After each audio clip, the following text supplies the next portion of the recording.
win. I am down and willing, so I will find a way. It took a minute, now it didn't happen right away. When it get hot in the kitchen, you decide to stay. That's how it winners made. Stick a fork in the hater on my dinner plate. I walk into the fire like it's just a bit of flame. I switch my style up, watch the money pile up. I'ma get rich or die trying, want me switch lanes. I'm always getting better, I'ma be on 5th place. On this one, then 4th on the next. 3rd, 2nd, 1st, 4th, best. She showing love, give me all the raw energy. Don't stop, go ahead, get it in. Jump, knock, let me in. Huff and puff and blow the house down. Raw energy. Don't stop, go ahead, get it in. Jump, knock, let me in. Huff and puff and blow the house down. I do it for the love, they perform for the checks, and I still get more. They be bored by the rest. Had to put the work in, wasn't born in success. See the storm, it affects the performance. But I dance in the rain and the thunder, the drums. So I keep going hard, I won't stop till I'm done. From the bottom to the top, I'm the one. I can drop in a month, I'll be back at the top. Raw energy. Don't stop, go ahead, get it in. Jump, knock, let me in. Off the puff and blow the house down. Raw energy. Don't stop, go ahead, get it in. Jump, knock, let me in. Off the puff and blow the house down.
catastrophe.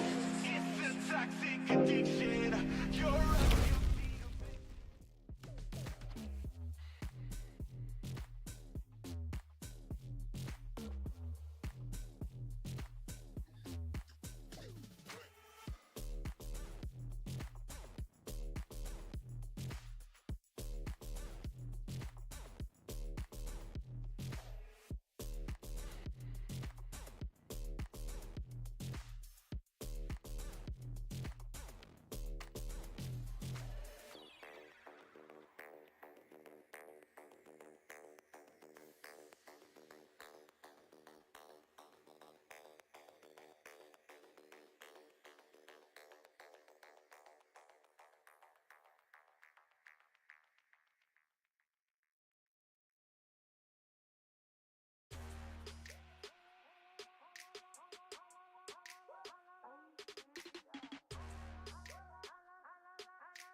this is not a 10 study, right? Okay. Yep. Huh?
Hello. Hello. Sorry, I was a little too. I mistimed by a couple minutes. It's okay. I had someone come in your room and say, Freddie. Aren't you supposed to be starting? I was like, yes, I'm getting out the shower quickly. And I was eating breakfast and was like, shit, I need to get in the shower now. There you go. How you been? I have been good, man. I have been good. I'm actually in England. Hell yeah. After Epic, I just came down. So I've been in England for like a week. Actually quite nice. Like, I don't know, I quite like it here. It's quite nice working from home. It's quite easy. Yeah. And yeah, so my girlfriend's here. That was my girlfriend who came into my room. And we've got this like kind of family like weekend this weekend. So that's why I came back to England. Was kind of like for that. So I'll be seeing my brothers and like all that jazz this weekend. How about you, dude? Nice. Yeah, not too bad. Actually, I want to ask you something. Ooh. Matt can't make the game tomorrow. Are you free tomorrow? Will be 12 CEST. Sorry, when you said Matt, I was like, who? Nice, yeah. Yeah. 12 CEST. That's tomorrow's game. You can't make. I've got a feeling. If you can't, can't. then I'll ask someone else. Yeah, I'm working CCT. Okay. I'm already working with his. There's a world. Yeah, no, I had a bit of a clash today. Okay. Yesterday, actually. So I was frantically figuring that out.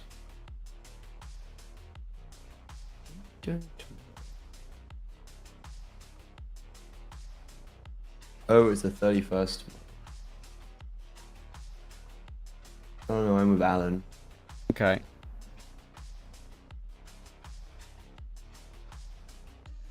Ooh. Yeah, sorry. I think everybody's so much Counter-Strike going on right now. I know. Like a little bit too much. Right?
You been watching any of the Olympics, Trav? I keep an eye on it all. Yeah. I know. Obviously, I think we're both sport enjoyers. I probably keep an eye on like sports that you wouldn't necessarily get a chance to watch anyway, like in the UK. So like basketball, table tennis, badminton, all those sort of things is always fun to watch. And of course, the tennis has been quite remarkable as well. I saw something yesterday. Was there? Was it like?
Back, back, keep bringing it back, back, back. See that bringing it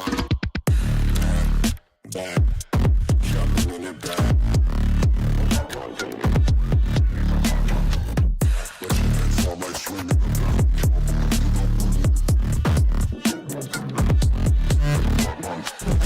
Back, back, keep bringing it back.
You look into your inventory and there's only...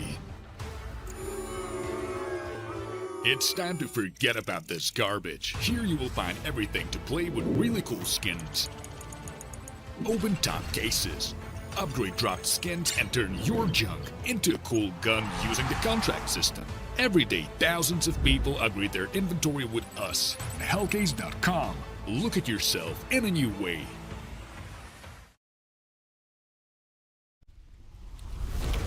Hello everyone and welcome back to the Hellcase Cup. It's time to figure out Group A today, and with some more maybe unknown teams that a lot of you around the world maybe haven't seen as much of course. My name is Travis, alongside me is Freddy. Our names are flipped. I can assure you I'm not Grimmy Renard, and Trav is... I'm Trav. Yeah, you are Trav. Listen, that's fine. Don't worry about it. I'm proud to be Grimmy Renard. I'm sure you're proud to be Trav. That's the way it goes Finally sometimes. have a good Twitter. I finally have good Twitter impressions. Oh dear. But of course, our first game today is going to be Sampi versus Monty Gen, and it should be an interesting one, of course, because Monty Gen, Monty's academy team, has a lot of well-known names. Well, you actually, so the words you used were a lot of people around the world might not know these teams, Brother, even I had only watched Monty Gen for the first time yesterday, and that's because they don't play any officials, and it's not because they're not good enough. It's because their main team tend to play a lot of the tournaments where they would get invited in, like the CCTs, and I think, yeah, just like Kai's, those general tournaments. Young Ninjas is also a really good example who are in this tournament, but they really impressed me yesterday. Against Mouse NXT, they lost 2-0, but they went to double overtime on map 1 and also were very contentious on map 2. Shield on the AWP is super proactive, and I feel like him and Gizmy, that kind of like AWP rifle duo, has so much potential. And then Ryu on the lurks, on the extremities, was having these really big rounds and impacts in the later stages. But I think there was a bit of consistency issues with Monty, and maybe the nerves against them in that overtime when they had the lead against Mouse NXT. And I think against Sampi, who had a really tough day yesterday, I'd really want to see Monty win this run out. Yes, actually, you make a very good point about Monty Gen, because obviously the new Monty team, they're definitely, I think, too good for some of the CCTs they're in. But of course, they're playing they're still there, and they're playing those to improve. So that's why Monty Gen isn't been getting invites and getting opportunities. And of course, Gizmy and Rio will know all about playing on the main Monty team for a little while anyway. So they've got good experience. So I expect them to put up a fight against Sampi today, and Sampi are a very good middle ground team at this sort of level of Counter-Strike. I have always liked Zedko as a player. I think Fino is really good on this roster, actually. I've been quite impressed with him on the AWP, quite a favourite of mine at this level, and the Alive and Savannah have a lot of experience playing together, so I think this team should be a team that makes it through this group. But of course, if they do win this out and play Cybershock in that decider match, that's going to be a tough game as well, because Cybershock have been pretty good lately. Yeah, Cybershock completely dominated Sampi yesterday. Like, that wasn't even a contest. That wasn't fair, right? And I think the point I was kind of making yesterday was that, like, Zedko, for me, out of the player break, hasn't quite performed to the level that I would have. He wasn't performing to the level that he was before the player break. And I think he was a big reason for this kind of, like, burst upwards a little bit in the rankings. Like, I think Sampi are a team that could genuinely be challenging kind of like top 50, and that's with Zedko. But Vito's Nuke, Mirage, and Anubis. We didn't see Nuke yesterday. This is Monty, like the main team like to play it. But Monty Gen yesterday, they picked Anubis. Now they're going to be picking into Nuke. We have no idea about 2 of these maps for Monty Gen, because they've never played them. And then Anubis, they picked into it yesterday. And Sampi, they normally pick into it, but got demolished yesterday against Cybershock. So they're leaving that as a 3rd map and picking into Mirage. Yeah, it's an interesting choice, and I'm looking forward to seeing how this game pans out, because, of course, Sampi, you'd expect them to win against an Academy team, but this is a very good Academy team in Monty Gen, and Gizmy will already get the match off underway. He tried to make his way down towards Secret. He gets his entry, and then it looks like they're going to try and redirect their way toward the upper site off the back of it, but they've got to get past Savannah and Fino. They've got lobby control with those 2, of course, and they've managed to deal with Lean. So Shield on the rafters, that could be definitely very helpful after plant position. Yeah, I think Monty are definitely in the advantageous position here, even though it's like 4 versus 4 and whatnot.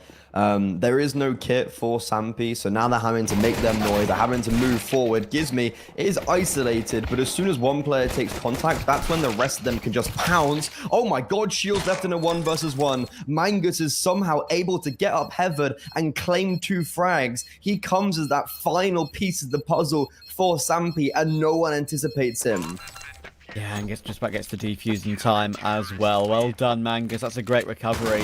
As I said, I thought Shield had quite a good position. He only managed to get the 1 from there, and then obviously he's exposed in that clutch, which makes it very difficult for him. Shield's a player that I probably followed a little bit more than maybe many, because he used to play with a couple of my friends when they played their trade in ESEA Advanced back in the day. He was kind of how I got myself into the casting, I guess, into the casting scene in the Benelux scene. He used to play with likes of Enisan and Blackie. You might remember those guys. Wait, what? Yeah, I used You to used to play with them. Lowland Lions, I think, a couple of times. Oh, because yeah, I did see that on his HLTV yesterday. Yeah, that was a Benelux team, wasn't it? With like, Yes. I mean, like, I'm pretty sure every Benelux player has been through that roster. I could list off 4, and I guarantee they've all been through that team. Yeah, it's 2021 where he played on Wolfsung and then went to Lowland Lions for a little bit. And yeah, that was with.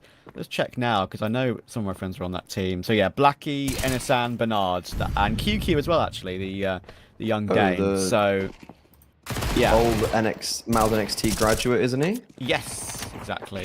And yeah, it's actually a pretty cool little Lowland Lions team. But yeah, they kind of played the Dutch leagues in ESEA Advanced and just couldn't make that step up to the next league in ESEA and ESEA. Nexius.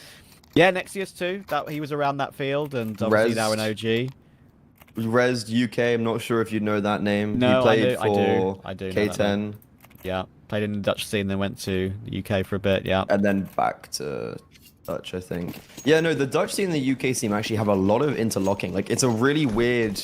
Like, a lot of the UK players have come. A lot of the Dutch players have come through the UK scene, or gone through, or whatever. Yeah. It's really bizarre, actually. I don't know why.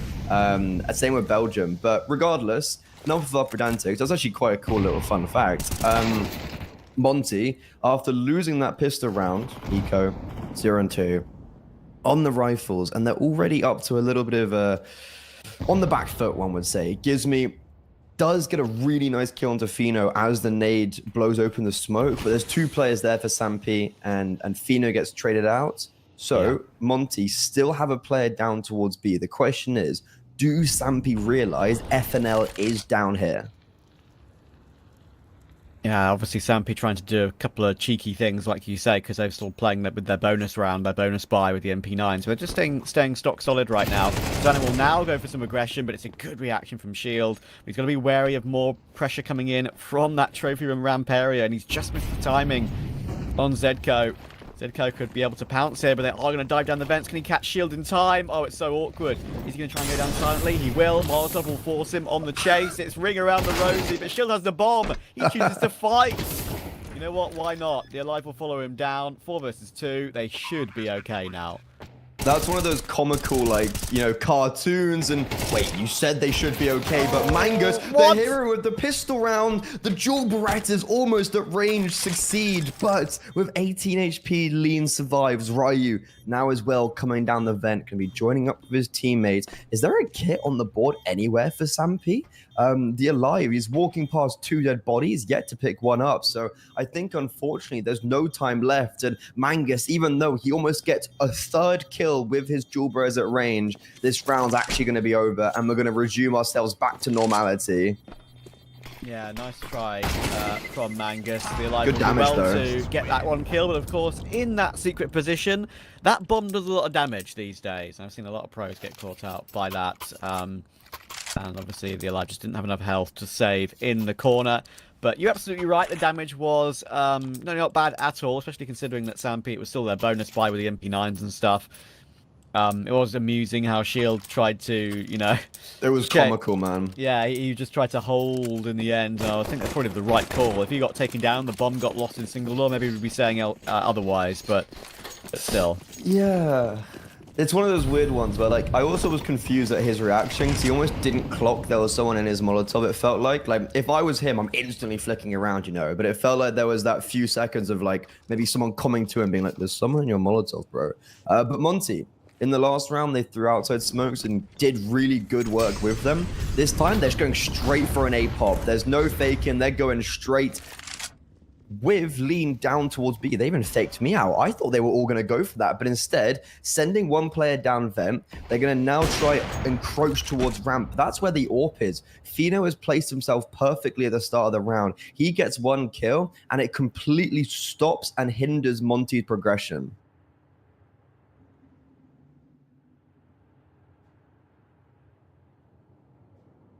Right. Oh, that's a good catch.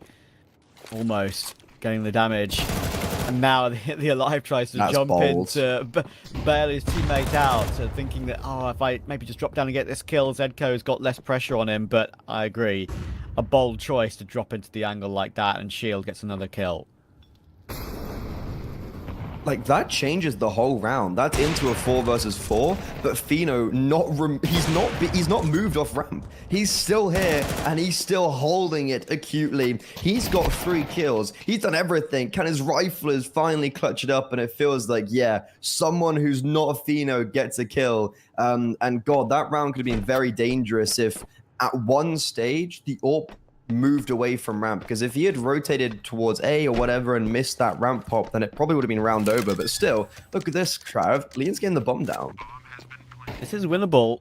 Just needs to, if he knows where both these last 2 players are coming from, I'd say I'd favour him in this one almost, because he can play some of these cheeky angles where he'd be, you know, slightly favoured in. Of course, he's worried about Fino on ramp. It had to really be down to Savannah, and Savannah in the end. Fino DC'd. Yeah, he has to have been. He's. Oh my God. Is he gonna kill his teammate to get the AWP? No, he's not.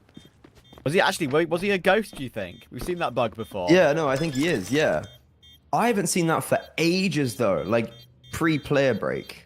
Yeah, obviously Savannah went up there to check, but he is had to make sure he got back down to the bomb quick enough, otherwise because he didn't have a kit. So make doubly sure you actually win the round. Wait, does he have a kick? 'Cause I feel like he defused that quite quickly. I don't think so. I don't think he had a kit. But yeah, we are going to pause, of course, considering that disconnect has come through. Fino has now properly left the server. But yeah, I was wondering why Fino was still checking ramp, because he knew there was only 1 player left, and obviously that player had planted the bomb. So yes, it was actually a 1v1 in the end, technically. And yeah, Fino shot so hard he broke his PC. And the ghost of Fino was all that was left. I mean, I was kind of trying to get it out in that round, but I don't know if I put it across as well. But like, if Fino had just rotated away from ramp, like that would have been probably round over. The fact that he does stay towards ramp is probably the reason why Sampi went out that round. Because you can see as well, like there was a second defender, a rifler who rotated from heaven, and he just gets destroyed. So it's like, if Fino wasn't there with the AWP, round over, Monty would have been able to go back down towards ramp, and I just think they would have assumed that Fino would have rotated off, and he doesn't. And I guess fair play to him, he gets the read.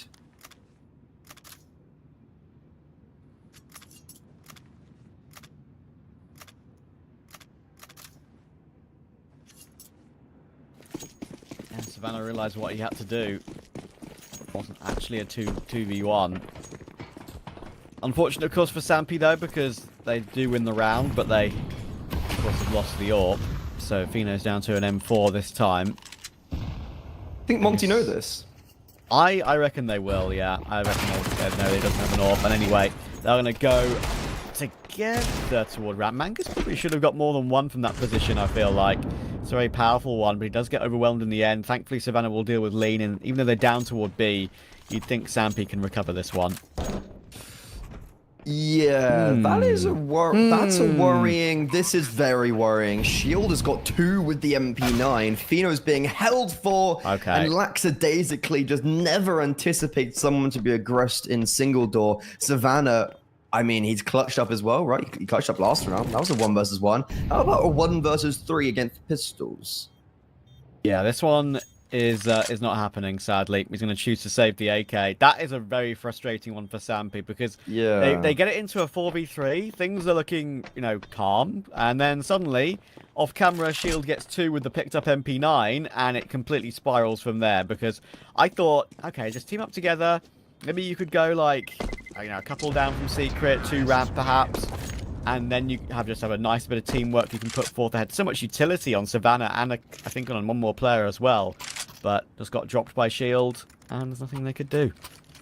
From looking at the minimap, it seems like they were just 2 players in double, and Shield just farmed them. Yeah. There was also, like, I think FNL dropped one of them to, like, 10 HP with a deagle. So 1 was low, and I guess there was, like, it wasn't Shield versus 2. It was, like, you know, there was a fight there, and Monty just came out trumps. But I think you hit the nail on the head as well with the opening statement of Manga should have got more than 1 there. Yes, he's close with an MP9. Some of them didn't have head armor. Like, that definitely should have been probably a multi-frag for Mangas at least. But right now, you've got a low buy from Sampi well, okay, it's a full buy, but they haven't got much. You know, they've got like 1,400 loss, right? They got Deagle, no armor, but you've got Savannah on this AK. If he can continue trading his teammates, like, look, he could win it out single-handedly for them. Little jiggle from Savannah and credit card to at least warn Monty Gen that he's still here, but Fino's been removed again by Lean. There are just 2 Deagles fully alive. Of course, he's in a position where he's not going to be expected, and he does well to find one of their Savannah. The 2-for-1 recovers it into the 2v2, and Ryu just takes the point. And he had to, because he had to recover the bomb. Oh, Mangus, that's a bit whiffy. But he manages to get the kill and drop down safely. I thought for a second he might miss the ladder and then die to full damage, but he's okay. 17 HP, but I think Ryu is hearing this from where he was. I think he's heard it now. I was wondering, like, when would he have heard that? Okay. This got very dangerous at so many points, and it still is. He knows Mangus was, I guess, towards ramp. Will he come heaven? Will he come lobby? I like how he's clearing out lobby now. I think if he sits here for like 5 seconds, he should know that Mangus is not coming from this position. Silent drop? Yes, he gets here. That's massive. Now he has the advantage, but as soon as he taps the bomb, he gives it up. Ryu towards Hut should know there's no kit on the board. That grenade would have done a deathly blow, but Mangus has removed himself from the bomb site. And because he has no kit, and because the time was so low, he's just going to have to save this AK, which I don't hate whatsoever. But with that silent drop, there was a world where if Ryu's exposed, Mangus wins the 1v2. And he had an incendiary, Mangus. Like, honestly, I would have thrown that incendiary in toward Hut and then just stuck the bomb immediately and hope for the best. Yeah, at least use it, right? I want to use it on either one of those 2 positions and then hold the bomb, because obviously that bomb is planted in an okay position. However, as you said, that HE, I think even if you know, Ryu decides to take some damage to that Molotov to throw that HE, that probably wins the round because of the low HP on Mangus. So I'd say there's probably no way Mangus wins it in the end, just because of that HE situation. And of course, saving the AK is a better choice, and he decides to put it to good use. Gispy's been having a rough game, I can't lie. It feels like he's been dying outside a lot. Like, that's 3 times that I can remember where he's either died 1-for-1 or just died straight away. But Fino towards ramp, unfortunately, he's got no AWP. You know, there's not much you can do in this round. And you'd ideally hope this is a clean one for Monty. Just because, like, they haven't really had a clean, just dominant win yet. It feels like Sampi have maybe had... Firstly, just those first few rounds, then even when Monty have won, it's come very, very close. Or they've won on like a pistol round, which you just want to get a good gun round win in your belt. And this hopefully should be it against the pistols.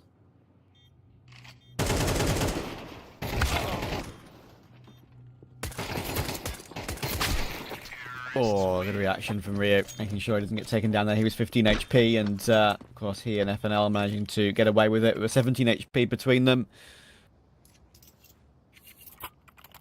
That's good for their money to reinforce that, give them some residual cash to work with, of which Sampi, of course, don't have.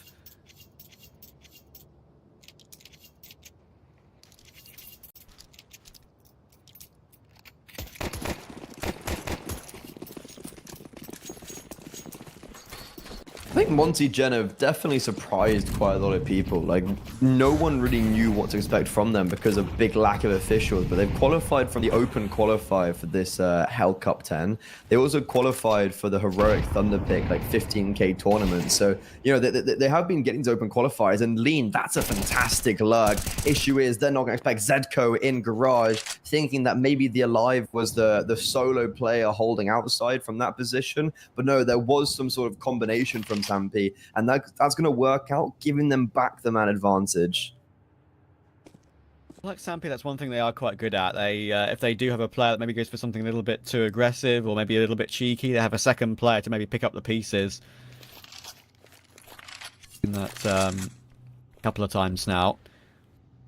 FNL down toward single door, ready to break it open alongside Ryu and burst their way in toward B. The smoke will be in position, but they can go straight through that. Blinds FNL. Yeah.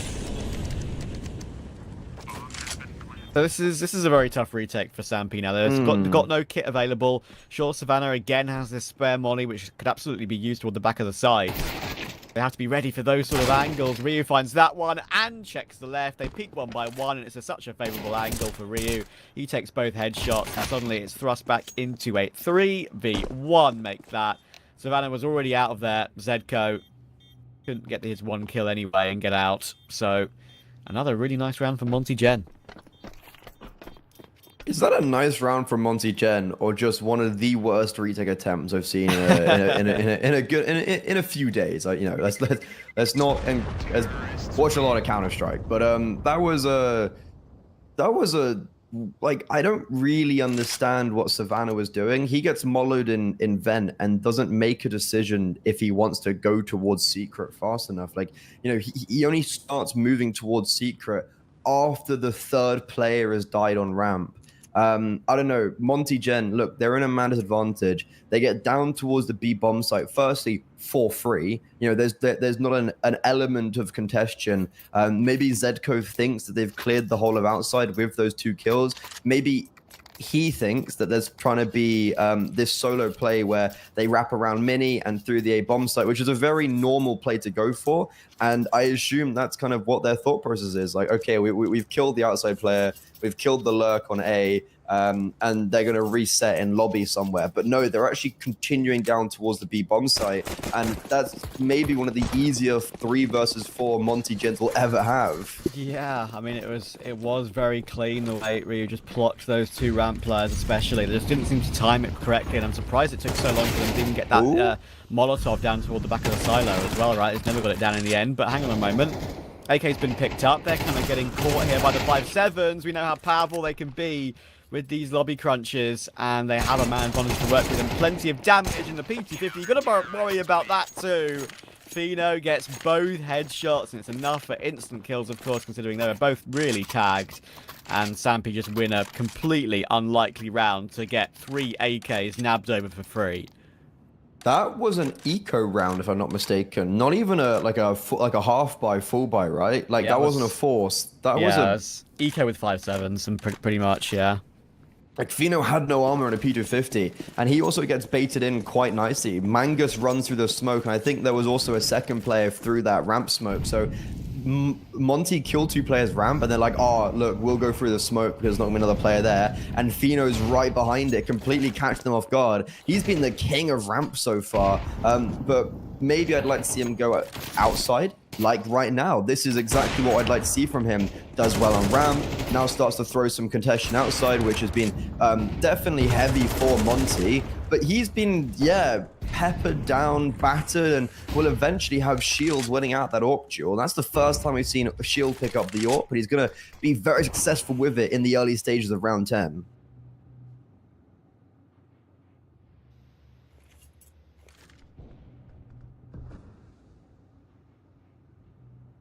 Yeah, it's been easy for Sampi this game, but winning that eco definitely does give them a bit of a buffer to work with, and a bit more of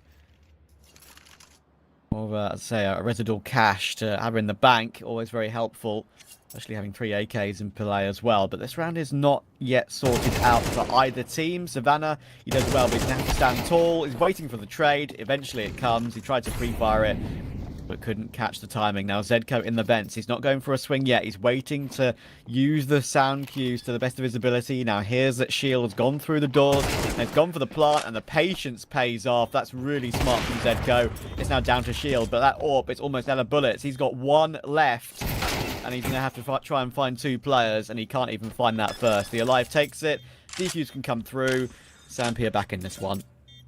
That's, yeah, Sampi winning an eco round and then straight away winning a full buy round. That's massive for their momentum. And look, even though they're on the CT side and they maybe are struggling a little bit, and at best will be getting a 7-5 half, this is still Monty's map pick, and they were definitely favored to be getting 6 first at a minimum. You know, they would have been 6-3. That would have been a great T side for Monty Gen, but instead, Sampi, they've made this game so much more contestable. What does surprise me, though, is the fact that Monty have so much money still left. The Academy squad, even though they've lost 2 rounds in a row, have a full buy. Yeah, they built up a decent bank themselves, like we were saying. So handy. Oh, look at the pop toward A. A little change up for Monty Gen. I think it's going to work really, really well. Look how blind Savannah and the Alive are. The flash works to absolute perfection. The double flash is coming through, of course. And it's an absolute wipeout.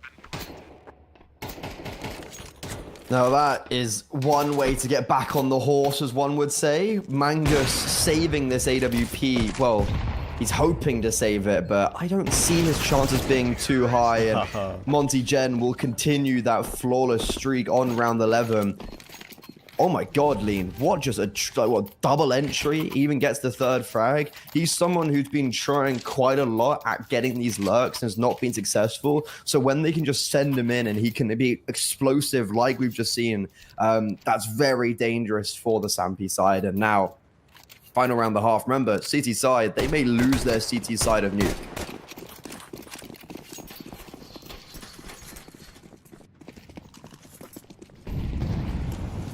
Be a rough one for them. I said to you, of course, beforehand, don't count out Monty Gen. They are very well-known players that have tried their hand in the main team, main roster, and some nice pieces around them. So I had a feeling this could be not an easy one for Sampi. They are certainly showing that at the moment, are Monty Gen, making it difficult. Is me waiting outside. You mentioned how he's been struggling a little bit on his outside takes and his outside defaults, but this time he's playing it a little bit safer. He's got 2 players to face if he was to push it, so he's playing it correctly right now. With the clear close left. Well, because Sampi have never played this, so this might completely catch him off guard, just with the thought process that they've never really done something like this, and there we go. That is perfect. Oh, unfortunately, the second catch just gives me off guard. But that's information, though, that there were 2 players outside. Fino on ramp.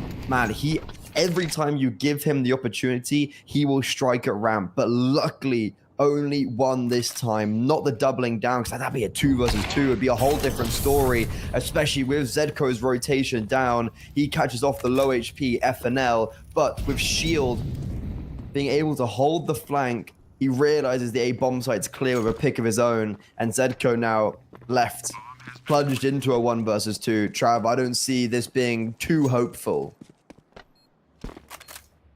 He's going to give it his best go, of course. It is the final round of the half.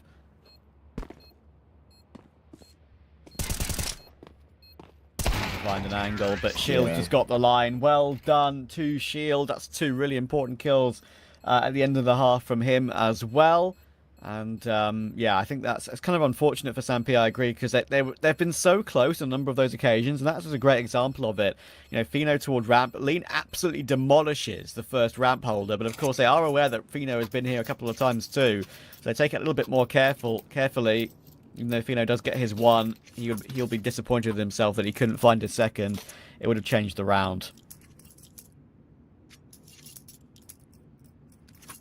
Yeah, I feel like Monty probably could have abused that A bomb site more. Like, we saw them in the penultimate round obviously pop there, but they also tried to go to A one other time, like on a poppy play, and it failed drastically. But I feel like Sampi were definitely putting their resources elsewhere, and that last round was a prime example of it. But, you know, Sampi, they're going to try to forget their CT side, as they only got 5 rounds. Now, on the T-side pistol, pretty monumental for them to win this if they want to have any success in this map. And they're getting the trays, they're getting the entries, and just about they will succeed. That got very close with bullets running out. They have the 2 versus 1 advantage, and FNL just misses that gap. They're going down the vent. Bomb, about a millisecond before he comes around the corner, is able to get to safety. And they know where he is now, because he started to make that noise. The Romanian, the newest kid to Monty's roster. And yeah, hell for Sampi. That wasn't the easiest of pistol rounds, but they make it work. Wasn't the easiest at all, and to be fair to Sampi, the way they held for that rotation was spot on. There was no way FNL was able to get past both there towards single door. It would have been very unlikely. Well played to Sampi. They're very much in the game now. Of course, if you want to get some skins easily, you've got a 3% bonus available. Scroll down and click the panels below the stream. Get yourself involved. Monty Gen won't be getting themselves involved in this round. This is a full eco. That smoke is very large. I think it's. I would assume that was meant for the main, for top main, and it's just completely missed. Yeah. I love. Yeah, bit messy. I think. So was that. Yeah, that was full eco for Monty Gen, and they're able to catch up one. Mangus freaks out. He's like, where have I been shot from? I don't blame him. I know he's been dinked, which is why they're going to push him, but he will be able to manage to find the kill in the end. It's just Gizmy. Gizmodo.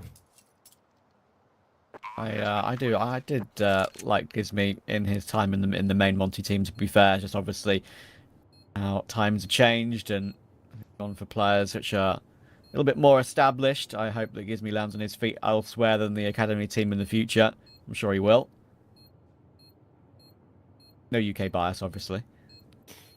But like genuinely, like he got brought up. You know, like he played the RMR without ever having practiced with them. Got flown on. He got flown up the day before his birthday.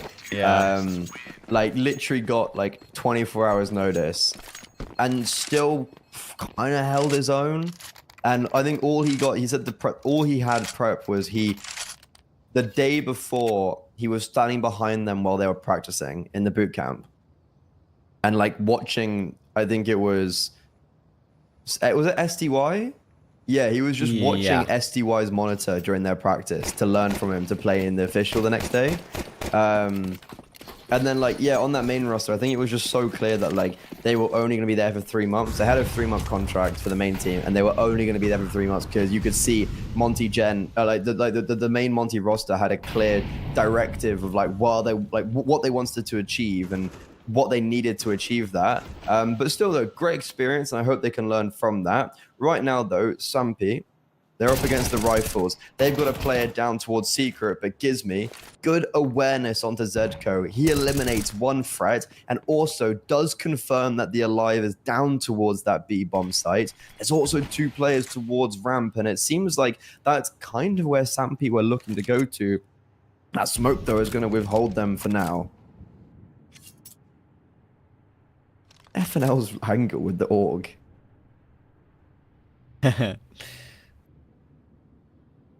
Probably, yeah, it's a slightly odd gun to have in this situation, but you know what? Great. I think it's going to work out perfectly. The best choice he could have possibly made for that angle, to be fair, that timing for it. Gets himself 2, and Shield is going to get hard cleared. What a check by Fino, goodness me. And that will secure a plant. It's a 2v3, and he's very low off the back of it, but Monty Gen have to retake.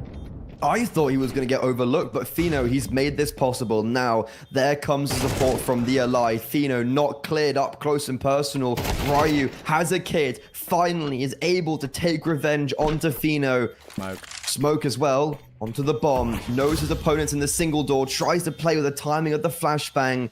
Both players fall back. Ryu, he's just holding the bomb. This nade, perfect, forces him off it. Trying to go wide, finds the frag. Has he got time? I think he does, but he ran away, and he's can he find the bomb? Oh no, he had time. He had time to spare, but because he runs away and then can't find the bomb, it comes away from him with a second left, and Sampy win out this round, which didn't feel too deserved. Oh, indecision, my friend. Indecision. That is one he's not going to enjoy watching back. If he doesn't have that split second of running away, like you say, and then just fumbles to find the defuse again, not like he already did it once, so you thought he would have learnt from the previous time where that bomb was. Heat the moment, brain burps, catching Ryu and Monty Gen off guard. That's a shame for him. He knows he should have won that round. He got the kill. He got it sorted. Man, and he also dies as well. Like it's not even like he can be like, well, at least I saved the M4 or something like that. But no, like he did all the heavy lifting, and even when he went away, I was like, that seems a bit early. I was like, that's quite a lot of time. You've got a kit, brother. Like. Yeah, I was like, there's at least 8 seconds, I feel like, 9 seconds. And then he runs back and then also can't find the bomb. Like, I think if he'd found the bomb straight away, there would have been time. But that's really rough. And that's Monty losing the first gun round on their CT side. They're yet to post a round on this second half, and because of that, Sampi, they've taken the lead. But for Sampi, how do you think they're happy about that round win, or do you think that's a big like, oh my god, we won? No, it is a bit like it's one that you've been gifted in a way, and now you have to take advantage of it going forward. Gizmy is not being cleared. Fino likes to check everything, but he's not checking this. But obviously, Gizmy's got to be super careful. This is one of the hardest shots to hit. He's going to go for the body spam, and in the end, he plays it probably the best to his ability.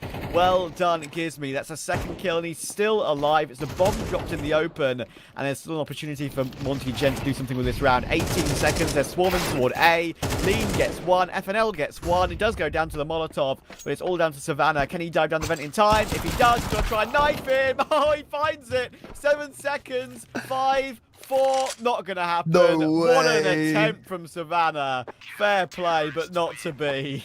No, but so the irony of all of that is that the player who's on the bottom of the ladder gets a backstab. Like, if you knife, you instantly just backstab, right? Yes, exactly. So why is Ryu not going for the knife? Why has he got the 5-7 out? And why is Savannah the one knifing? I didn't even know you could actually knife if you look down like that. I thought you just wouldn't be able to hit them, but I mean, they lose the round, but they get a knife kill. So even though he's saved, he can still bite into the next round and drop his teammates. What a weird, raucous round. But gives me that double at the beginning. It comes in clutch because Monty, I was just saying, they haven't won a round on their CT side. There you go. That is crazy. And one of the things I've never seen in a live round, late round, is a mid-air knife kill in the kill feed, I think. Yeah, actually, that's a good point. That's the first for me. That's the first for me. Look at this round, though. Again, it's just a bit wild. The Alive is going to try and pounce toward Rio, but he's already got his 1 kill in this round. But Rio's going to try and reposition. Can he do so in time? The reloads come through, and the Alive has perhaps left it a little bit too late because now he's going to be wandering into Shield. He's down for free. Fino's 5 HP on this lurk. It's been kept an eye on by Shield, but of course, duel up against the AWP. It's easier for Fino to win, even whatever health he's on. So, round is somehow on in a 2v2. Yeah, I was going to say that 1 kill does change everything. And Monty Jenner, you know, they've got a lot of map control, but they're also very sporadic from each other. Lean, it's a game of seconds. He would have been right behind them and probably wouldn't be able to get both of them. But he actually has the right idea that with Ryu down on B, they realize there's no one towards that part of the map. And now with this noise coming down heaven, Zedco just in the nick of time is able to throw the bomb down and also then hold onto the ladder, not realizing there's going to be someone like right there, but Lean gets caught off guard. Zedco also now drops down onto the bomb side, and Ryu is still very tentative of this heaven player. Little does he know he's repositioned. Time's ticking again. I think we know what his decision will be now. Maybe if he was to know the health, maybe it's something they're not aware of. You definitely would have given this one a go. He's got a smoke and a flash as well. Same sort of kit he had to deal with in that round where he messed up the defuse. The kill will just about stay alive to the bomb blast. 3 HP to spare. Again, an unlikely round goes Sampi's way.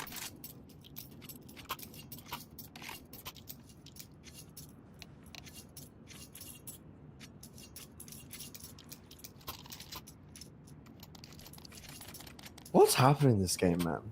Like, A lot of random things. We've seen Eco force by, another force by, and then like disadvantages, clutches. You know, we've seen a lot be pulled out, and I really thought Monty Gen were kind of consistently keeping themselves just in the advantage. You're kind of in that driving seat with ending the first half off well on their T side, winning that force by, keeping, they were in a 3 versus 2 there, for instance.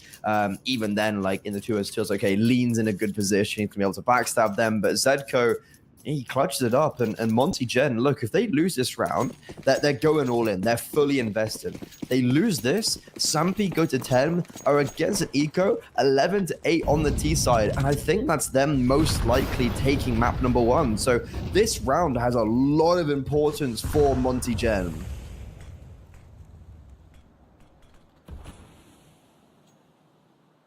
They should have been in a better position than this, that's for sure.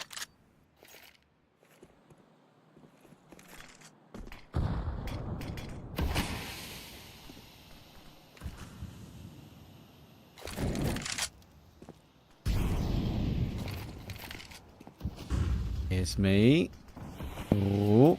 He's been pretty decent on these flank kills so far. The ones with the Deagle earlier on were particularly impressive, considering it's such a tough one to get. He should have the drop on at least one here. There's the alive. He has no clue. Free upgrade. Well played. Oh, Shield. This is an aggressive position to be playing with AWP towards second vent. Unfortunately, only able to get one. Now, can the defenders on the A-bomb site hold? Yes, they do, but Sampi redirect themselves now down towards towards B. This is actually the best play they probably could have made. They get here for free. They get the bomb down. There's no utility to force them out. Can they play this 2 versus 4? Now, remember, winning this is probably potentially game over or putting themselves in a very good position to force it out. Savannah and Fino, they've done it before. Now, Savannah, a well-placed microphone, gets all the information. Fino can then swing off that. After Fino takes the contact, Savannah then comes in. This bait and switch is perfect. There is a kit on Ryu, but he's left all alone in a 1 versus 2. Sampi have played this 2v4 to absolute perfection. Oh, he's going to get the final kill, but they're all going to go down. Everyone dies in that round, but Sampi will be happy with the outcome. Thing is that Monty Jim will still know, of course, that despite their money in this situation here, that everyone dying on Sampi, there are going to be a couple of players with maybe on a Galil, for example. We're going to see that now. I think maybe only one Galil, actually, in the end, I would say. Maybe 2 if Mangus commits. Actually, we're going to go for a Mac 10. On Zedco and actually one on Mangus too, so I think we're maybe preparing a faster play here for Sampi. So Monty, they only go for a half investment. They've been so close in this game, but Sampi just winning out the tough situations. I'm actually so impressed with how Savannah and Fino played that 2 versus 4. I'm also really surprised they don't clear Dark. Like, that round hinged on the fact that Fino just doesn't get cleared, and he doesn't. And then because of that, oh no, Savannah rather in Dark. And then, yeah, Fino's able to capitalize upon that with all the sound cues. Sorry, just sneezed. That came at a very unfortunate time. Happens to the best of us. But Gizmy, outside... He's been doing pretty well in these last few rounds, but right there, the Deagle does not sing true like it once has. Yeah, not to be. If Sampi do go in toward ramp, they've got a pretty naughty crossfire to try and deal with. A boosted player and shield on the headshot angle. Ryu does find his 1-for-1. But only that, and maybe that little drop down may have been heard. Mangus keeps an eye on it. There goes shield. And FNL, he's going to probably try and follow up. And follow up on a weird timing because he's got Lean to help out from the hut area, but there he goes, and that's a great reaction from Savannah. He could have easily have gone down there, but hits the headshot, and Sampi just a couple away from taking map 1. Yeah, this is a really rough position for Monty Gen to be in, because now they've, like, this is the first time for them that they're actually not, like, within 1 round distance, right? Like, whenever Sampi have taken the lead, it's been like 1 round and we have the force, like we have the full bias, you know, it's not that bad. It's actually been a very back and forth game overall, but right now for Sampi, they're in the driving seat. They are poised to be taking their opponent's map pick. Shield is back on the AWP though.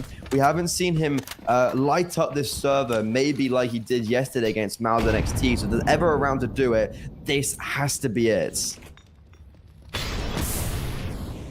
Oh, he's going to have to drop down, though. The molly will force him wide. 1. And to be fair, getting 1, though, is really not that bad. Nade will be decent. It actually doesn't catch Zedco that much. And he's managed to find a way down the vent sneakily just after that nade came through. Yeah, the one worrying thing with that nade is it would reveal someone like Zedko in that smoke, but no one actually checks it. So I think Zedko's got down towards the B bomb site completely for free. Now he can bait in and try give his teammates space who are on the upper side of the bomb site. And yeah, I think Zedko's just broken the glass there. I think I heard glass being broken. I'm not sure if I'm just hearing things. But I would assume he tries to take... Oh, no, he didn't. Okay, I was hearing things.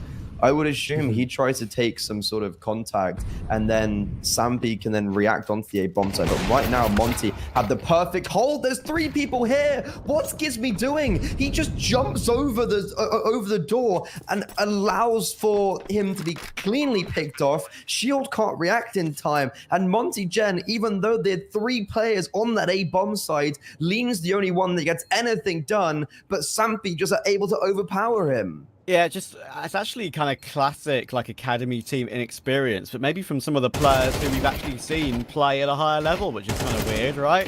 A disappointing end to this map for Monty Gen.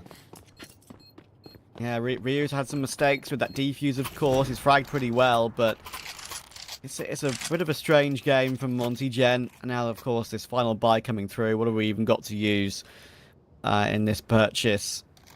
I think we're going to have enough for a couple of M4s, but MP9s, I was thinking maybe XM, but it did get sold, I think, pretty quickly, refunded. Sampi have got a wonderful opportunity to take this one here and now. Of course, if they do win it out, then they go into that next map, of course, of Mirage, their pick. Looking very strong. I can maybe see a world where Gizmy's trying to bait in a shot and let Shield activate, because that kind of is what it seemed like, but they both just played, so that plan looks almost quite silly from the outside perspective. But going back to his home territory, going back to where he succeeded so many times, Gizmy close outside, he's quite isolated, he's got no support, so when he takes that first contact, there's 3 players ready, rearing to trade, and there's no one to help there's no one to help Gizmy. Shield also just falls the wayside. Fino wins out that AWP duel time and time again. Sure, Shield didn't have the AWP, but it's kind of the individuals facing off, and Ryu gets caught off while on T roof. Sampi, they come back, and Ryu's just standing out in the open saying, "Come kill me." And they can't. Lean, that's a good little pounce from the vents, but he knows what's going on outside. All the utilities will be thrown in. Nice usage of the Molotov that he just picked up from that kill. He knows that's, of course, that's where his teammate's coming from. So just need to be worried about Hut. That's really the only thing they could have been timinged on. And really, now they know, yes, Lean is looking toward it, that Heaven is the issue. And the Hell flank. Zedko will probably be the one to peak first. He's 46 HP. Take some space for his team. All 3 are up here. 1 flash available for Fino. 15 seconds. They have to go now. But both players are going to be here. Now FNL trying to play the timing. Trying to play the unknown factor of his position. But it's being checked. It's been spotted. Zedko taps him. And Sampi, just the extra experience at this level, really paying dividends at the end of that map. Yeah, I think especially in some of those like 2vx's or just in some of those late rounds, that's definitely where Sampi were able to succeed and prevail, I guess. But yeah, Monty Gen's map pick, I honestly really thought they would be taking that, like a good T-half. Sure, they didn't get the pistol and they did lose the first gun round, but then they win a low buy, and I'm like, okay, that's the type of round that gets you back into it. But unfortunately now, let's see if Monty Gen can force it to a third, because they're going to be forced onto Mirage. We simply haven't seen them play this map. We haven't seen them play Nuke either, for that matter. So it's going to be really exciting to see what Monty Gen will be able to exhibit coming onto this second map of the series. Remember, this is for elimination. If Monty lose this next map, they have been eliminated from the Hellcup 10. Sampi, they're looking to close it out in 2. Let's see if that's the case after the break.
go dark, they counted me out. Moment of truth, counting it down. Underdog story was down for the count. Back on my feet, back with a mic, back on the beat, back with a family that bring in the streets. The game on lock, I stand with a key. Standing my ground, I am counting them fleet. Standing my ground, I am counting my feet. Taking a stand, embracing my destiny, shaking his hand. Flipping the script, changing the plans. Up to the top and I'm taking the fans. Making them jump, making them dance. Making them jump, making them dance.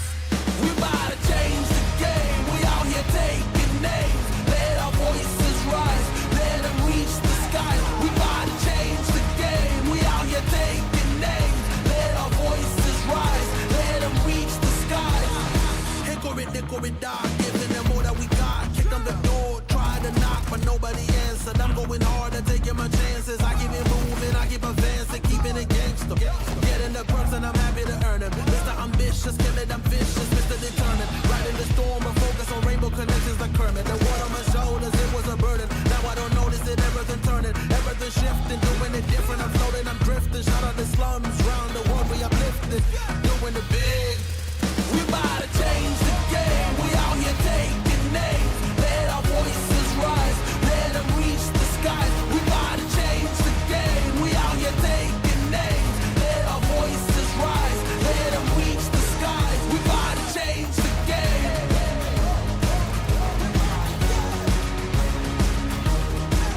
We about to change the game.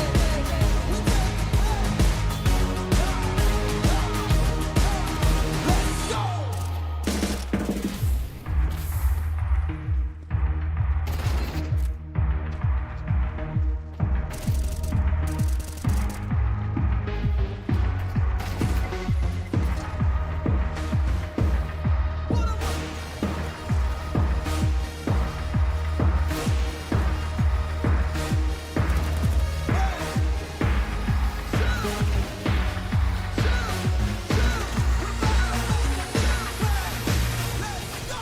We about to change the game. We out here taking names. Let our voices rise.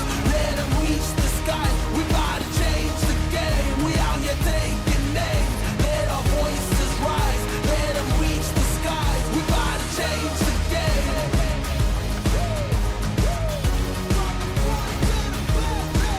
We about to change the game.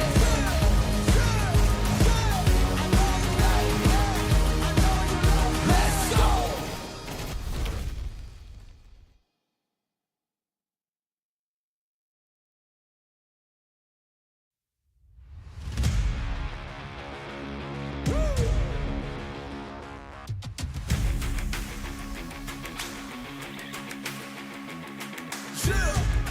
Chill. Hey, chill. Let's go. I was born to kill it. I was meant to win. I am down and willing, so I will find a way. It took a minute, now it didn't happen right away. When it get hot in the kitchen, you decide to stay. That's how it winners made. Stick a fork in the hater on my dinner plate. I walk into the fire like it's just a bit of flames. I switch my style up, push the money pile up. I'ma get rich or die trying, want me switch lanes. I'm always getting better, I'ma be on fifth place. On this one, then fourth on the next. Third, second, first, shit, fourth, with the best. She showing love, give me all the raw energy. Don't stop, go ahead, get it in. Jump, knock, let me in. Huff and blow the house down. Raw energy.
need you to save me. Please don't let me drown. Please don't let me drown.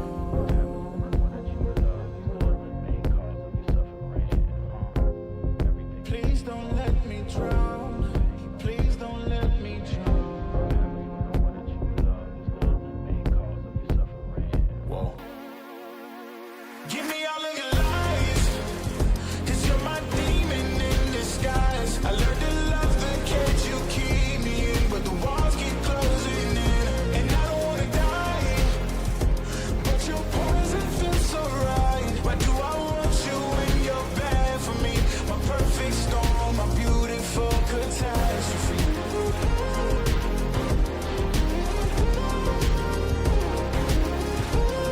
My perfect storm, my beautiful catastrophe. Like I'm drowning with all of this darkness surrounding. You need me like you need air to breathe. You want me to save you from me. I know that you're trapped inside this wave. Who's gonna save you? Who's gonna save you from me? I can't see you drown. I can't see you drown.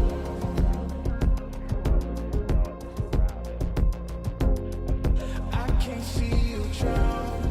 I can't see you drown. Whoa. Give me all of your lies, 'cause you're my demon in disguise. I learned to love the cage you keep me in, but the walls keep closing in, and I don't wanna die, but your poison feels so right. Why do I want you when you're bad for me? My perfect storm, my beautiful catastrophe.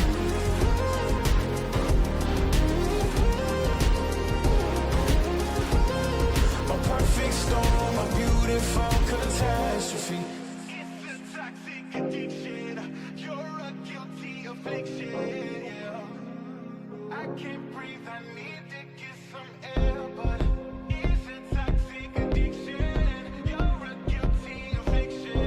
Yeah. You can't breathe and you just need some air. Yeah. Give me all of your lies, 'cause you're my demon in disguise. I learned to love the cage you keep me in, but the walls keep closing in, and I don't wanna die, but your poison feels so right. Why do I want you when you're bad for me? My perfect storm, my beautiful catastrophe.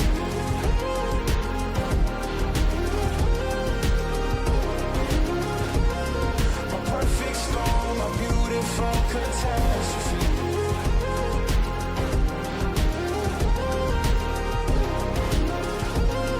My perfect storm, my beautiful catastrophe.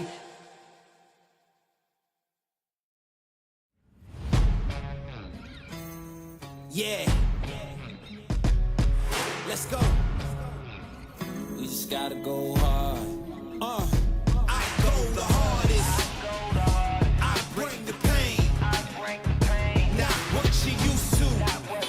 It's all part of the game. Yeah, I just gotta go hard. I just gotta go hard. Go hard. Go hard. Yeah. Oh yeah, the beast back. Adrenaline pumping through my veins, can't relax. Original, I am not the same as these cats. I sting them if they never ever mind and they beeswax. I don't ever cap, but I'm wearing like 3 hats. Never been a rat, but I know where the cheese at. You'll never get a trophy cause they all here where we at. You better believe that.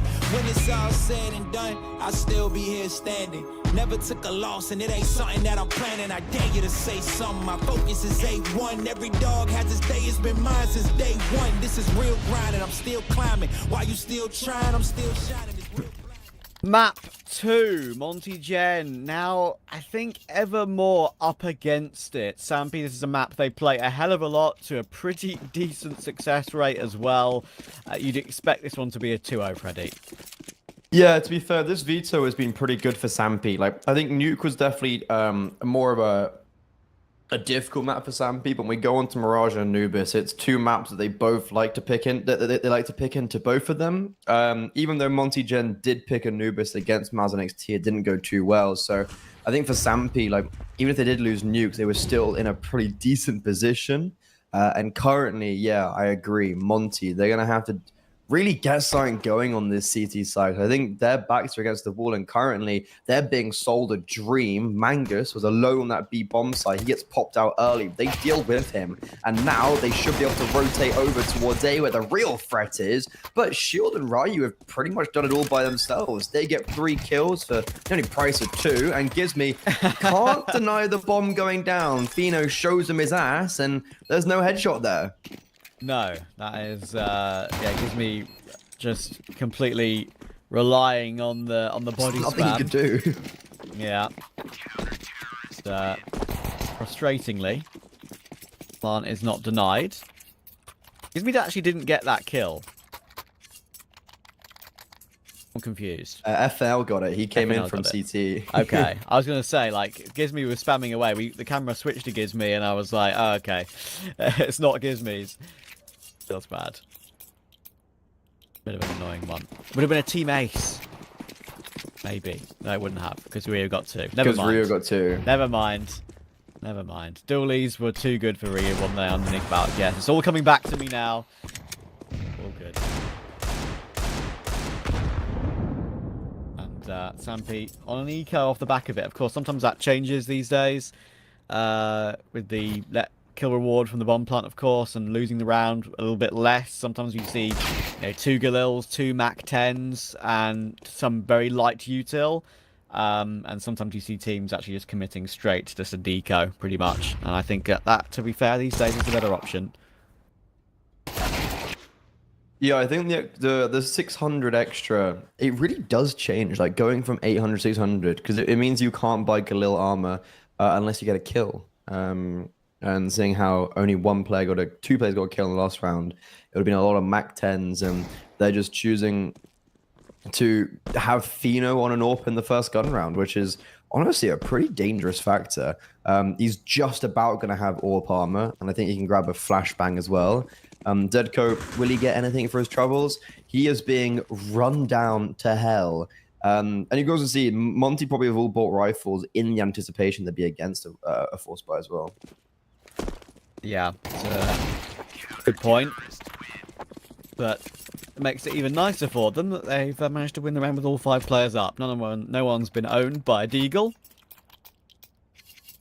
They can keep a full purchase intact. Fino's got his AWP out that T side to see if they can answer back quickly.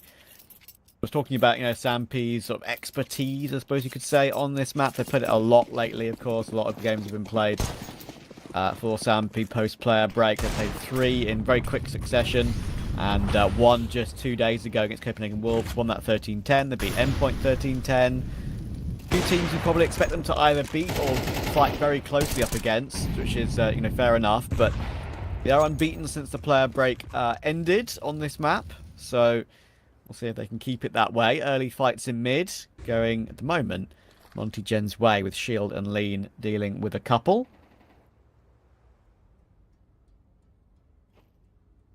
Seems like all the kills are kind of going in favor of Monty in this first gun round. Sampi haven't really been able to get a start, get their feet off the ground in this gun round, as kills coming in favor of Monty on the extremities and middle, and now it's pretty much a last-ditch play from Savannah and Fina. We have seen these two actually win 2v4s before. There's 2 players on the B bomb site. Look, there's always a world if they can crack it open fast, they can enter swiftly, but FNL playing really nicely around that Molotov. Sampi kind of give away their position.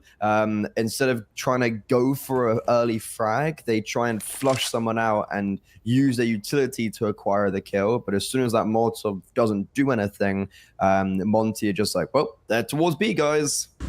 Yeah, a good point.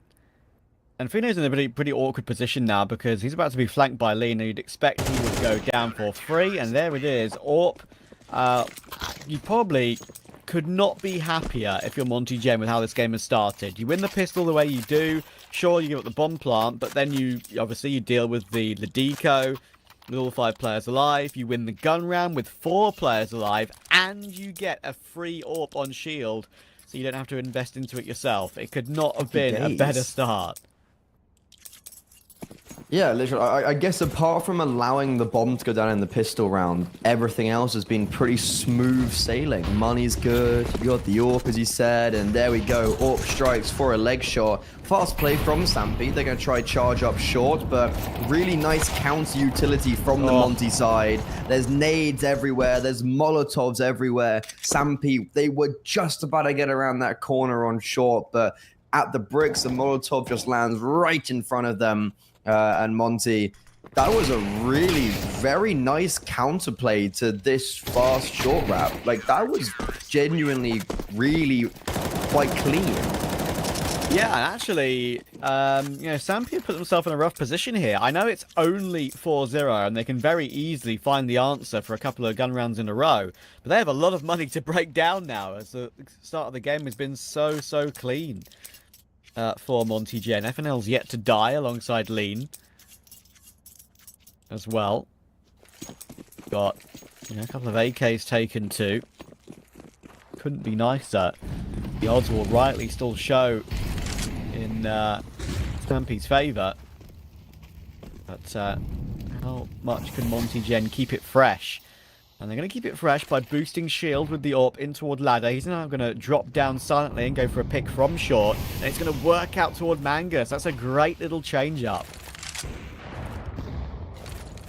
However, both the AWPs are actually going to be producing and having some success in this second gun round. Zedko, that's a big kill in middle. Shield now kind of trapped. Gizmy, he's lost players on A and connector. He's stuck between a rock and a hard place. There's going to have to be this rotation from FNL very swiftly to try and help Gizmy.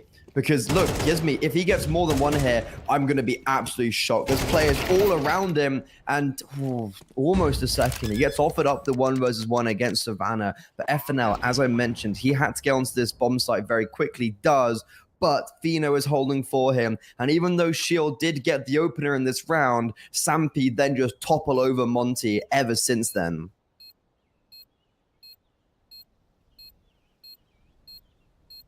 Yeah, I liked what they did with Shield, but sadly, that's going to be one of only 2 kills in the round. He'll back away. Well, some people absolutely know that. And Fino delivered really nicely there. It's the fact he answered back so quickly with that pick toward A on Ryu. Very important. Opened up the pathway for Sampy. They took it with open arms. But of course, Monty Gen still got a lot to use, a lot of available dollar. Couple of A4s, couple of A1Ss. Still see some players prefer one over the other.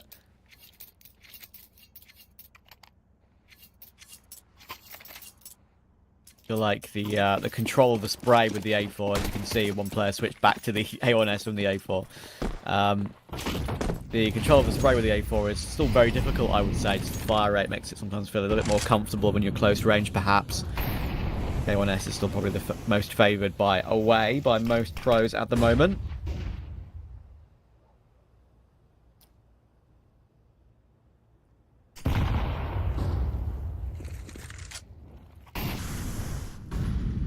There's a lot of focus on middle in this round for Monty, trying to pop in late after Sampy have felt like they've got it secured. Zedko could be the difference maker, and he will be. 2 kills, but Monty, they pretty much committed every single player to that mid take. So unfortunately, even though Zedko gets 2, everybody else is there, and it just really catches Sampy off guard. Really nice rotation back towards the B bomb site as well for Shield. I think he was holding from kind of more of a deeper... Yeah, he rotated in from Market, right, and caught off Savannah. So Monty, they should be in a winning position here, but the Alive catching off FNL in jungle does make this very dangerous now for the CT side. And yep, Shield, missed shot, all of a sudden it's a 1 versus 2. Yeah, Fino, that's a lovely catch, and it puts Lean in a very tough position now. He's not even got a kid available, which makes it even worse. I think there is one to be picked up, but it's whether he can even get to it and make it, whether it's even worth it to run to it and get to it. And go for the defuse, and of course it's such an annoying position. He's going to watch Fino jump spotting bottom connector. He knows where the jungle player is, but there's absolutely no reason for the Alive to swing at any moment. Finally he'll get taken down, but as I say, that was at a moment where it just didn't matter anymore. Fino had won the round. They'd done it comfortably. Both of the players to stay alive. Lean will have to run away and save. Another great recovery from Sampi. I loved what Monty Gen did. It's a very common strategy, of course. It's very meta on Mirage to have a mid-pincer window shortened connector. Maybe even a fourth if you want to put in a more unexpected position just to collapse on the play. But Zedco's 2K responded quite nicely. And yeah, I think as soon as Fino got that kill on Shield, the round was done.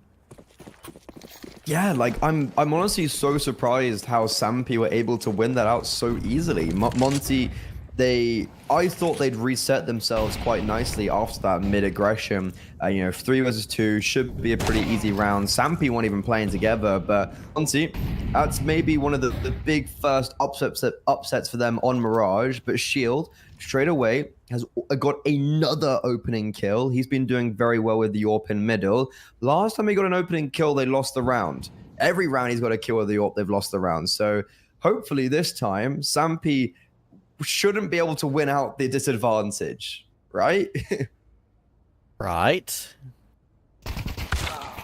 Yeah, good catch from Gizmy. That's Mangus like won't be able to creep his way up connector, but Savannah will get another kill to add to his tally, and the Alive is lurking. Good damage toward Gizmy, and Molotov toward Underbalk. He's aware that Ryu could be here too, and Ryu's not glancing at it, even though he knows he's there. It's very messy, because he's worried about connector and mid, and it's completely collapsed. Oh no. Another 3 versus 5 in favor of Monty Gem. It looked so like the thing is like they were even playing together. Like Gizmy and Ryu should have been trading each other or whatnot. But everybody gets torn to pieces. Sampi, they lose 2 players pretty early on. And yeah, a tactical pause is a necessity currently for Monty Gem. They have lost 3 rounds in a row. And in every single one, they've either had a man or 2-man advantage.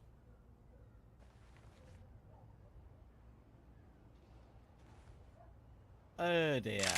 And it's the right time for a tactical pause as well. That's so frustrating for Monty Gen, how it just collapsed like that. As you can see, Ryu just wasn't expecting the Palace player just to keep jiggling as he was, to keep being such a nuisance, and to keep going for the fights. Ryu was so worried that he was baiting for someone in connector, as you could see, because Mangus had already come up from that position. While they were glancing at it. Very, very annoying. Monty Gen. What did I say about their economy being built up at 4-0 up? They had an absolutely perfect start. Well, Sampi have done exactly what they needed to do to break it down. 3 in a row, and they face a half investment.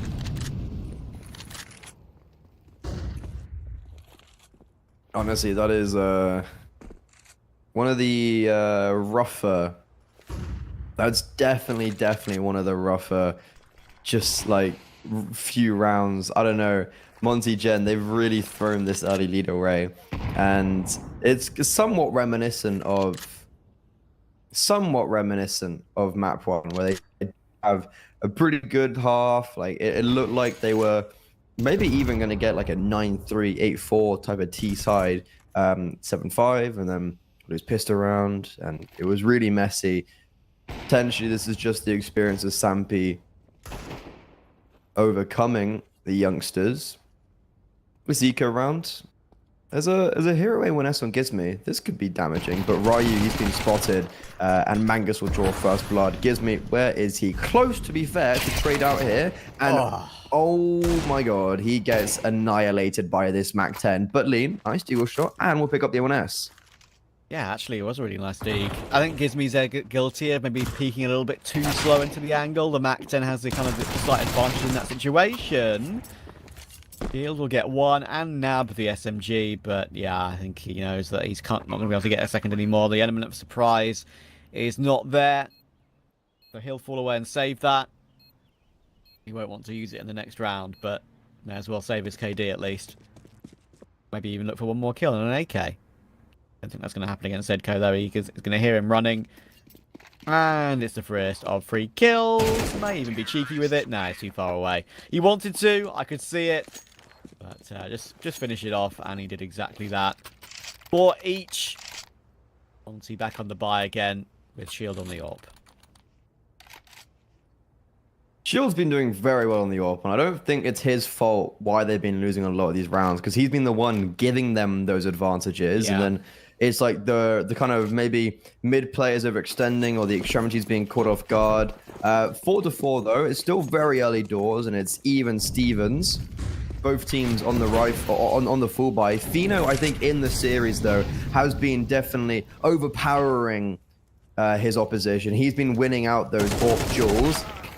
And right now, though, Zedco, who's been good at getting multi-frags regardless in middle, will actually be the first to fall. And I feel like he had the jump on lean. A explosion on the B bomb site now. Sampi, a quick reaction, and they just dominate. FNL, though, not cleared in the back lines. The espionage is at large. Only good for 2. That third maybe would have just solidified the round. Lean. I need to get one more kill with a nade, and then Ryu stops the alive from being able to plant. I was just waiting to see Ryu hop into action there. We knew he was going to get that final kill. Well done, Monty Gen. They've stopped the rot slightly. Back into the lead by 1. Round.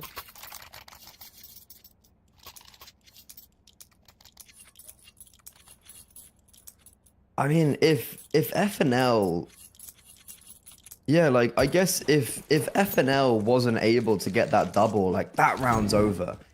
No way that Monty are able to resurge, and that's a bit of change of pace from Sampi. I don't think we've seen them just pop onto a bomb site kind of in that manner. And they might actually just try go for it again, but over towards A.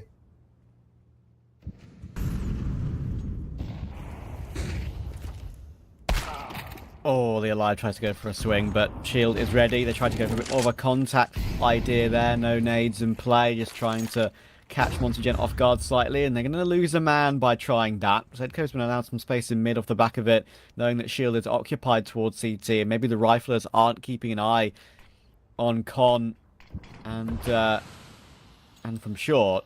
But smoke top Con is going to allow him to go for a cheeky play here. Maybe push his way through it.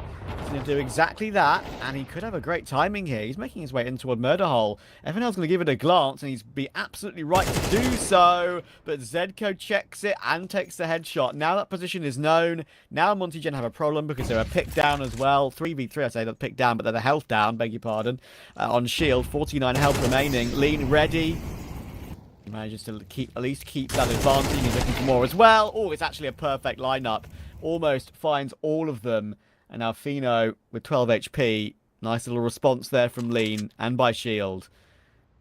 Could get caught by Gizmy. There it is. Well done.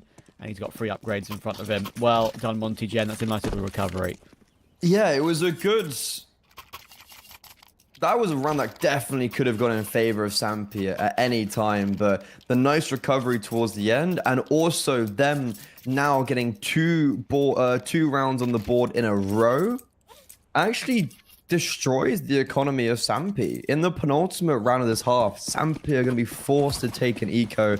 They've got a couple deagles. Actually, most people have deagles apart from Mangus. So Monty, all of a sudden, after having maybe quite a difficult middle of that first half, they're actually pulling away with this and are looking for most certainly an 8-4 half.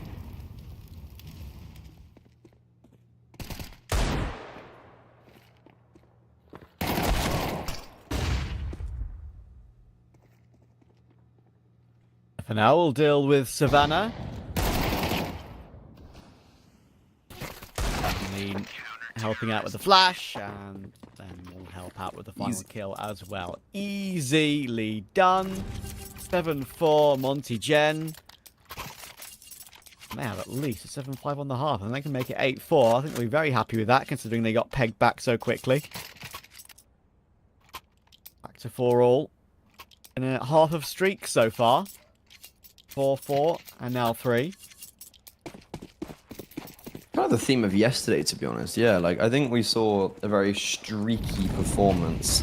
Kind of like one team would take a lead and the other team would take the lead. But right now, in towards middle, Zedko had been praising his doubles before, and right there, he adds 2 more to his tally. Mangus finishes off what his teammate started, and FNL has just sat there, subjugated over towards this B bomb site. Like, guys, what just went wrong?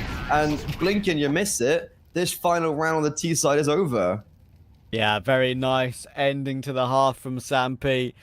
They'll be very much enjoyers of that when it keeps them in the game, and that breaks that little 4. I thought the half might actually end 4 round streak, but Sampi will stop that, and then I'll go on toward the CT side, probably feeling quite confident they can close this one out in 2.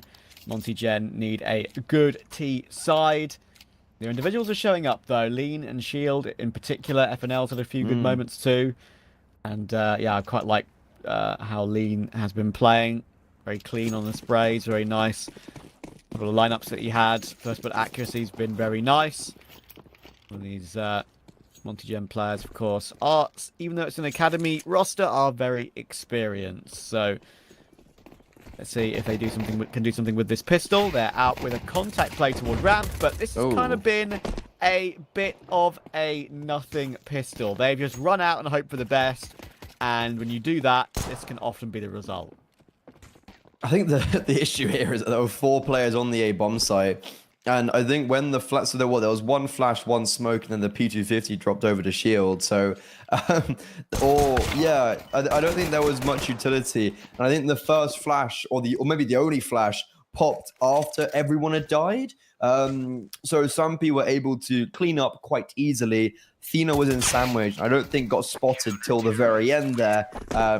And Sampi, yeah, that's probably the easiest pistol round they're going to be ever winning. And all of a sudden, now that they've also won out the final round of that first half, they've won this pistol round, they're getting a bit of momentum on the board to reclaim that lead off Monty.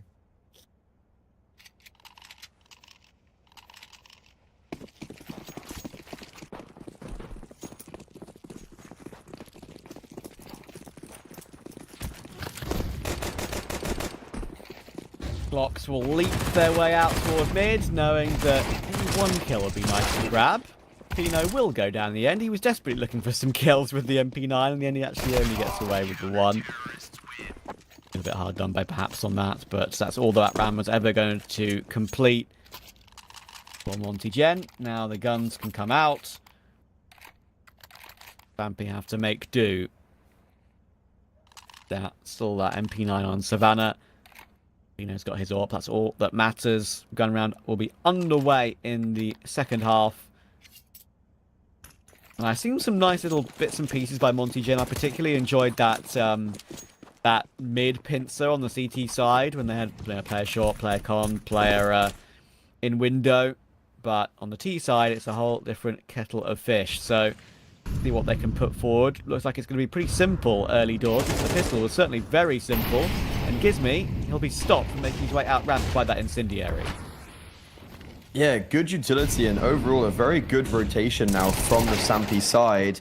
As soon as that Mangus realizes that no one's in middle, he's going to be able to turn his full attention towards this A bomb side. They have got to lurk the T side over towards B apartments, but look, like this A play is just being stopped in its tracks. Lean is trying to disrupt Sampi by making his play and making his way out of the B bomb site, but as soon as he dies, as soon as he dies, the round's over, but him getting that kill is monumental because now that's dragged not only Zedko, but also Mangus away from A, and Fino is here on ticket. I think just holding ramp. He's not even holding Palace, so he's going to be caught with quite a fright as they walk out, but he still connects the shot onto Ryu.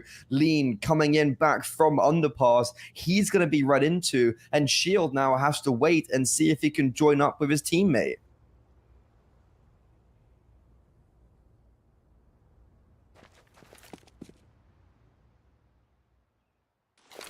the only thing they've got left. Flash over the top, that's going to send Lean in.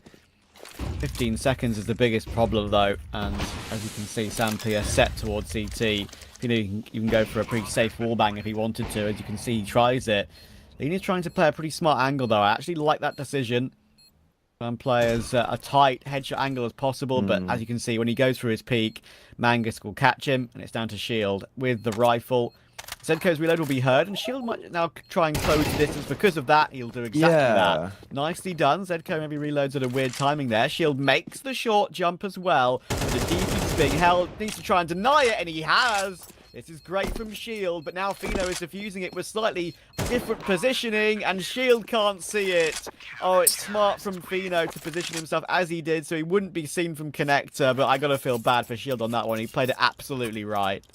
I mean, I'm still quite perplexed at how that got into like a 1 versus 1 situation where Shield is probably the favorite as well to win that out.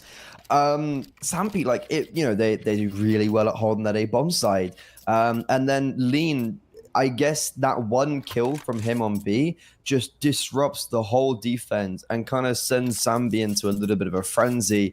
If only maybe if Monty Gen had been able to get out onto A-bomb a little bit sooner, maybe if Rock on the duel on Fino, that would have been straight away there a 1 round. But no, Monty Gen need to be able to find the silver linings in winning that, well, not winning the round. They lost the round, but they kept a player alive, and they also got the bomb down and got 4 kills. There's loads of success to be taken there. Yeah, Shield pretty much did everything. As you say, it's just smart work by Fino to reposition himself on the defuse. Yeah, something to some promise, as you say, though. Flash to the top, nades toward the bottom of Con, toward Gizmy, chunks him down a little bit, but it's another important kill by Lean. It's been brilliant, but Mangus has that nice tight angle on short to remove him, so back into a 4v4 very quickly. But Monty Gen have the entirety of mid to themselves right now. They have the entirety of middle, but they're not safe. Mangus propelled forward, conviction flowing through his veins. He adds 2 more to his tally. And look at this as well. Not only is there this contact on short, but the Alive has pushed all the way through ramp with the help of Zedko. So as long as Mangus can just exist and Savannah can kind of do the same, putting pressure on, the Alive's going to be coming in over from ramp. Mangus just still peppering away, and the Alive is actually going to be caught on a bit of a weird timing where he comes through top middle, spots that the bomb is down, but can't see anybody. So he's like, guys, what's going on? Are they up short? Are they in connector? Are they underpassed? And well, they're going to quickly realize that Monty aren't in connector. They aren't on short. So that means they must have gone underpass. And I think Monty are actually just saving this. So Sampi are going to continue flawless on their CT side, even though they lost the man advantage early on.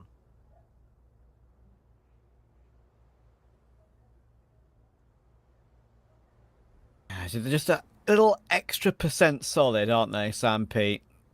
It's sometimes very hard to pinpoint exactly what it is at this sort of level, but Sampi, obviously they have a lot of experience playing together. Ryu and Gizmy certainly have, of course, by their time in the main Monty team, but being sort of switched around back and forth can be a little bit awkward. Get involved with Hellcase, of course, our sponsors. Scroll down and click the panels below.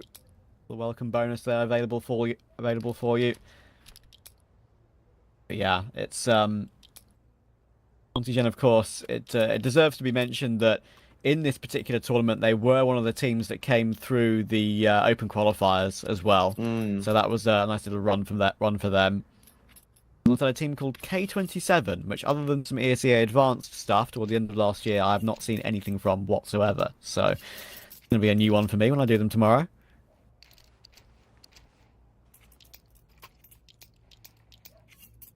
Yeah, I mean, Gun 5. Wait, sorry, pardon, Gun 5? Yeah, Gun 5 go up against K27 tomorrow in the opening game. Oh, okay. Gun 5 are a team that I've been actually happily, I've been very surprised with them. I like I like them a lot. Yeah. Celta has revitalized them, I think. Celta's also like playing well. It's a really cool roster. I really like Easy, but he's actually been struggling, I think, at this level. Like I gave him a lot of like hype when he got moved up from the Aurora Youngblood side, and he hasn't quite. I don't know. Like he's not found that same form that I once saw in him. And then his replacement, Grix, on Aurora Youngblood, is playing even better than Easy was. So I'm looking at that and I'm like, Gun 5, you're gonna make a, you're just gonna dig into the Aurora Youngblood side once again.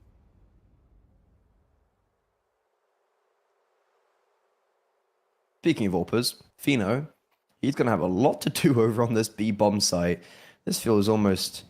I've seen this before. Cold Zero? Nope, never mind, it's Fino. He's missing. They all just swing on him. There's no crouching, there's no shifting. They wide swing him. And Savannah, he has a lot on his shoulders. Only gets one. Probably could have been given a second because they were missing their shots on him. But as soon as FNL maybe gets a bit of a close kill on the second, he dominates the third. Really big round from him. We were saying how he's had some massive important rounds, and right there is another one. Sampi have no idea what just hit them. Yeah, that's actually a really nice little burst there from Monty Gen, as you say, Fino. I mean, it's on an angle there where reacting to the first player going for a massive wide swing is actually very difficult. So that didn't help himself, actually, to be fair, in that particular situation. But there we are. As soon as he got taken down, as you say, Savannah was kind of, I wouldn't say fumbling with it. He kind of did the best he could possibly do. He got one. Yeah. He wasted about as much time as he could have possibly done, but not enough. It's just a blip. Monty Gen need to make sure it's not, for their sake, it's not just a blip for Sampi. They should be allowed at least 9 all.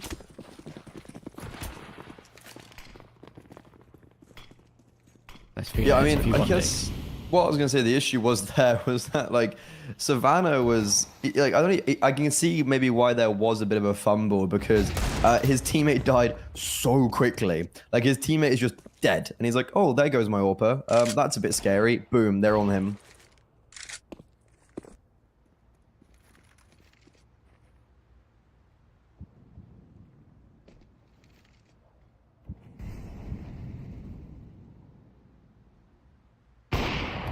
Shield, that's a nice check on the Alive. You could see he was jiggling close ramp, and FNL was obviously there for support as well. Been a very solid series from Shield, and I'm very happy about that, purely because of his affiliation with some of my old guys, of course, and the old teams I used to commentate back in the ESEA Advanced days. Nice to see Shield still playing well at this level. Ryu will deal with Zedco comfortably. Savannah knows what's up here, trying to see if he spots ahead toward Rio, if he maybe checks that firebox position a little bit closer, but I don't think he's going to be giving him anything at all. Wanting to confirm this 9 apiece and go into the gun round with actually feeling like this game is anyone's. Yeah, all of a sudden, even though Monty had this slow start to the second half, 9-9. Neck and neck as we go into the later stages of Mirage. Mangus's USP is actually going to cause a bit of chaos. Oh, there he goes. Yeah, that nade did max damage. 9-9. And Monty Gen, very clean anti-eco, only losing 1 kill at the end. AWP is going to be out. Savannah will be able to drop it over. Ooh, this is awkward. So Savannah, yeah, okay, he can just about buy AWP and armor.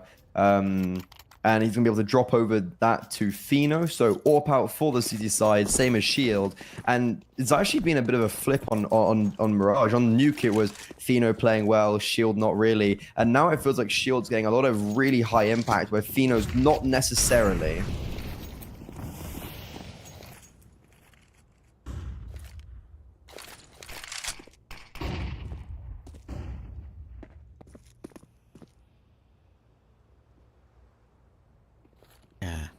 Agree with that. Shield Ooh, the Alive, that's 2 really nice kills on bottom corner. And then Zedko, he charges out to try and help. That probably was part of the plan, but his timing on it is very rough, but he gets completely blinded up. Impossible for him to do anything. And then Savannah is wandering toward Cat. FNL will catch him, lurking toward B. They'll plant immediately. Fino's on the wrong side of the map. Monty Gen has a big round to win. Puts him in the driving seat to possibly take this to a third.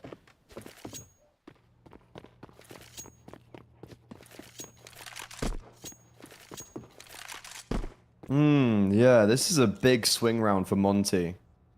Big confidence round. And Fino, once again, not find that impact. As I mentioned at the start of the round, it's been Shield who's been one-upping him on this AWP diff, as our friends over on Valorant would say. 19 and 9, like he's had a very seismic performance.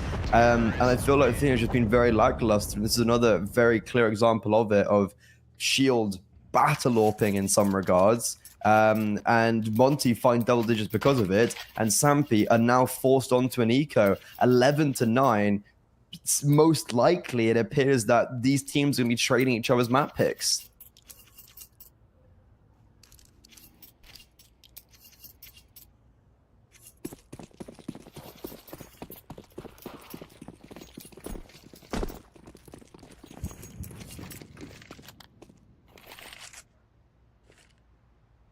Yes, Fino's going to feel like he wants to do something in this round, wants to make an impact.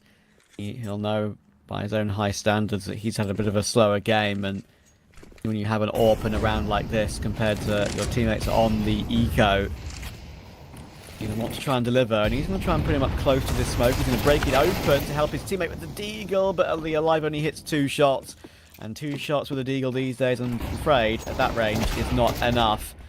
Angus gets his 1, but Fino is still stuck behind that smoke, and there's no... I really wouldn't want to risk it if he was him. If I was him, I should say. He is Risk him. it for a biscuit? He is him.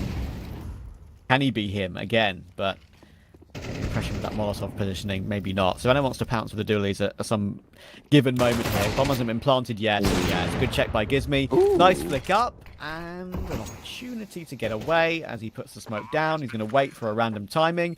But of course, as he waits, he will be enclosing in his position towards CT, and then Lean might just choose to shift his way through it on a timing. Fino's best opportunity is to either go toward Cat or toward Underpass, and he has managed to escape toward mid, but Lean going through that smoke as he does. Oh, he wins this round. Drop on him. Nice job, Fino. Needs to try and get away, though, and he's just got behind the angle. But he's going to be hearing Gizmy closing him down. They need this AWP. Be very helpful in the last couple of rounds of this official. He will be allowed it. The thing is, damage is even that important. Like, I was going to say, they killed Gizmy, for instance. He's on 11k. FNL's on 10k. Like, it's way more valuable for Monty to maybe send the hounds out to go and take the AWP down. They're happy to go like 3-for-1, for instance. Like, lose 3 players, kill the AWP, though. But no, this AWP will be extremely useful for Sampi in this final few rounds. Potentially, they are able to end it off from regulation, but I think a lot of signs are pointing towards Monty taking Mirage, and a big part of that is the rifling of FNL and Lean. Shield on the AWP. He's also being very proactive, this time peeking over towards the A-bomb site. If he's able to just get offered up a frag, or get his teammates to offer up a frag when he's just holding for him, Monty, within a split second, they get a double opener, and also Fino on the AWP is being dismantled. It's falling apart, this Mirage for Sampi. They look like they were pretty solid as the second half got underway. Looks like they recovered the game nicely. They're feeling confident. Monty Gen were making a few mistakes. They managed to win a couple of the close rounds, of course. Sampi with that defuse by Fino, obviously, as an example.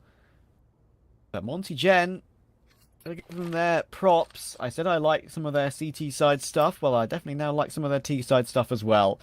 FNL 19, Shield 20 and 9. Lean has been very impactful, 16 and 12. And I think Rio's had a number of important impact kills as well in the gun rounds. Nade toward the van. They don't even need to do this though, little do they know. B site is completely open. Sampi have stacked, hoping for the best.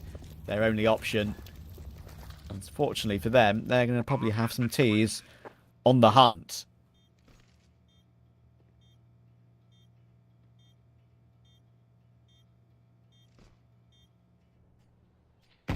That was just such an easy round for Monty Gem. Like, there was this very simple play with FNL and Shield towards ramp where, look, Shield holding for maybe more of the, like, longer range with the AWP through CT, triple, whatever, and FNL just holding stairs. They get that kill. Super simple. Zedco just swings into them.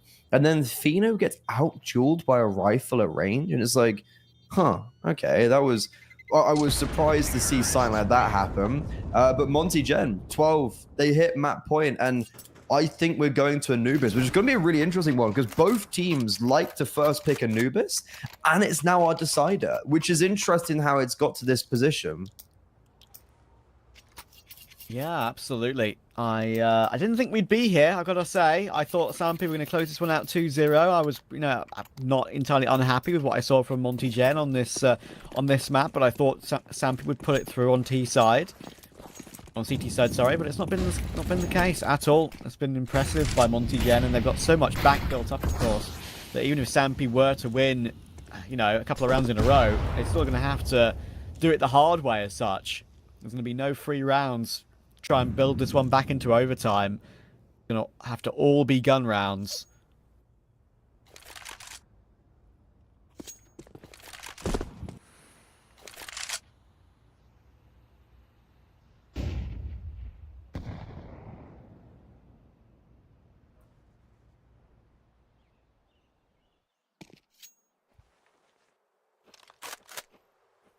Okay.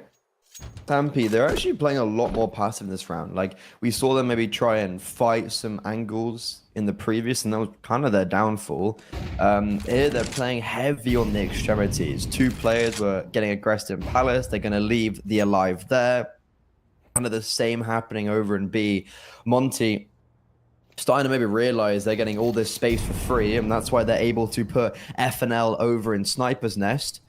40 seconds left. Monty playing a slow default in middle, and with Ryu over towards ramp, it's very clear that they're wanting to end towards this A bomb site, and especially with FNL over in Sniper's Nest, this is really going to be very difficult for Sampi to retake. But Monty, they don't clearly... wait, what? They just don't clear Zedco. They just start planting the bomb. They will catch off the CT player and finally Zedco. But look, this is when the Alive can start to activate himself. He's over in ramp, but actually it's not even him. He's not even going to be able to do anything in this round. And he's like, guys, I got it. Don't worry. I'm going to come in and win the round. No, Mangs has done it for them by dropping the bomb. And Monty, it feels like they had that in the palm of their hands, but just don't clear the bomb site and rush a little bit when there's like 30 seconds left. Yeah, they genuinely did have that in the palm of their hands. They had all the right angles as well. You could see that Shield was holding towards short for the rotation by Savannah, but Savannah still managed to catch him somehow. Of course, Shield, that was his job in that situation in the round, despite what was going on elsewhere, and Zedco is kind of the hero. Managing to get two, not being checked. He should have only had one. You can see when the trade attempt came through, I don't know how, he didn't get taken down, but manages to get two from that. And Sampi stay alive just about. They look very, very tight for them, and this one might look tight as well. I think Lean knows where Zedco could be playing from, or maybe not. Zedco again gets a cheeky one, and Gizmi has to trade quickly. Again, we could be going up called Connector, and that's a great check. Mang is in a very similar position, and he could go unchecked, and he doesn't. And of course, the Alive is 12 HP. Gizmi's going to easily take that one too. It's a lovely triple from Gizmi, and he knows that Savannah is the B player. Got a lovely off angle. Could get a quad kill to finish it off. He absolutely does. Well played, Monty Gen. That was a very, very good map from them. And we have a decider now, Freddy. You're muted, brother. I do not hear you. Oh, I am muted. What's interesting is going, like, when you go bar for a lot of those players, like, Shield was just out-AWPing Fino. You know, like, when you look at some of the experience, you think that Sampi probably should be winning this one out 2-0, and just about, like, the amount of reps they get in, and how we've never seen Monty on Mirage. But even though Sampi maybe were pulling away in that second half, Monty Gen pull themselves back in and win some really clutch rounds, and we're just winning out those defaults quite consistently. The question is now, Anubis, where is this going to go? I think it's going to be an absolute bloodbath. Yeah, I really don't know how to call it, actually. I mean, as you say, Monty Gen, the couple of games that they've maybe played, we've seen them play, maybe outside of HLTV officials as well. They do quite like Anubis, but again, it's a map that Sampi love. We've already seen Mirage, which is one that they, very often pick into. Anubis is a ditto. They do exactly the same thing with that map and play a hell of a lot of it. So I would say Monty Gen is still up against it, but considering how the series has gone, I think we've got some good informed players on Monty Gen, and they're absolutely giving this one a good go. So there's opportunity here for them to do something. It's a one-map shootout for elimination. We'll see, of course, who is eliminated after the break. Who do you feel when they make you the monster? I am not scared of none of you imposters. Taking the lead now while they watching. Think you should leave now while the option. Taking no else, yeah, I gotta win. Watch me kick down the doors, they won't let me in. Who running the game now? Foot on the gas, can slow down. No, my team, we holding it down. We know we running it now. Watch the game change. Watch the game change. Watch the game change. Watch the game change, yeah.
Bang, bang. Keep bringing it back. Back, back. See that bang. Bang. Keep bringing it back. But you think I might swing it back,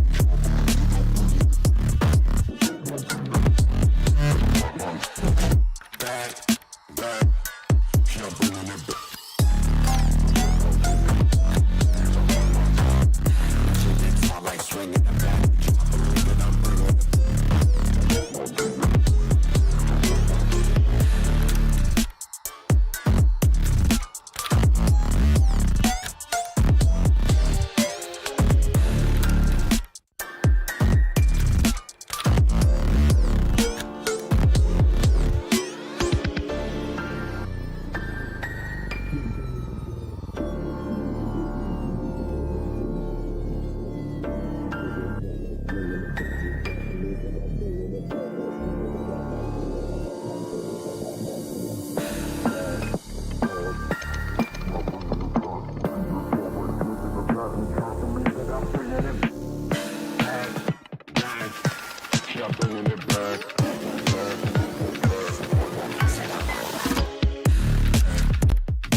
You think that I'm running in place? Y'all really testing my patience. Right before I blow up the spot, I had to get back to the basics. What if my talent is wasted? You see what I'm lacking the placement. Thought since I rap in the basement, but my come up is legend, is greatness. I don't care now, it's pedal to the metal. I can never quit now, I will never settle. Puppet to the game, I'm pulling strings like Geppetto. We in the same game, but I'm on a different level. I passed it. Gotta keep grinding till I'm laid up in the casket. No fake round, but you feeling too plastic. Yeah, y'all feeling too plastic. They say my style crazy, but then it's straight jacket. Wow. Why you still testing my patience? Trying to turn me into something I ain't trying to be. All the hate is a heavy rotation. You gon' lose yourself, quit testing me. Don't make me lose my mind. Don't make me lose my mind. Don't make me lose my mind, cause I'm looking like Wesley, test me. Don't make me lose my mind. Don't make me lose my mind. Don't make me lose my mind, cause I'm looking like Wesley, test me.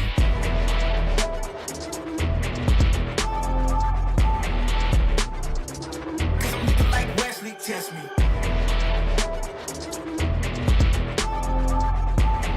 Don't make me lose my mind, cause I'm looking like Wesley, test me. Yeah, guess I know no better. I ain't got no chill, so they call me a devil, I know. Look, I am just a man on a mission. If I want it, then I get it, I go. And if you're trying to test me a beast, you gon' need Liam Neeson. The chance that you taking is flagrant. You're testing your luck. If you think you make it out, then you're sadly mistaken. Careful what you putting your stake in, cause I ain't got no patience and no limitations. You trying to figure me out, and I know I don't make sense, but no one's there when you call like you're trapped in the Matrix. You need to take a break from it. I think you should take 6. Cause yes, I hold a throne and no one else can replace this. The pain will only go deeper the harder you chase it. I'm the greatest that you ever made. It's time that you face it. So tell me, Why you still testing my patience? Trying to turn me into something I ain't trying to be. All the hate is a heavy rotation. You gon' lose yourself, quit testing me. don't make me lose my mind. Don't make me lose my mind. Don't make me lose my mind, cause I'm looking like Wesley, test me. Don't make me lose my mind. Don't make me lose my mind. Don't make me lose my mind, cause I'm looking like Wesley, test me.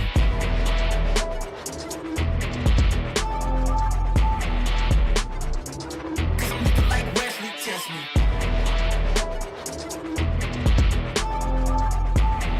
Don't make me lose my mind, cause I'm looking like Wesley, test me. Kiss like that. Kiss like that.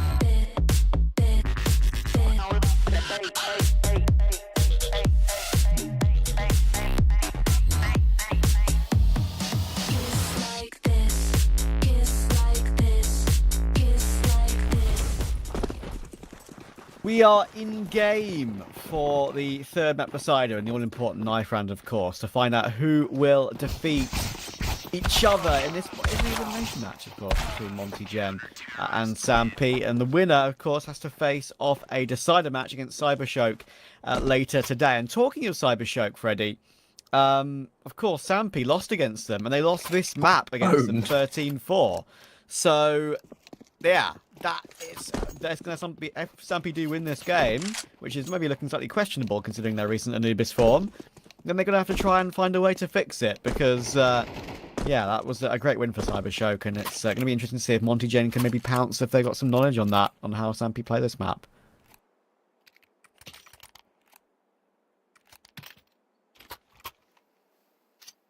Yeah, no, like because Sampy had picked. They'd picked Anubis into Cybershoke like 10 days ago, let's say, and then lost 13-1. And then I was like, oh, maybe it was just a T-side thing because the Cybershoke side won 11 rounds in a row on T-side. I was like, maybe it's a T-side round thing. Nope, it was just an Anubis thing. They got actually demolished. So even though Sampy are very confident on this map and confident enough to pick into a team that also pick it, they just weren't up to the same standards. Monty, kind of same scenario. They've picked into it. They lost. Where do we stand with Anubis for both of these teams? Currently, we were discussing that Monty, maybe in this, they're looking a lot sharper, but currently it's Zedco who gets the opening kill. And Gizmy is now stuck in no man's land. Mid and A is being wrapped around. Gizmy just got a knife kill. What's going on? Okay, it's chaos, but Sampy are very much in a very aggressive driving seat. Well, that's wild. The aggressive driving seat will be in Sampy's favour, but now, Gizmy's going to have some nice cash, isn't he, in the next round? I wonder what they're actually going to choose to force buy with. Because FNL is a long, long way away, so he can maybe save his 100 Kevlar and get a 350 helmet if he's lucky enough. And Gizmy, of course, can buy something. So, usually maybe I wouldn't expect to see a force buy in the second round, but I think in this occasion, purely because of that knife, we might see it.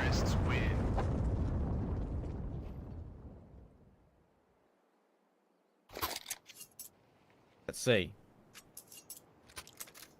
There we go. M4. He's got enough for Kevlar if he wants to go for it. There it is. FNL, FAMAS. I rate it. Straight in for it. Who won the round? They both got rifles. Okay, this is actually like what I've been I don't want to pick on him, but Gizmy hasn't had the greatest of series. Even on Mirage, like, look, he wasn't lighting it up. And I think yesterday against Maz XT, he really impressed me and was like, he was showing why he got promoted to that main team. I also heard he got he's IGLing, and I don't know if that is actually the case, but I'm kind of going off that and what I know from him. So it seemed like he is cooling. And yesterday that made it even more impressive for how well he was doing. Currently, though, with that Stadium 1S, he actually does get the opening kill and is going to be in the right position. Because, look, the bomb's in middle. There's 2 players there for Sampy, but Monty have 4. It's going to be so hard. Ryu has positioned himself nicely as well. He's got that Gizmy support, and look at the amount of damage has been done. Ryu just says, listen, I can just pounce now. And he does exactly that. It's going to be down to Zedco to find this entry on toward the A site. But right now, FNL is doing absolutely everything right, hiding behind the cake. He's heard him walk his way in. He's called for rotation. He's waited for some help, and he's going to deal with it anyway himself. Well done, FNL. Mangus, Mac 10. Not making anything happen from this. I felt like that was just a perfect read for Monty throughout that whole kind of round where it's like, okay, Gizmy gets a pretty cheeky kill just as the smoke blooms. Well, actually, I guess it's probably the Alive going for a cheeky play. Gizmy was just holding the bomb site. But Monty were always in a position to have numbers in the correct position. AK does get dropped, so Mangus might actually go and try to save that as he will upgrade from the Mac 10. But Monty going to be very happy and starting this Anubis in a very dynamic way. Why did Mangus almost just win a 1v4 with 10 seconds left? Oh, they were so desperate to take him down for seemingly no reason. He's been gifted quite a lot of bonus cash with his kills, and he's got the AK upgrade. Yeah. Bit of an oversight for Monty Gen there to throw away some of the weapons. Don't think it was necessary to go for that fight. Like, it's a 3 versus 1. Just kind of let him maybe have the AK. Yeah, it's not the end of the world. Of course, Sampi now have something to work with in this round. Senko's going to force up a Galil with a smoke. Manga still has plenty of util as well. Savannah's been the man to get the molly. And if they just get a couple of flashes in play here toward A and go for a pounce, then it could work for them. They've got 3 players here right now, but I say 3. Now they've made it 4. Savannah just lurking. I actually quite like this call, having a Tech 9 lurking mid. They're going to break open the smoke, and we can go straight in for this one. Monty Gen need to be ready.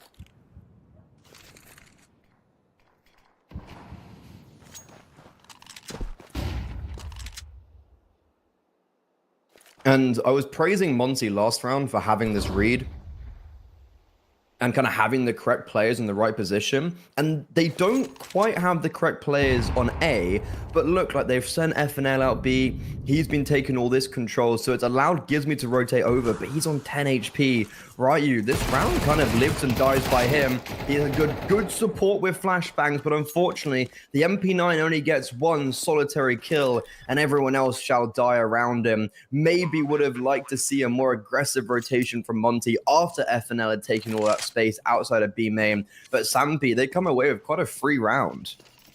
Yeah, very often when you go on an aggressive rotation like that, right, you get yourself maybe 2 or 3 players in camera. It can be very hard for a T side to fight up against that. Has also put himself in pretty smart position here. He could have a free AK on his hands. So there we go.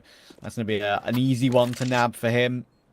And FNL just stuck in E-box with the MP9. Awkward for Monty Gen. As you say, get the rotations maybe as quickly as they could have. Didn't read the map as quickly as they should have, and Sampi are going to be gifted. Not just 2-1, but switches the number of rifles as well. Nice trade, removes the MP9 from the equation too. Nice position to be in.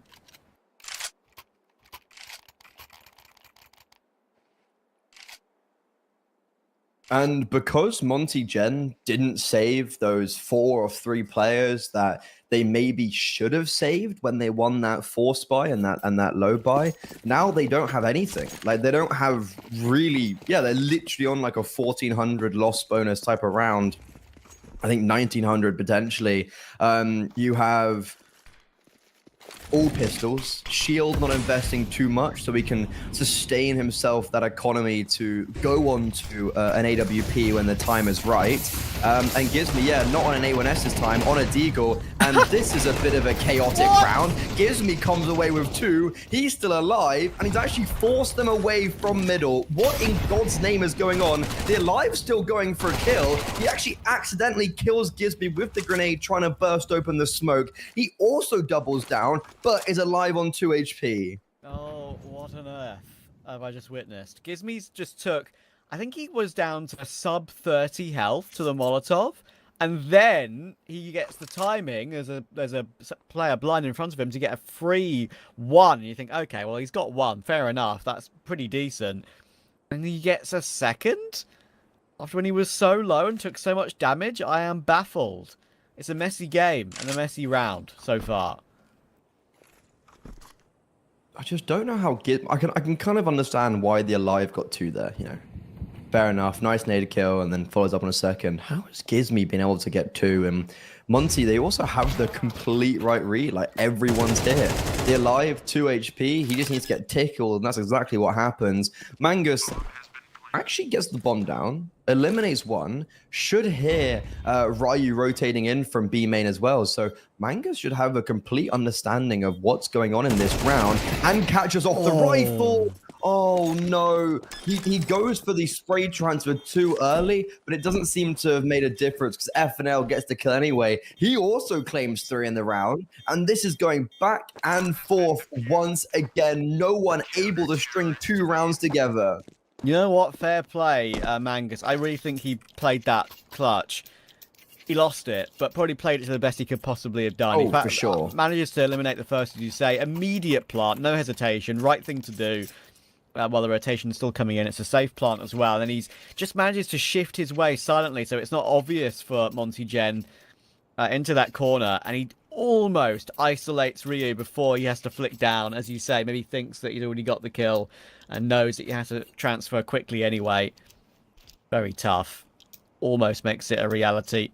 But Monty Gen win another unlikely one. Both teams have won unlikely rounds in this game so far. This one is, well, in the series so far. And in this game, we've already had a couple.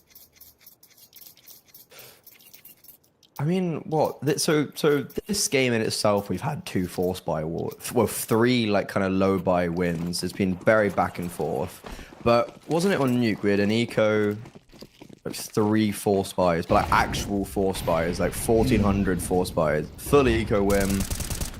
Like it, clutches, 2vx's. Like this game has really produced some very wild and wacky rounds. And I believe it's going to continue to do so. I am suspecting that isn't going to just stop now. And look, like this back and forth is probably could continue, because even though Monty won the previous round, Sampi, they get the bomb down. They're on the T side. Like, it's so much easier for them to invest into these rounds than Monty. So they're always kind of going to be on this upper foot, and they're going to have the upper hand in these back and forth affairs.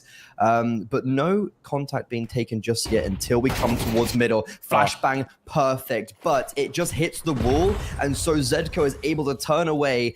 2 players are blinded, but 1 was not, and that's all that matters as Gizmy falls, and Zedco is now deep in enemy lines.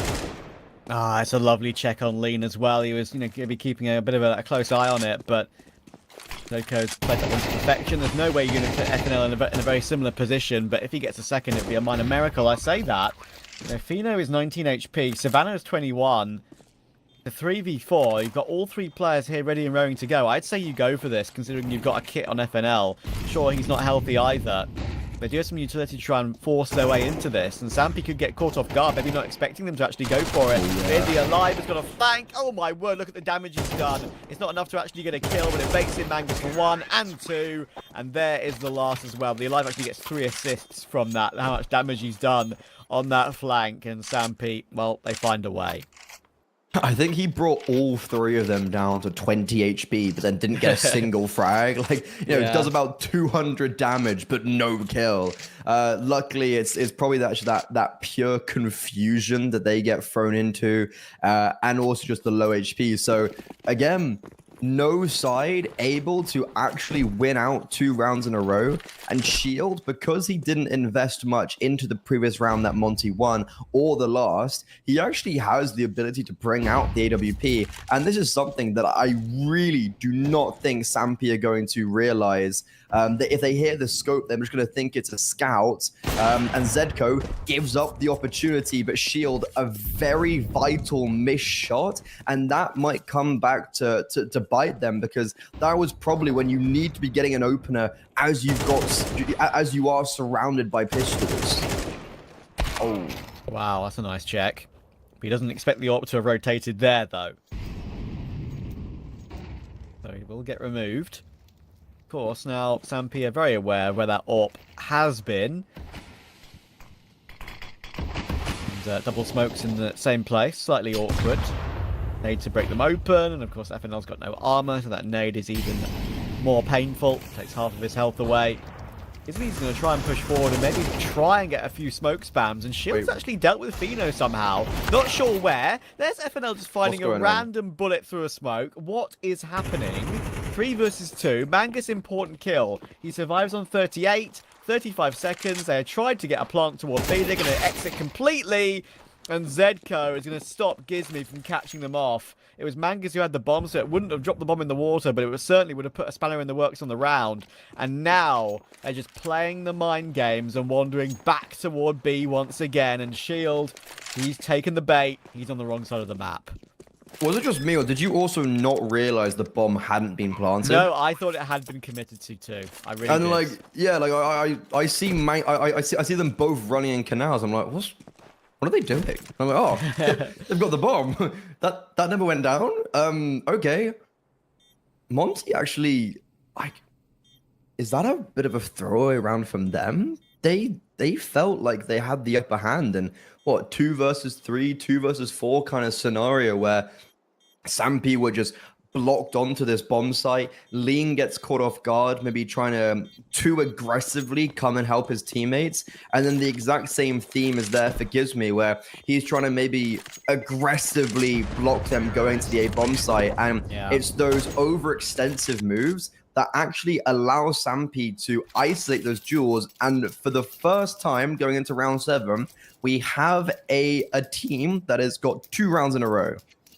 Yeah, I think for Gizmi, that's a tough one, because if he swings, I think it's definitely the right idea to peek there, because if he gets the kill, even if he gets the kill, it's quite a hard retake on A, with of course, Mangus, even though he's relatively low HP, they're quite split up. Shield may have been there, but obviously he wouldn't have wanted to go on his own with an AWP without Gizmi, so they would have waited, and Mangus probably would have got set up. And as you say, the fact he doesn't get that kill, is awkward. He's alive, but a very smart molly. It's going to force them both into his path. Dean and Rio with the eco coming through, not being able to do much about that. Shield, of course, still has his AWP, but he's going to be protected by Gizmi. Protect the VIP in this round.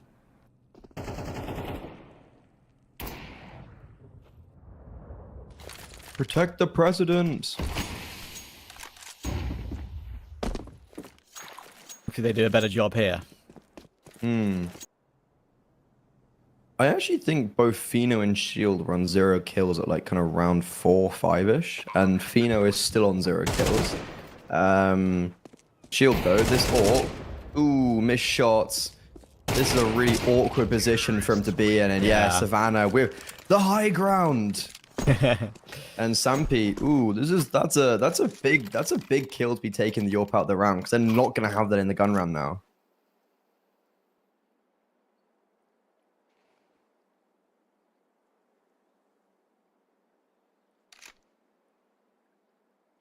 We get to get involved with the Hellcup 10 code, of course, on Hellcase.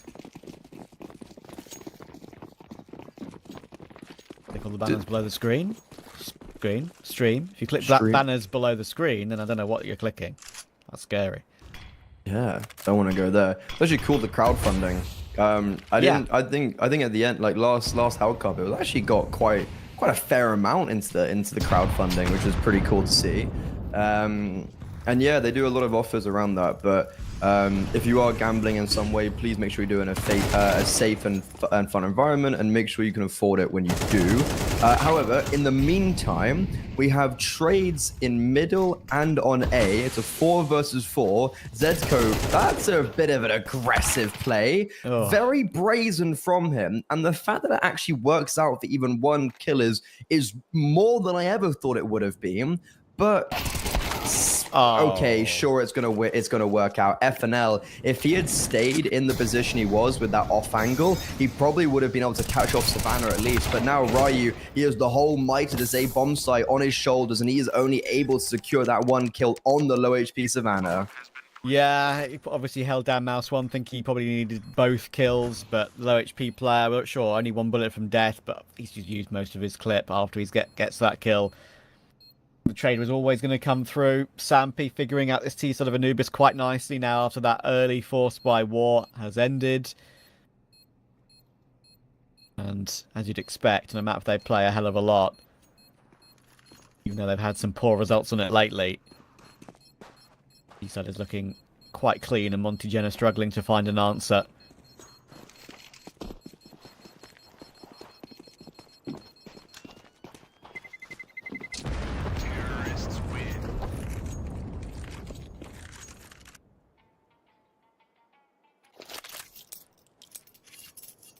This could be where the experience trumps the young talents. It is T-side Anubis though. Yeah, exactly. Like, how much does that, like, so how much weight does that have though in the conversation? Like, do you really start giving the benefit of the doubt that much, or like, yeah, like, where in the conversation do you start being like, but but yeah, it's too much. Like, I think now if it's like a 7-5, 8-4 half, that's completely fine for Monty Gem. But it's like 9-3, maybe a bit too much. Yeah, I think absolute rock bottom minimum here is, I would say, 3 or 4. I think if they get 4, they might have a good shot. We'll see. Mangus nades to quite nice effect there. Good catch on Ryu. Good catch on Gizmy. Two Monty players, of course, that have had some time in that main team. Savannah will find Shield as well. Shield has not had the impact that we've seen him have in the first 2 maps of this series, sadly. The Alive will deal with FNL. 5 players alive, money bolstered ever further. 2 players on quintuple digits. There's comfort now for Sampy.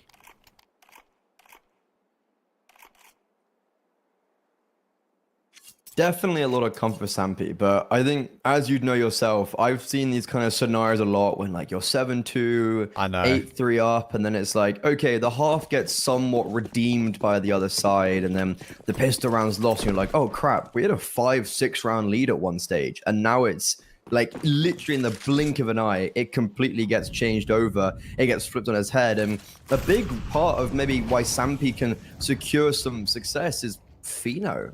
Like, he's yet to get a kill in this whole game. Anubis. And also was really struggling on Mirage. I guess you don't need Pheno when Zedko is just walking through these smokes. Done that quite a few rounds and been a little bit critical of it. But I guess in that scenario, it does get them not only the first opener, but the second. There are players on this B bomb site, but I don't think Sampy are actually wanting to end here. Yeah, Zedko's just being super cheeky with it right now, knowing he's got space to work with, some freedom and some form, some timing that he knows will work. Savannah's found Gizmy as well. And the thing for Monty Gen is they've still got the Alive to worry about on a lurk, even though the A-bomb site has been totally taken. If they were to push forward in this position, the Alive would just be able to cancel them both. That will come through. That's going to be 8. And as you say, I mean, you're absolutely right. These games do get out of hand. You know, an 8-4 can absolutely very quickly turn into a very competitive game. Out of nowhere, that's how MR12 kind of leans.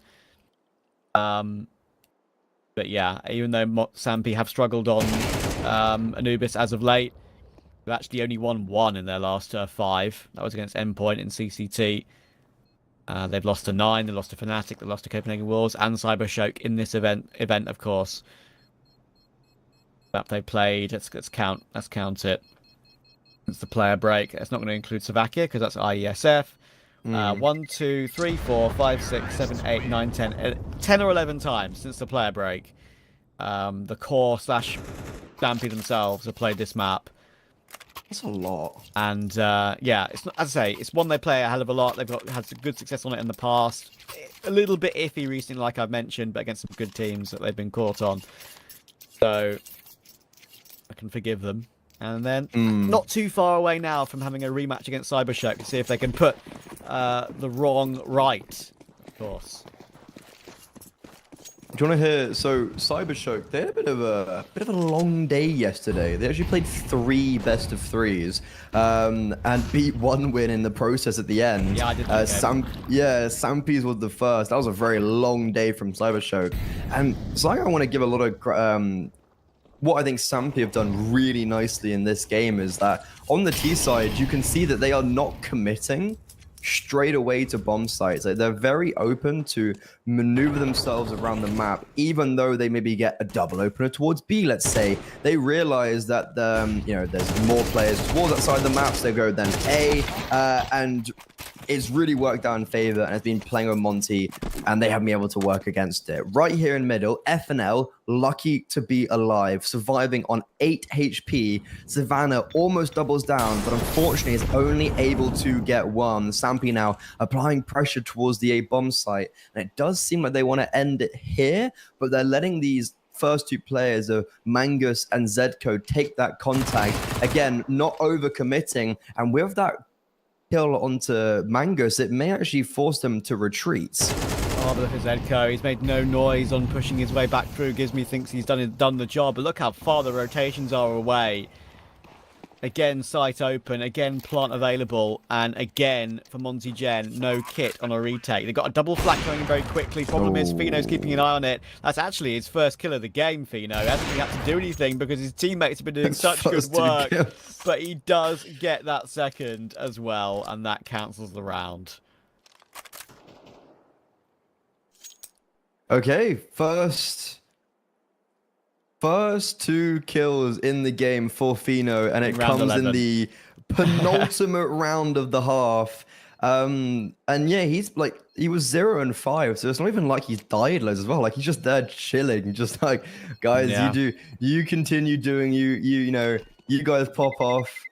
No issue whatsoever. I mean, like, Shield, his opposition AWPer, hasn't got a kill since like round 4, if I'm not mistaken. So it's not like he's had much to contend with as well. Like, he hasn't had to win out those AWP duels. And 9-2, Stampy, yeah, they've actually done really well at securing this half. 10-2 is on the horizon. They are up against a full buy, but I think this is, you know, they've stamped their authority not only on Anubis, but on this whole series. Yeah, I think if it's 10-2, it's absolutely beyond the pale. Even 9-3 could be a little bit too much for Monty Gen, even on a favoured side. If they lose the pistol, it's pretty much done. Zedko again, holding W pretty fast here. Flashing toward E-Box, and be able to take it comfortably. And FNL and Lean are going to be under some pressure again. The quick rotation coming in from Rio. Savannah's making noise, of course, with that smoke in mid. Maybe trying to hide the noise that Zedko's making. He's made his way all the way through, and if he goes through this smoke again, how many smokes has he gone through in this game? Oh my word, Zedko, finally he gets spotted.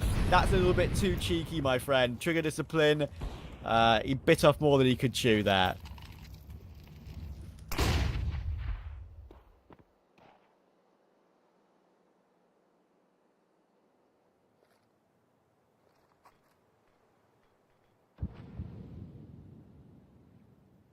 Surely Monty Gen can't find a way to lose this one. Surely not, right? Fino, he's finally on the board. Why don't we add to it even further? He's going to have to in quite a seismic way, because he's in a 1 versus 4, but no, gets spotted out. Monty Gen, you know what? They end the half off pretty well, keeping 4 players alive. They dominated round 12. Is this foreshadowing a comeback, or are we just going to see Sampy eliminate them here in Group A of Hellcup 10? Well, if we see Monty Gen put in a similar T pistol than we saw on Mirage, then I'm not hopeful. I think he's kind of just walked in toward A nonchalantly and got all tapped down by the 3 players who were in a crossfire. So it's a long way back, but it is T-side Anubis. You never know. You never know. It's funny how the scoreboard is, isn't it? 12, 12, 12, 10, 2. Bit of an odd one. But as I say, Fino hasn't really had to do anything other than 1 round. The 1 round he needed to do something, he did. That's it. He is someone who... It's really hard. I find something that's at this level, it's really hard to notice when someone's like maybe inconsistent, or because there's just so many officials, right? But I think Fino is someone who I really do see like high highs and low lows. And like, I haven't seen really enough of Monty Gen to really comment upon that. But Zedko's playstyle, like I haven't seen him ever been as aggressive as he's been on Anubis. And I think that does like potentially contribute to why he struggled coming out of the player break. But Fino is an AWPer where like he's not that explosive, and sometimes it really does show when it's just a big lack of kills. But he does play more of a passive AWPing role, to be honest. Like we saw on that T side, like, he's just throwing the util a lot of the times.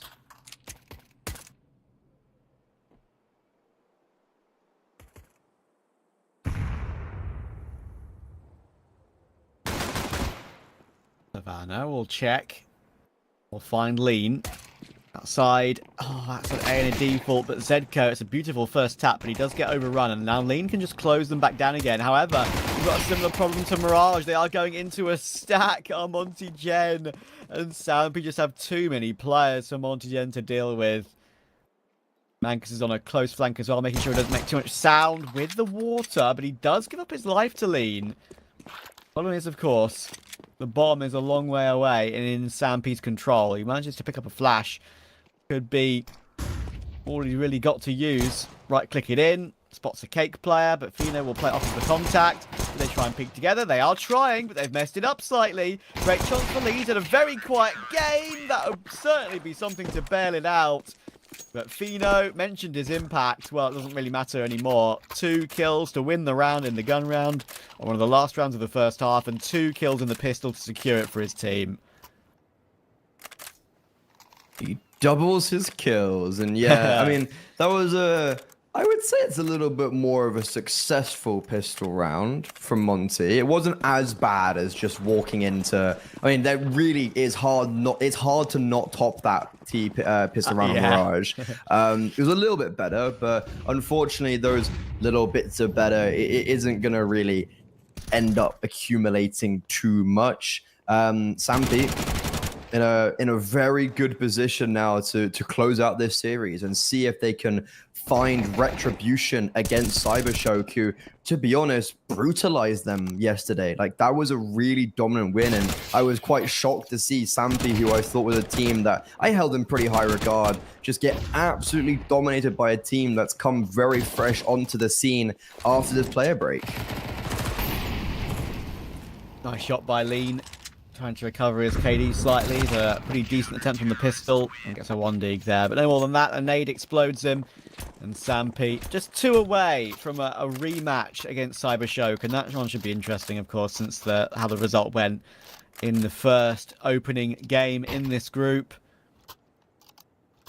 Of course, can confirm to you that in that group A, Mouse and XT won both their games. They are through.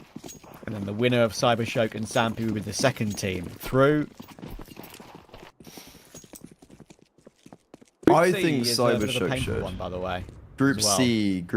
I haven't actually 9 seen... Pandas, 9 ITB, and Illuminar. That's a pretty hard group. Illuminar just sitting there like... Chuckles, I'm in danger. What's going on? Just they've lost their AWP to Liquid. They're like, wait, Team Liquid want our AWP? What? Are you sure? I think I saw Rainwaker in an interview was like, yeah, when I got told that Liquid want me by my manager, I thought he was joking. I didn't believe him for like a few hours, and then it was like, no, like Team Liquid want you, and he's like, oh, okay, why? Sure, let's go. Okay, you're not going to be saying no to that one.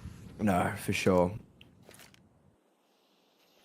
Group D is actually a bit of a bloodbath because Young Ninjas, they're a strong squads, but we haven't just, it's same as Monte. I haven't seen much from them, and then like obviously one win, Hobbit, and TSM, the Danes are looking pretty tasty. But before we get ahead of ourselves, let's look at this round, because this could be pretty much where it all ends off. This gun round, if Monty can't win this, then I think it's game over, unfortunately. The Alive, able to trade out Mangus. This B bomb site has 3 players, now only 1 alive. Zedco had to get a multi-frag as the last final frontier, but unfortunately, only good for that first. Fino and Savannah, they are pretty close in rotation, but unfortunately, they're very sporadic. So, look, Savannah can get 1 killing connected, but then should be traded. And Fino just can't do anything about it, but we won't even get to the opportunity of a trade because Lean is going to instantly demolish and decapitate Savannah. Round over, Monty survive. Yeah, that's quite well played by Monty Gen. Those are the way you'd want those trades to go on the B site. Very hard, of course, for Sampi to line players up with the FAMAS, with the fire rate, and just the gun in general. I just kind of did their best with the Alive and Zedco to get 1 apiece, to be fair. Once the final player got removed, as we saw by Lean, it was almost impossible to get back into it if you are Sampi. Savannah getting caught in E-box.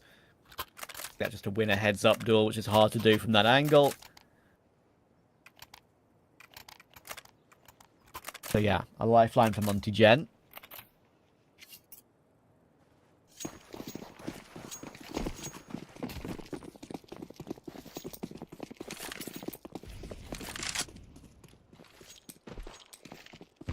It's a lifeline, but look, like they're still 4-11 down, and they didn't even really default, right? They just kind of executed onto a B bomb site. So when we actually maybe get into the deeper stages of Anubis, if we do get there, like we're gonna have to see how their default does work up against these full buys. It's a weird one for Sampi. They have the auto shotties out. They have the Deagles and 2 A1Ss. It's not the greatest of purchases, but still definitely with how Sampi have been pretty dominant over on Anubis, you wouldn't be surprised if these type of rounds actually are the ones that win it out. Gizmi in middle, though, starts off very well. The Alive, normally maybe flashing for Fino, gets flashed in and falls. Yeah, Shield gets himself a 1-for-1 too. Fino knows what's in front of him, and then Mangus continues to spray that smoke. He'll get caught by FNL. Nice pre-aim by Fino, though. Takes no damage on that recovery kill. It's now down to Savannah or Fino just to find one more kill back. Fino's rotation to a B is quick, but he's going to be mollied off. If he can maybe try and peek behind that, he does so. Oh, but he can't complete his kill on toward lead. And now he's mollied off for a second time. Savannah's found that AK, and Fino's continuing to take more damage to that probably unnecessarily. He tried to maybe distract a little bit to help Savannah get an opportunity, but Savannah couldn't. And now Fino is just dancing around looking for a kill. Not going to be able to find it. It's going to be an eco for Sampi. Monty Gen have at least 11-6 in their favor, you would think. I actually can't believe Lean hasn't died there. That's a type of like 96-5 type of you check how much you've hit him and you're like, I hit him 5 times. Really? Come on. Like for 96, really? But Monty Gen, look, okay, there's you never want to sit here and discredit a possibility of a comeback. This is definitely the startings of one. Doing the last 2 rounds quite not I wouldn't say dominantly, but you know they weren't close. They were pretty always one-sided rounds, so they've definitely got a bit of momentum being built up. Gives me as well gain some confidence here with the Mac 10 potentially. Also feel just firm in his economy, and also they do have the benefit if they're not fighting for overtime, they're still fighting for potentially a victory in regulation. It's a very long way, and Trav, when would you start to be like, okay, there's a possibility of this comeback? There's always a possibility when your opponent's on 11, because you can afford 1 error. If it's 12, it's like, okay, we can't afford any mistakes at all. Yeah. I would start believing at 11... okay, after 2 more gun rounds, so maybe 11-8, I'd be like, okay, hang on a second. Stampede need to find 2 full rounds on the CT side, and...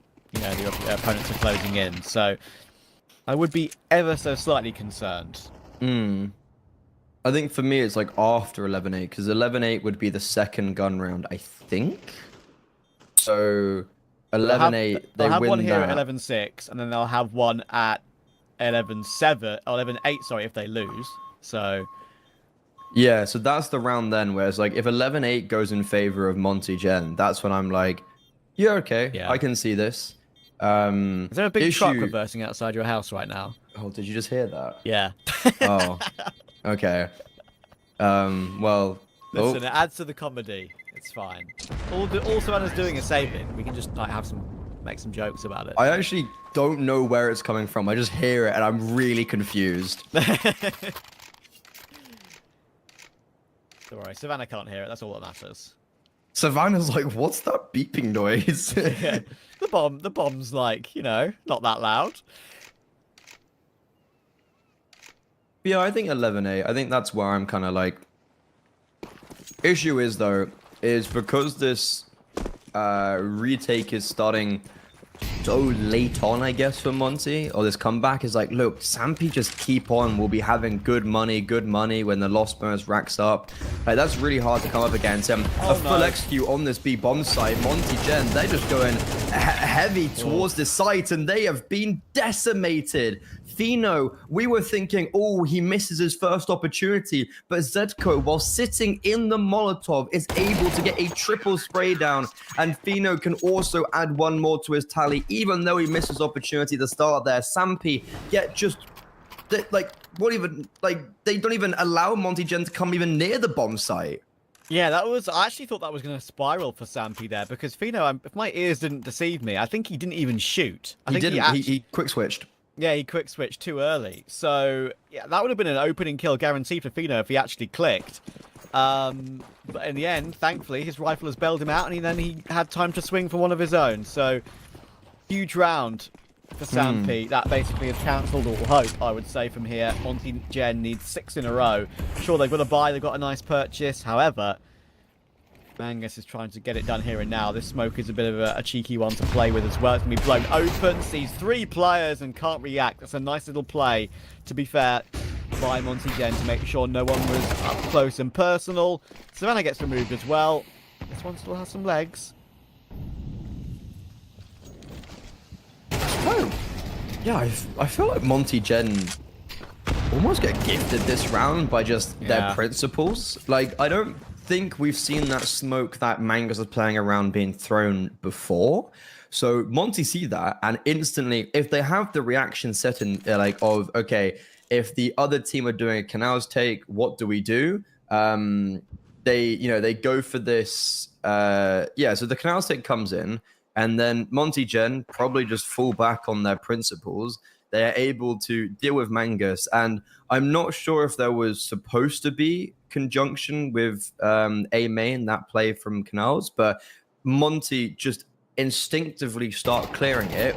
There is a player up close. Again, I'm not sure if that was like on purpose or if that was whatever, but Sam get caught off with 2 players in canals and A main, and then Monty is able to spiral away from that round. So maybe for Sampi, if you go for a play like that, you have to condition the smoke that Mangus played around a little bit more so it isn't so obvious what they do. Yeah. Well, it's important for Phoenix to save the AWP because he's only got 650 in the bank. Sampi can absolutely rebuy into this one. They're going to have another opportunity to get this game done and dusted. Well, so we'll be a little mini break until they're gaming at Cyber Shock. Of course, Sampi are going to need probably 15 minutes or so to reset, going from one series to another, even with how much Counter-Strike they play at this level.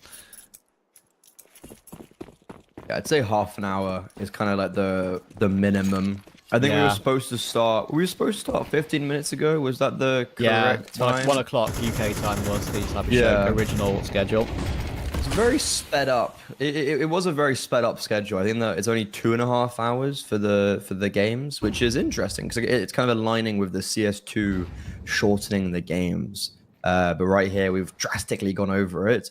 And Mangus and Alive, however, they don't want to go any further. Back on the rifles, the Alive playing Dancing with Fire, only able to acquire 1 in that advanced position. But because Mangus also succeeded on A, they had the advantage until it all comes crashing down. Sampi, 5 versus 3. It's now a 3 versus 3. Oh. Some people would have felt comfortable for a split second, but now it might be difficult, I gotta say. Well played, Savannah, to get that kill from there. Very often it feels like it's a T-favoured angle. Savannah to hit the headshot with the A4 is impressive. They know Zedco's in toward that temple area. Trying to fake them out right now with some footsteps, but they have been allowed to get the plot on A, have Monty Gen. And look, actually, Savannah went round the world. Look at his rotation, all the way through the map. They're going to try and go, I think, all 3 through camera, and this could be a little bit difficult to deal with. It's only Shield and Gizmy, but they've still got some utility to use. Double nades in play, flashes on Gizmy too, and Shield is very focused on the flank right now because of Savannah's position from earlier on. So, kits available on Savannah and Zedco. No smoke for that bomb, though. They're going to have to try and put 1 player on it and have the other 2 hold the angles. Zedco's going to hold it. How quickly are they going to be in position? Maybe not quick enough. Nade does big damage, but it's always going to come through. Great win for Sampi. They get the defuse, and they take the series. If I am Shield there and I rewatch that demo and I realize that Savannah has rotated away from A main, I'm actually gonna. That's annoying. I was watching that unfold, and I was like, Savannah's played this perfectly. Like, Savannah, this is just magnificent, taking that contact towards A main and then just rotating middle. Really well played 3 versus 2, and Sampi, they close out this series. They eliminate Monty Gen, and they will face off to try get some retribution against Cybershock, who dominated them yesterday. Yeah, it's going to be important rebuttal, important chance to make up for the mistakes they've made, and we'll have to see if they can do that, of course, because we'll have a little bit of a mini break now, as I say. Of course, as we mentioned, about 16 minutes ago was when that game versus Cybershock was meant to get underway. However, of course, it's been our game's run long, so we're going to need to give Sampi some time to reset. We'll do exactly that, and when we're back, we'll get into that decider match versus Cybershock. See you in a bit.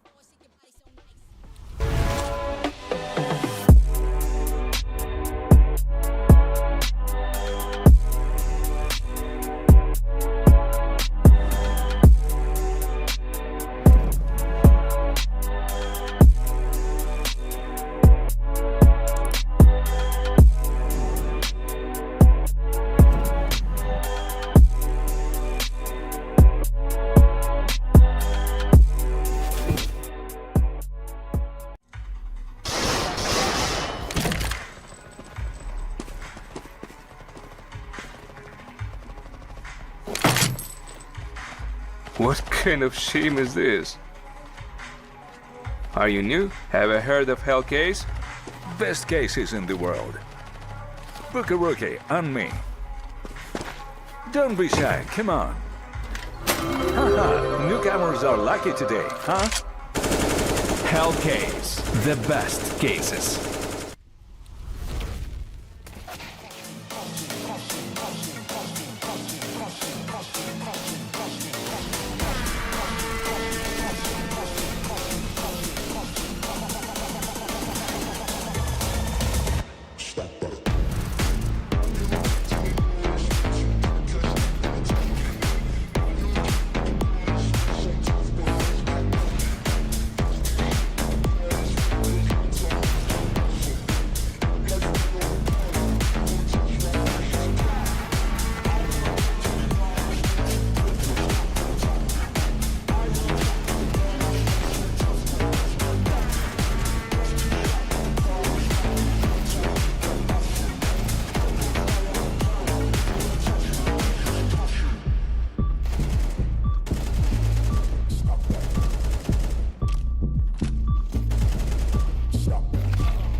Let's go.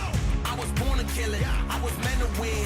I am down and willing, so I will find a way. It took a minute, I didn't have it right away. When it get hot in the kitchen, you decide to stay. That's how it winners made. Stick a fork in the hater on my dinner plate. I walk into the fire like it's just a bit of flame. I switch my style up, watch the money pile up. I'ma get rich or die trying, want me switch lanes. I'm always getting better, I'ma be on 5th place. On this one, then 4th on the next. 3rd, 2nd, 1st, 3rd, 4th, with the best. G show love, give me all the raw energy. Don't stop, go ahead, get it in. Jump, knock, let me in. Huff and puff and blow the house down. Raw energy. Don't stop, go ahead, get it in. Jump, knock, let me in. Huff and puff and blow the house down. I do it for the love, they perform for the checks, and I still get more. They be bored by the rest. I done put the work in, wasn't born in success. See the storm, it affects the performance. But I dance in the rain and the thunder, the drums, so I keep going on. I won't stop till I'm done. From the bottom to the top, I'm the one. I can drop in a month, I'll be back at the top. Raw energy. Don't stop, go ahead, get it in. Jump, knock, let me in. Off a puff and blow the house down. Raw energy. Don't stop, go ahead, get it in. Jump, knock, let me in. Off a puff and blow the house down. Yeah, we blow the house down. Yeah, we blow the house down.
can't breathe, I need to get some air, but is it toxic addiction? You're a guilty eviction.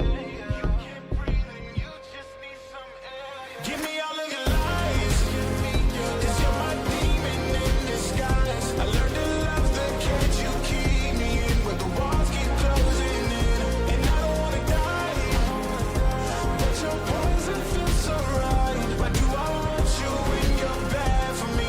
My perfect storm, my beautiful catastrophe.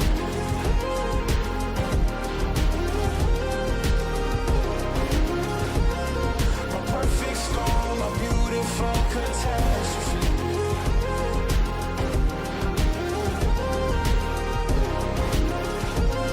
My perfect storm, my beautiful catastrophe.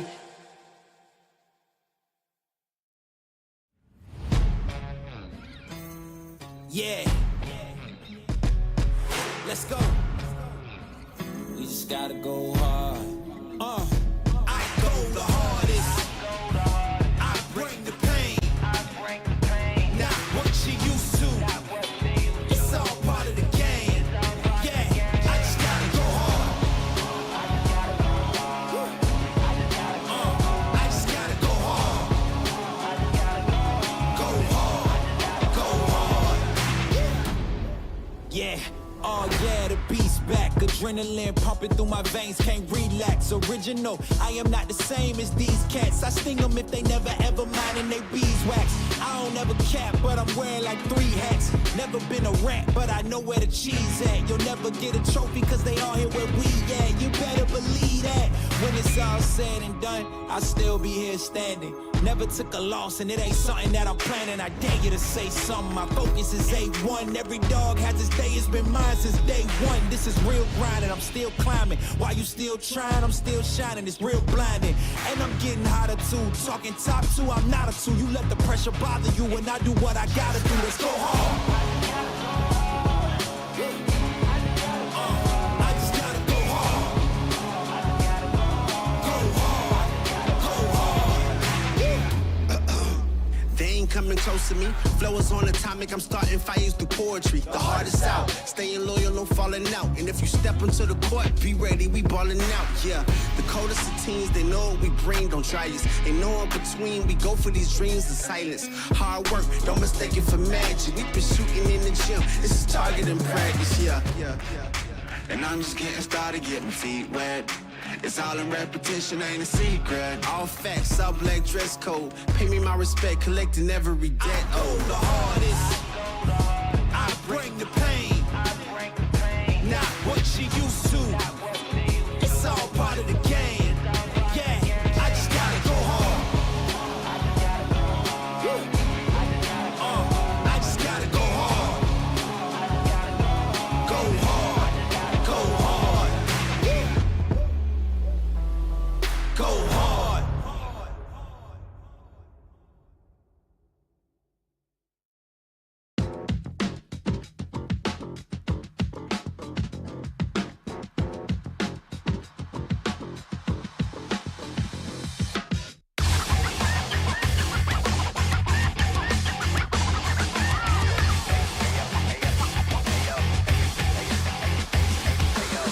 From the club with a baddie or two. She was looking in my eyes cause she wanna be my boo, be my boo, be my boo. I'm here tripping in the stew. If they tryna get a bag, then they might have got the loot. Cops all the bands, now I'm about to buy a chain. If the Cubans talking to me, I might get up on my lane. Just in black while we spinning so we never feel the shame. Gotta light up when we do it so we don't gotta feel the pain. I was trying to tell you about that real shit, boy. You been steady capping on that fake shit, toy. I was trying to tell you about that real shit, boy. Real shit, boy. Real shit, toy.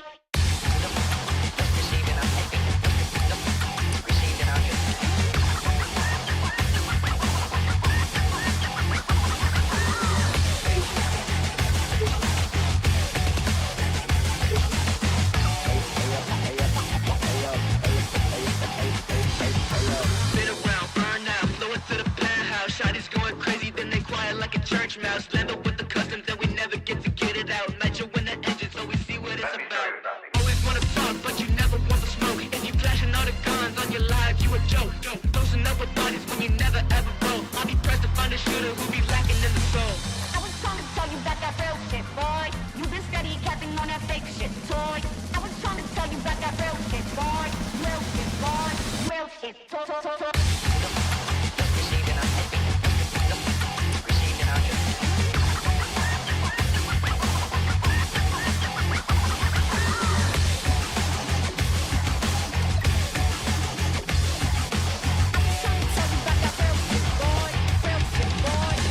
Shit, boy.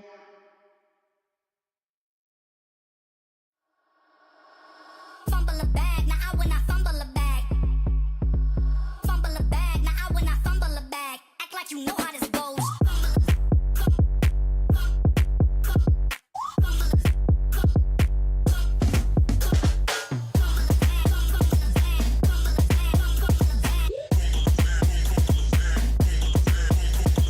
Fumble a bag, now I when I fumble a bag. Act like you know how this goes.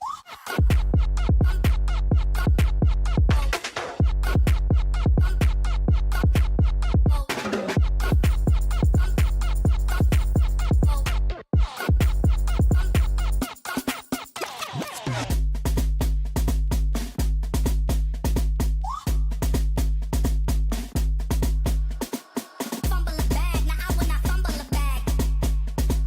Fumble a bag, now I when I fumble a bag. Act like you know how this goes.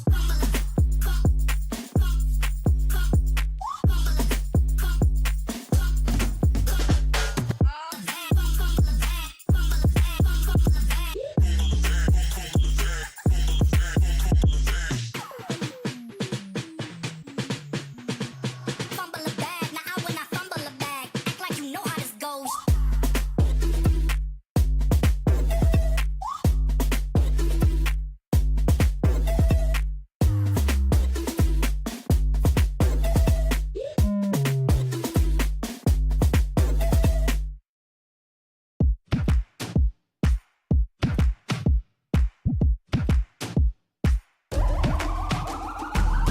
This is the moment we waited for. Everything you want is right here. We gon' give them what they came for. We gon' take it up from last year. Shoot 'em my shot, boy, I'm long range. Me and the team on the same thing. Stayed down, never switched up. Only thing changed was the game. I'm in the zone now. Nothing can change what we on now. When I pull up, know it's going down. Foot on the gas, ain't no slowing down. Aiming for greatness, no settling. Kick down the doors, they won't let me in. Taking no else, yeah, I gotta win. Watch me kick down the doors, they won't let me in. Who running the game now? Foot on the gas, can slow down. No, my team, we holding it down.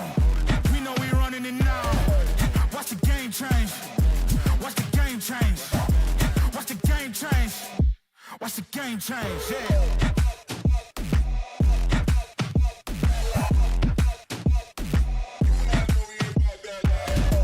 Watch the game change.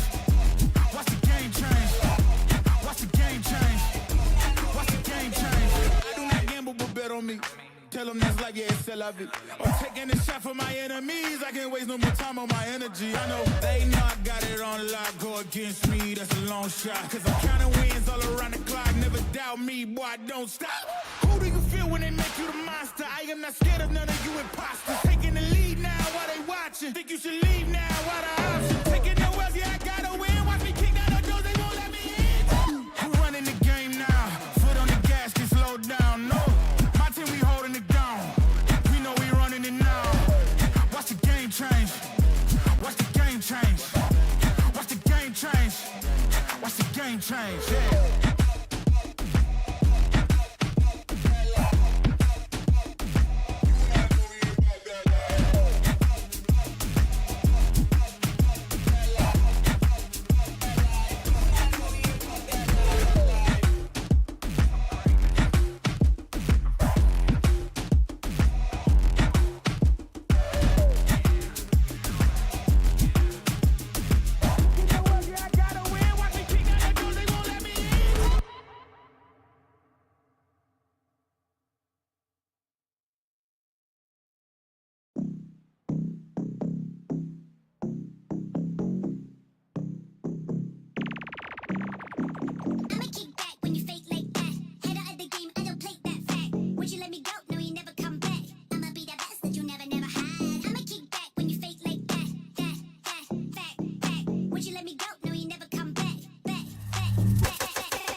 And how long have you been here? From early morning.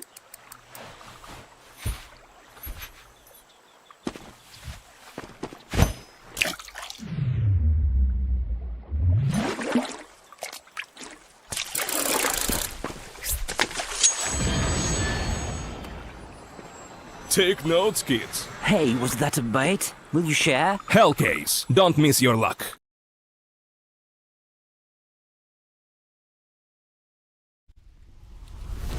Hello everyone, we're back for the decider match of Group A of the Hellcase Cup. Sampi have made their way through, but now they have to face off against a team that just beat them the other day, of course, in Cybershock. And we can have a quick look at the Cybershock roster now, of course, as we've already familiarized ourselves with Sampi's team.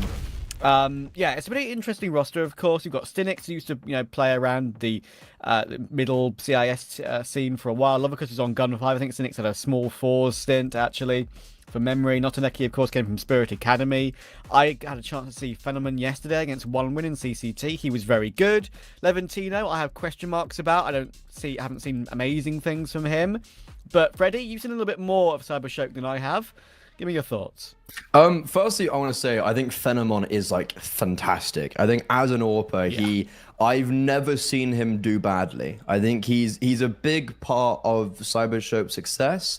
But I think what's really successful is that you have this core of Notaneki, Lovicus, and Stinix, which are also really prolific on the rifles. And I think Levantino, Levantino, not only is he brand new to the roster, but I think he also does play like the bad roles, as one would say. Like he plays the small sight anchors. He plays kind of the harder positions, maybe to succeed. But still, with that in mind, like I've never seen him do awfully. Like I think when you look at his HLTV stats, they're like really quite bad. But I've never seen a performance which I've looked at and been like, oh, that's a 0.86 rated performance. Like I think those are maybe not completely true.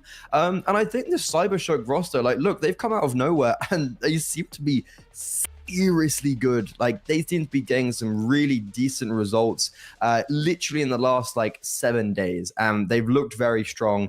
I'm really excited to see if this is, I really hope this is not a flash in the pan. Yeah, it's going to be really interesting to see how they do as sort of things go on, of course, because that win against CCT yesterday did get them the 3-0 in the Swiss stage against One Win. Result. Very strong, of course. Probably want to be one of the teams you'd expect to go like maybe 2-3 or something, let alone 3-0. So, yeah, very good Swiss from Cybershock. And Levantino, a little fun fact about him. Obviously, it's very hard to find a lot of information about him as he's very new to the scene. And so new to the scene that his first ever HLTV official was against Fnatic. And I'm not sure how many people can say that. Insane.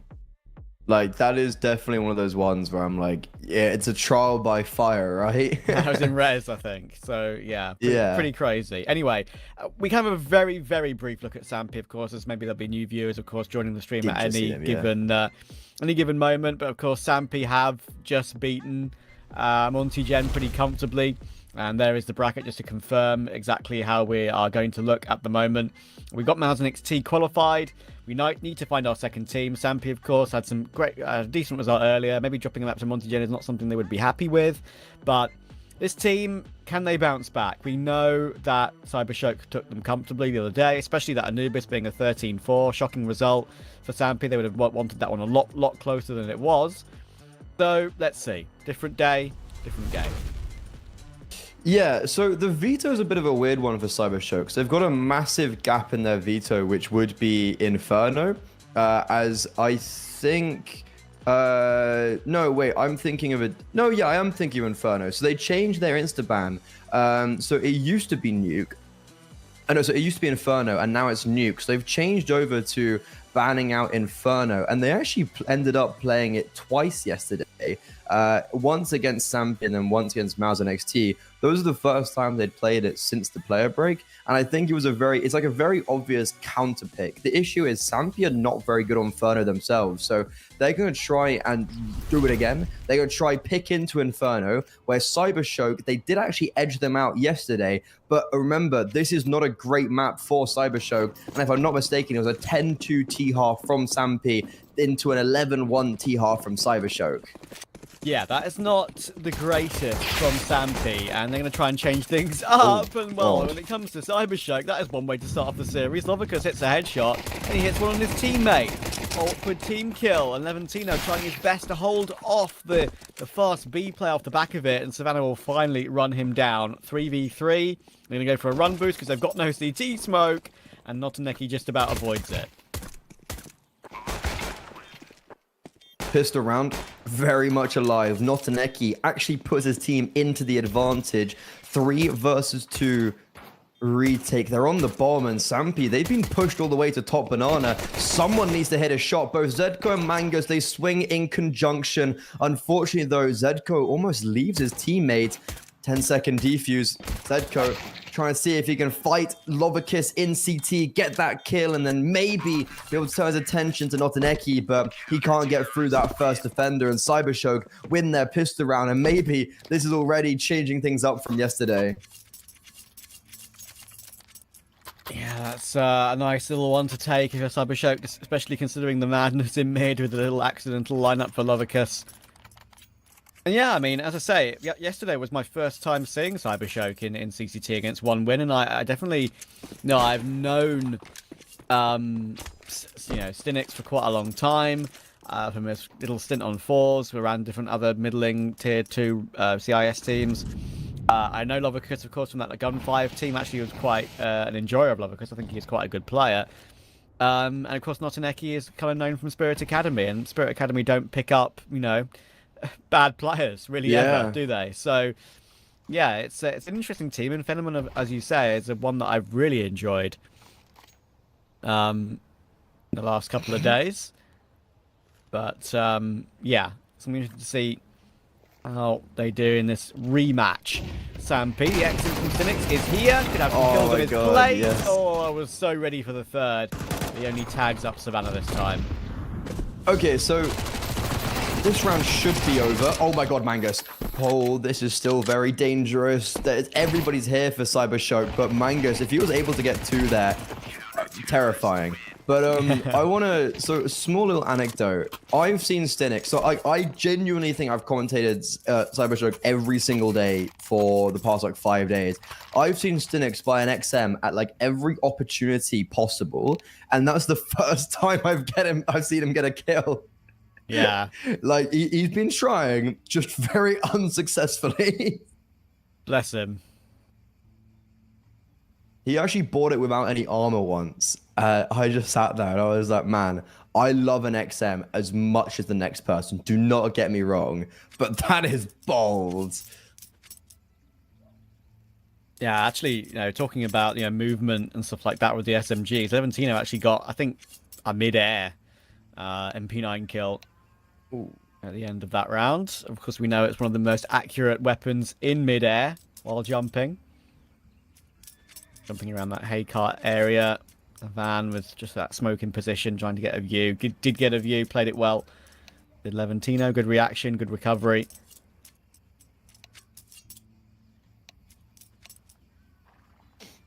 Got a quick tech. I think there's a lot of ticks in chat right now, as you can hear. We've got some discussions between the teams, hopefully not too long. Man, so during like some of that before we were going live, I was like, okay, I want to find Levantino's like ESA or Face 6. That's something I actually haven't done yet. Just like out of curiosity, I would enjoy. It'd be nice to see like if he's played anything, and they've all got different names on Faceit. Like, I'm on the Cybershock's team page, and they've all got different names. Like, not an Etic Stinix, Nevar their coach. Yeah. And then from there, I'm just like, I don't know who these people are. Right. Yeah. It's funny, isn't it? Like sometimes you dig a bit deeper, and sometimes you go down a rabbit hole, which is even worse, and you get even more confused. Man, yeah. Because obviously for Levantino, that is the kind of thing you'd have to do to research this guy, because he's got no Liquipedia, he's got no Got no anything. Yeah. He's got not many HLTV games on history. All we know is what he looks like, and he's German/Russian. Oh yeah, we were. I think someone like we were having. I was having a conversation with. Maybe it was actually Hayes. We were just like, surely he speaks German, right? And we were like, yeah, like he. Yeah. Oh no, he speaks Russian. We were like, yeah, like so he's exactly. so he's German, probably like lives in Germany, but then probably has like some sort of Eastern European blood that has language onto him, because it'd be really bold if they were like, yeah, we're gonna pick up this guy who plays anchor roles and is brand new, and we're gonna change the English for him. I'm gonna do a search of his name on Wikipedia, because you can sometimes find like them from like random things where it's just their name. Yeah, there is like a website called like Face It Metrics, which is like the first result on Google, and Looks like he's on it takes trial. you to someone called Levantino, who is level 9. Is is level it? 9. Yeah. So I refuse to believe that's him. There's just no way. There's no way a professional player will be level 9. It's just not going to happen. By the way, I can let you know what the technical pause is. Savannah has a package delivery. And sometimes, if you ignore that or miss it, you have to pay a fee. So I don't blame him. Depends how it is in his country, of course. I don't know. There's a Levantino, spelt the same, but with a Ukrainian flag on Liquipedia, playing with laser cats. Okay. This is a month ago, 2 months ago. Okay, so is that Levantino? Is that name Lev Potapov? There's no like blue. Real name. It's like a just like an input on a team page, and like United 21 season 13 division 2. Okay. And that's literally all it is. And then when you search, and then the rest of the results are him playing with Cybershock in the last like 2 weeks. So he's not even got like, you know, like I have Liquipedia entries as a player from like open days, you know, like like they're not hard to get. Like you get like top 32 open, you get like an entry on Wikipedia, for instance, and he doesn't even have that. So that's something. Just I don't know, interesting. It is interesting. He's also not. I don't think he's on the Faceit page, because the team listed. So on the Cybershock Faceit on the team page, there's only 4 players listed, and then I think their manager and then their coach. Yeah, it's just hard, isn't it? Like you are going down that rabbit hole right now, which, as I said, you can sometimes make things more confusing. Yeah, I think I'm lost. That's not confusing then. Ozoneki's done really well to burst down to that mid range, especially after they lost in its early round. This is really comfortable for Cybershock, as it should be. Lovercus will finish it off. Cybershock get up to that 3-0 lead, as the guns will come out for Sampi. Okay, so enough of our waffling. Cybershock. Remember, this is a map that they have only recently started just introducing into their map pool, but they actually beat Sampi on it yesterday. It's actually the exact same veto. Inferno, Anubis, Ancient in that order as well. And Sampi, they went 10-2 up on the first half on their T side, but Cybershock, this time they win the pistol, you know, they're able to get themselves 3-0 up against the Force Spy. If they win this gun round, we've straight away got a completely different storyline from yesterday.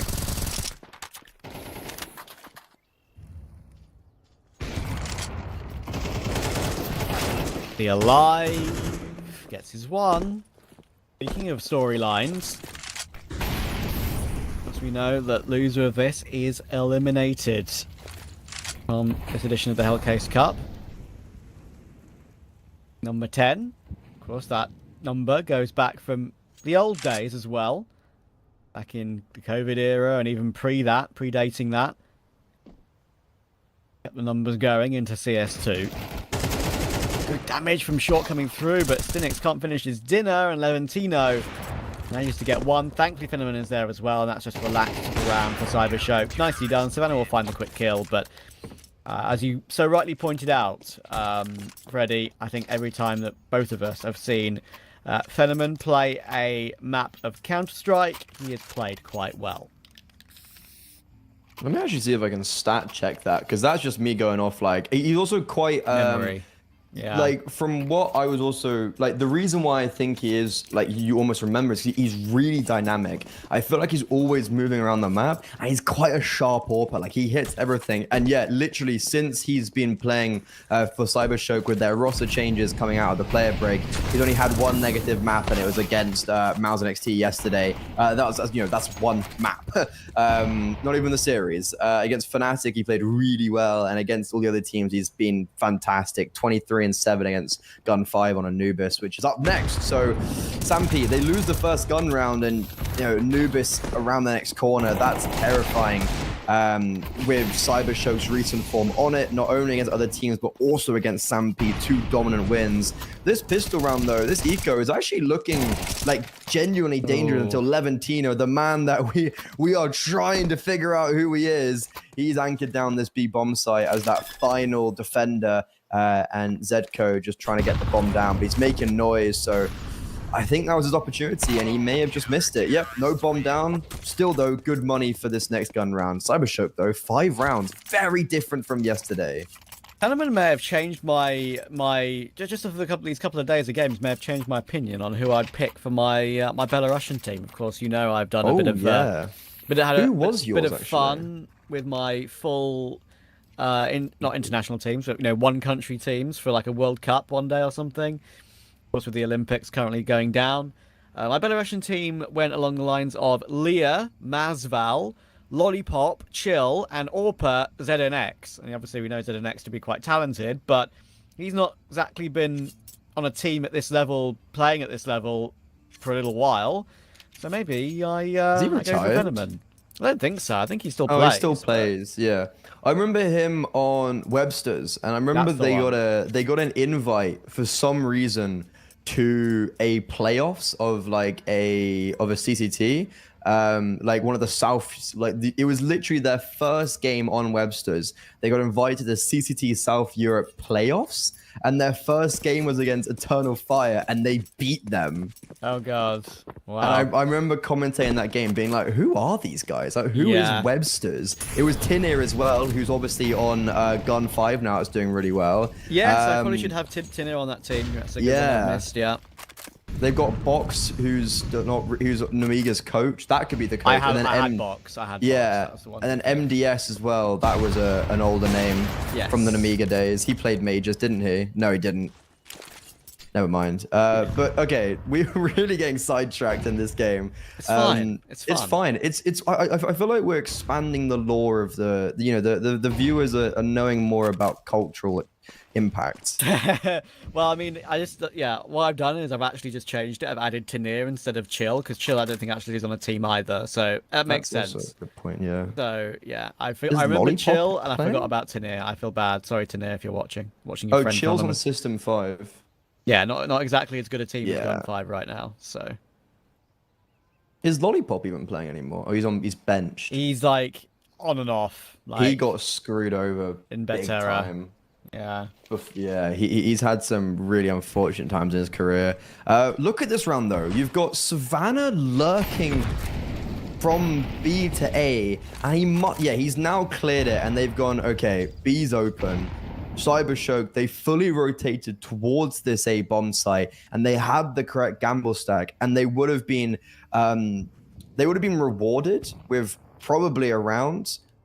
But the issue is Savannah, and right there he opens up his arms and he executes Phenomon, and they were almost able to feast on the fruits of their success, but Sampi, this one pesky player, crumbs it all down.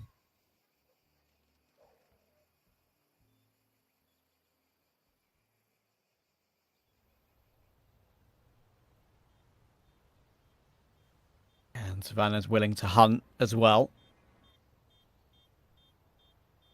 A little bit, of course. Some people don't want to throw away too many weapons considering it's their first round of the game. Try and bolster that money as much as possible. They can see that up, of course, dropped in the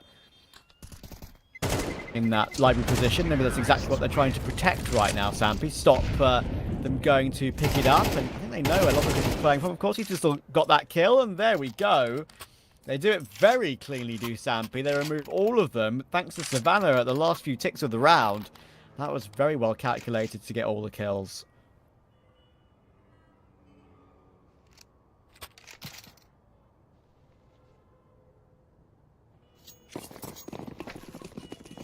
A pretty decent round for yeah, actually a great round on the board for Sampy there, really coming in at a very important time. Cybershock, just an unfortunate ending, and right here a pretty unfortunate start. They've been forced to relinquish banana control maybe a little bit earlier than they would have wanted to, because Levantino just gets naded to smithereens by Zedco. Oh, Lofficus needs to be careful. Plays a couple of seconds, then gets the smoke down. Almost gets caught through the edge of the CT wall there. Next is going to be the man under pressure, though, toward mid. Wants to get his incendiary down, but he might have missed the timing on throwing that, and he absolutely has. And what an incredible catch that is for Mangus. Not to just take Phenomen, but also to spin and find Notaneki on the trade, too. That is great work from Sampy, and they have the A bomb site to themselves now. Levantino's trying to cut some players off, but Savannah will stop that from being a reality. Very nice heads up round there from Sampy. Heads up play from Sampy, and also just making sure that this early stage isn't going to be ran away by Cybershock. Luckily for Sampy, only one gun round was lost, so realistically they were able to actually clamber their way back in quite easily. But still, like, it raised the question of Sampy got 10-2 on the T side, and that wasn't enough. Already, the fact that Cybershock have 5, is that already just like a done deal? We'll have to see. Right now, I think it's different. I think especially at this level, different day. Sometimes just different ideas can work out for a completely changed result. Vibes, level, feels like, just like, especially Sampy as well. Like, maybe they're warmed up because of that first series, but maybe they're tired. Cybershock, maybe they had a long day yesterday, and as well, like, who knows, really? Like, I think, yeah, like, Cybershock played 3 best of 3 yesterday, and then have to play another one today. Like, that's tiring, and it's like, it's kind of like they're all gamers. It's onset tiring, right? Like, they kind of get tired because of what happened yesterday. Yeah, they're all gamers though. You think they'll be able to get through it, but yeah. As you say, there's definitely both sides of the argument, both sides of the story we could look at and say, okay, that this could be the reason for this could be the reason for that. But obviously you'll never really know. Everyone does well to find one with the Deagle. Almost gets caught by Boiler. Notaneki decides to fall away. Everyone trying to keep that M4, nab the M4 back, and then probably fall away and save it. Or at least maybe try and put a few bullets through the smoke towards CT at least. But I think he's a little bit too late. Way too late. Zedco's fed him there, but unless he somehow finds 2 kills through the smoke, he's not going to win this round. He's been spotted out as well by Fino. Bomb will go down very soon once Savannah gets into the action. He'll do exactly that. And now Notaneki probably should be trying just to protect the M4 and go off to save it. Yeah, I mean, realistically, this is quite a decent round from Cybershock, considering they didn't really invest in, it is an eco, and they've got 2 kills, hopefully saving off a rifle. Phenomon is definitely playing with fire here a little bit. I think he understands that maybe if he can get the AWP out, then they won't be able to retrieve that, but instead he's going to be allowed to save this this A1S. And yeah, that's actually a pretty good result from Cybershock. Is there something for Notaneki? Yep, that's an AK. This is a really good outcome from Cybershock. But Sampy, obviously, it's like one of those rounds where it's a gentleman's handshake. Both teams are happy with what happened.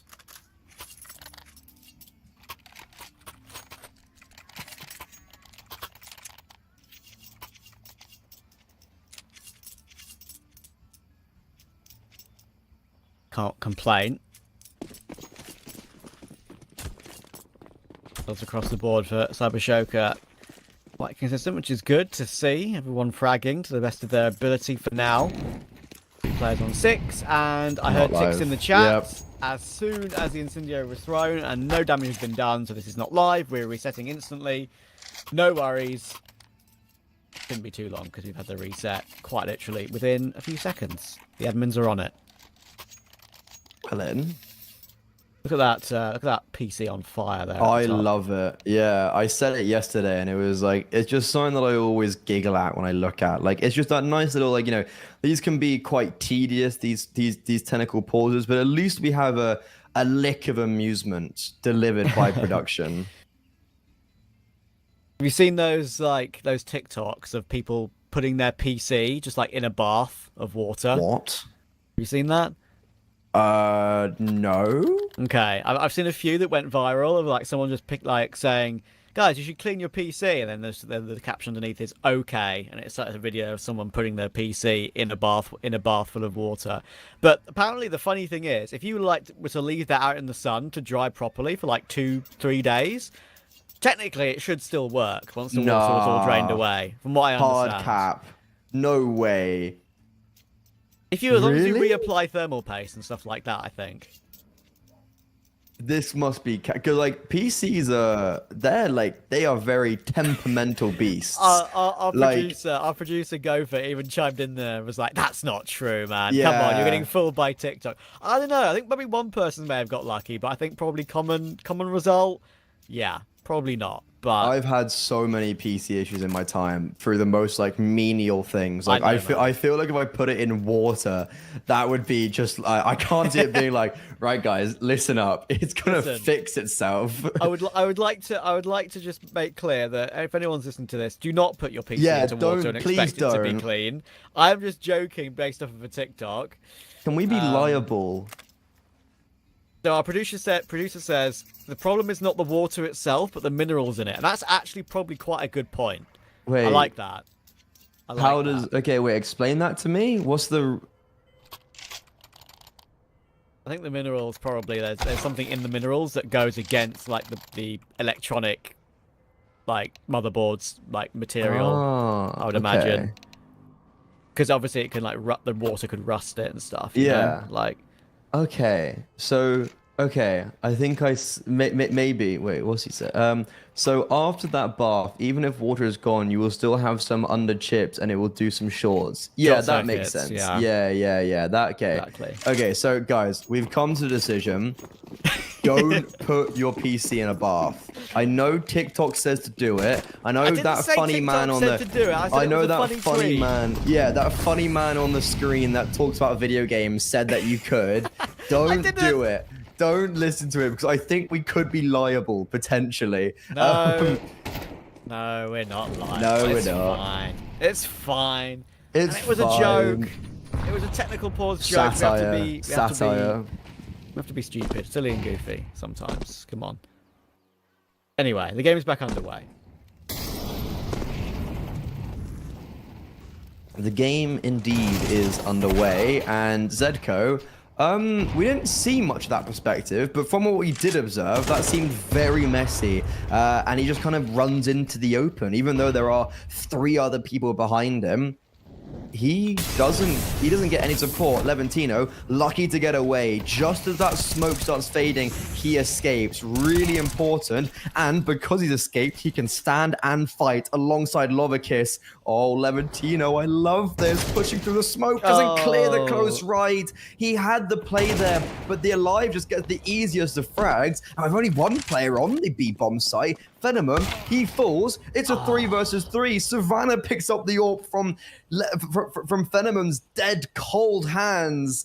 Cybershoke, they thought they were sailing. They thought they were smiling. But instead, Sampi, they're the ones to make it a 1-round game. Yeah, that's kind of crazy from Savannah. Did you see the way he like edged himself onto the first orange box and then just caught Phenomen through the corner of it? Probably perfect pathing to stop the AWP from really being a big problem for him.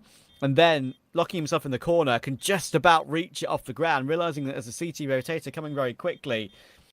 And even though Fino would have come in to help out with his own AWP, Savannah got it out, dealt with it. And of course, they don't want 2 ops on the Tiki side of Inferno, so Savannah will go back and pick up the AK.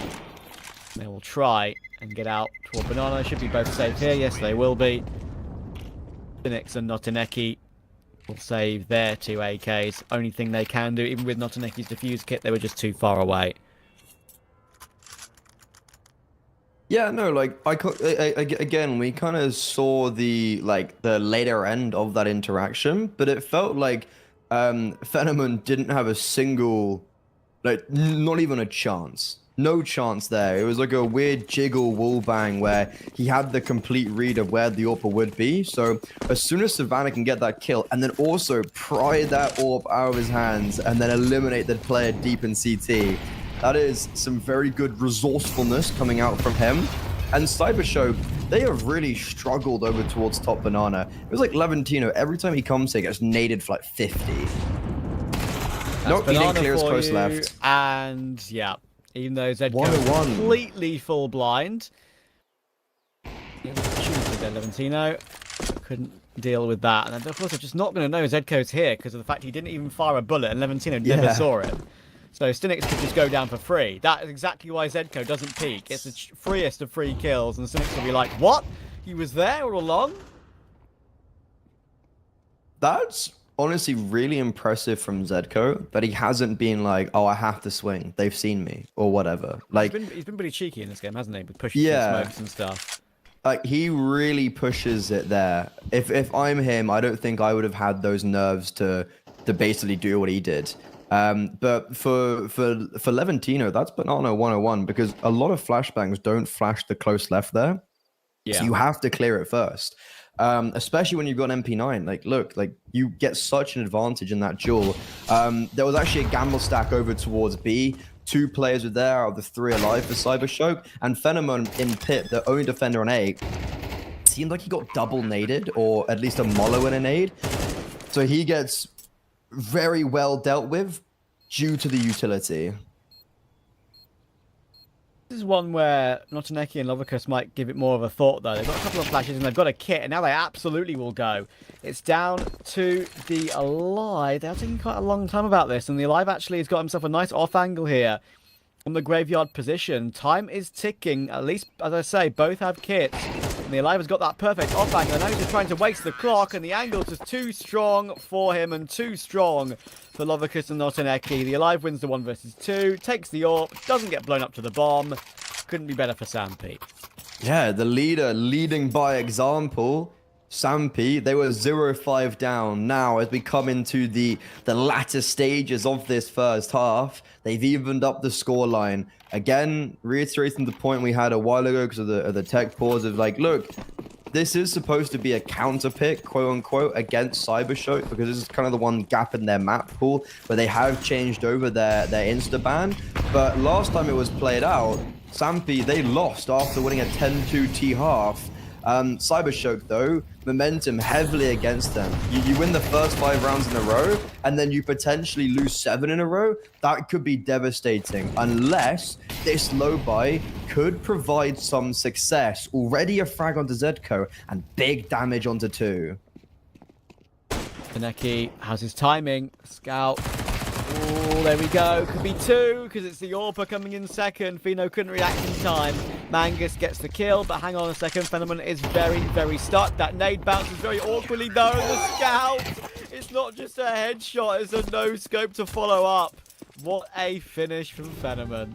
Sorry, what a sequence from him as well. Like, he actually gets loads of damage with the Scout, I think, early on. Yeah. He's close box with a Scout. What are you expecting him to do there? The nade actually also should have landed on him, but because it bounced weirdly, it gives him that grace and a second lease on life, and well, he definitely does a lot with that lease. How about that?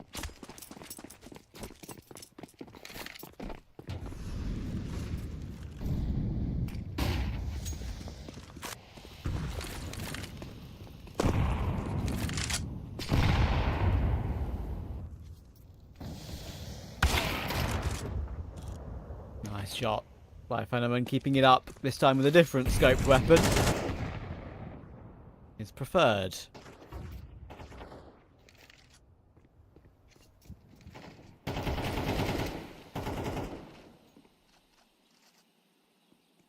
Levantino is he had great success one round on long, and then goes back to B and just can't make it work. I feel like he's always struggling there. Like he also repositions. Like I've seen him go sandbags, corner, close, like everywhere. Always gets hit by a nade for like 50 damage. The only player to die for Cybershock in this round so far, and Sampy in this even Stevens 4 versus 4. Poising to go towards B, and the issue, if they do, they're going to be walking into the gamble stack.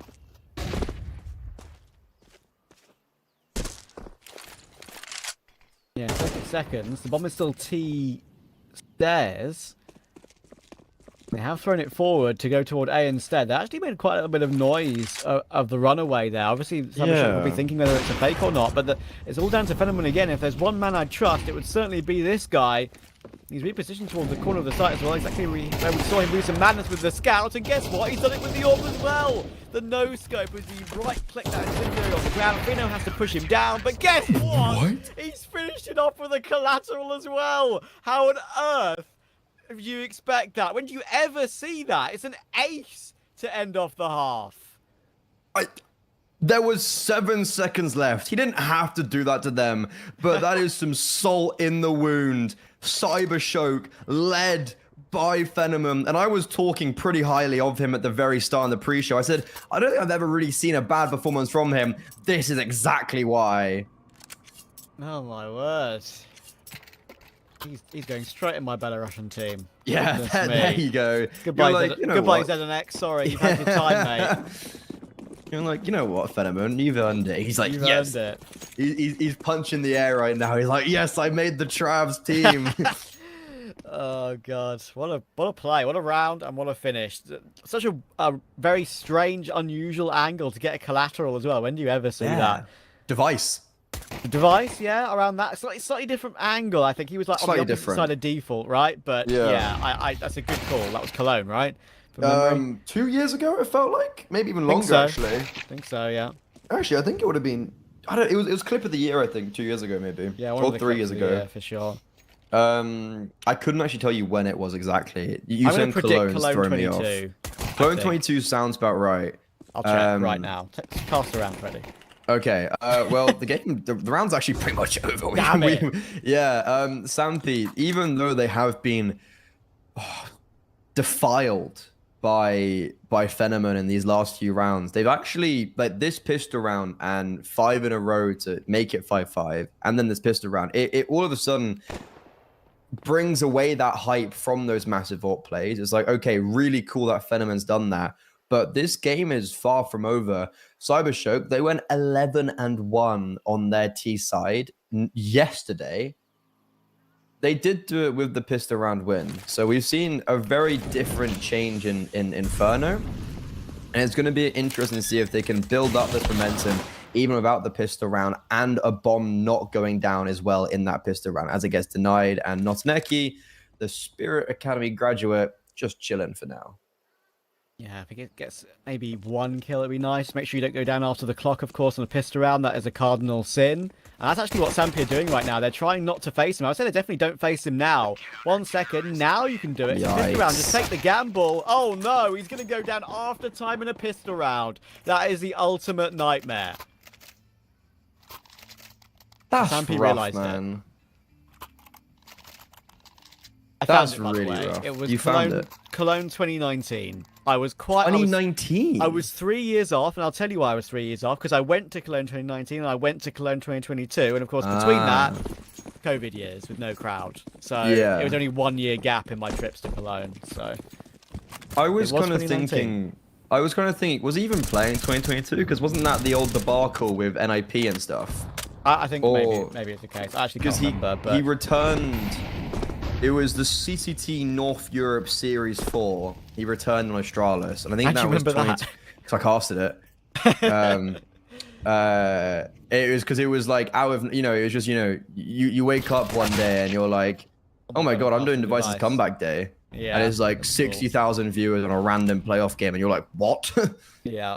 That was the OG Astralis, by the way, with Glaven, Zip, and Dupree and Magisk. And that was against Vitality, who still had Alex, NBK, and RPK. Man, the tank. Did you see? So I assume you saw something about Kenny S and RPK coming to the last Epic LAN. Yes, I did read about that. Yeah, so if no one knows what Epic LAN is, it's like our local UK BYOC, which is Bring Your Own Computer. Like, you know, it's a fun event. Trade It, who have started sponsoring it, go, you know what? Let's bring Kenny S and RPK over.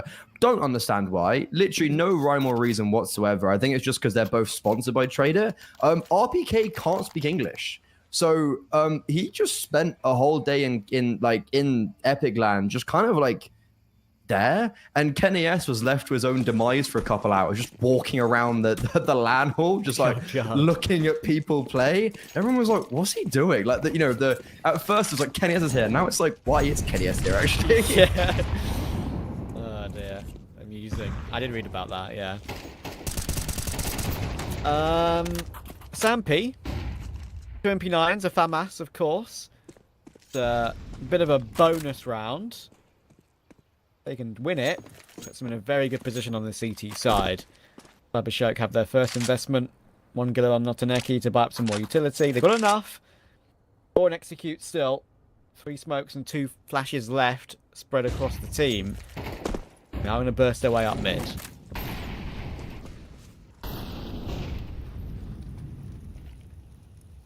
Big kill for Sampy to be able to get, because they're still only playing 3 players on this A bomb site.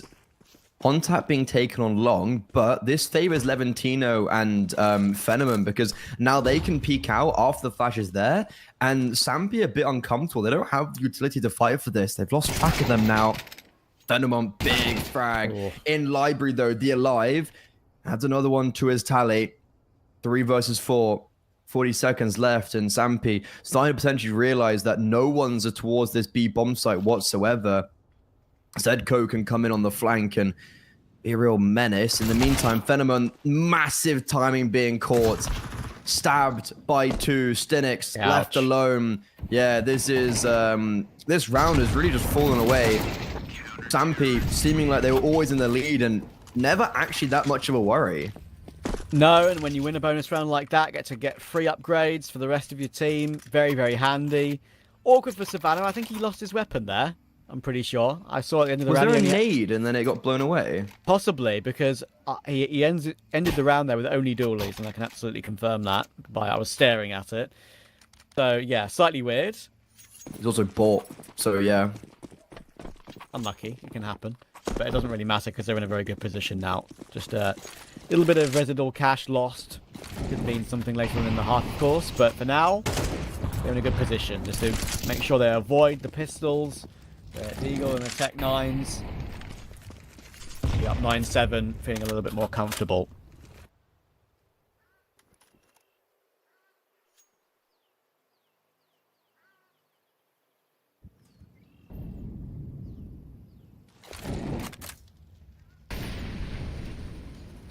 Yeah, this hasn't been the best of T sides from Cybershock. Like, obviously, we've kind of... It's very early on, and we've also just been rambling. But I haven't really seen any redeemable factors. Like, I don't think, the pistol run was very one-sided. It's 3 in a row so far with Sampy. It's about to be 4 in a row. Unless Notaneki and Lovakis, they both got to kill themselves. And Levantino pushing deep in CT. Overextends maybe, though. I'm not too sure about that swing. I would have preferred for him to maybe play and see if they don't clear him. But Lovakis, 1 versus 3. He has potentially slipped the net. If he pushed behind them, they might have not realized. But no, still staying towards the cathedral. In Chapel, right now, the bombs are fusing. Yeah, never mind. He does get the kill, and he does actually get 2, but the bomb gets stuck. And he will actually get all the frags, but it doesn't matter. Yeah, I mean, that's good, very good damage, of course, the CT side of Sampy, and Lovakis will be quite happy with that, but tried to fake out the footsteps at the end, not going to be. I don't like that decision from Levantino. You know you've killed 2 players on the site with rifles. He can fall back, grab the rifle, player crossfire, and of course, as we all know, very difficult to retake on Inferno, whether you're a man down or not. So, I think they win that round if Levantino doesn't push that CT smoke. Yeah, I think if Levantino had just waited and maybe like at least gone 1-for-1, then that would have been a round 1. Either way, great damage. Sampino not keeping anybody alive. Zedko, however, is going to continue this. He's going to start his next round off very strong. Not an Eki. Attempts to double down, but Fino, who's had a very quiet game, might add. He had a very quiet last map against Monty Gen. He does find the trade, and the Alive, who has most certainly not been quiet, will give a further advantage to Sampi as they are looking and searching for double digits on their map pick. Yeah, I like the Alive quite a lot. I think he's actually a very good fragging in-game leader at this level of Counter-Strike. I don't think I've ever really seen him have a really... Obviously, it happens to everyone, but consistent run of really bad games. I think it just doesn't really happen for him. I'm an enjoyer of his work. Savannah get caught off, though. They know Zedko was here, of course, from earlier on. He got caught off by throwing utility. Big error from Zedko. He needed at least to keep his gun out in every single given situation there, you would think, but he makes the wrong choice, and now... This is the difference. It's a 2v2. This time Cybershark have weapons on both players. One player hasn't pushed CT on his own. And, yeah, I think this is going to be very hard for Sampi to recover. The one saving grace is that Fino has full util, and of course, the Alive has an extra incendiary too. Yeah, it's like they're doing a full execute, but on the retake, that Molotov is going to force Phenomenon out in the open. Flashbang, therefore, will affect him. However, Cranium being burst open, and Phenomenon, he is clean with it today. This AWP is singing, and Sampi are on the wrong end of it today. God damn. You know what? I think he's almost on the edge of being tweet-worthy, this guy. I think he's almost there. I think he's like, I'm choosing this guy for like my one to watch in like tier 2, 3, honestly. Just off of 2 days of good form, sure, not the best of opponents necessarily. You got, you know, one win and they're a good team, but they're a new team, still learning the ropes with Hobbit. And yeah, and of course today is Sampi, who are a very good tier 2, tier 3 team. However, yeah, I would say that. However, still, I'm going to give props to the way he goes about things. Very confident, very heads up, not wanting to take any sort of liberties. Makes the right play at the right time, from what I can see at least. Yeah, I like him a lot. His util seems decent as well. Like that collateral round, like, you know, he does get a no scope. But it's like because he forces someone into the Molotov, and like he actually, I've kind of been seeing it and being like, yeah, you know, like he seems to have good utility when necessary, good rotations around the map as well. Seems to be in the right position at the right time quite a lot. And Cybershock, all of a sudden, this was potentially getting a little bit dangerous of a game. You know, you're thinking Sampi could get double digits and just run away with it. They achieved 9-9, and the reason why economy is probably so broken is because, remember, Sampi, when they won that round 2 rounds ago before Cybershock did break them, it was because no one survived. So Cybershock are really playing on the fact that they've just marginalized Sampi's economy time in and time out.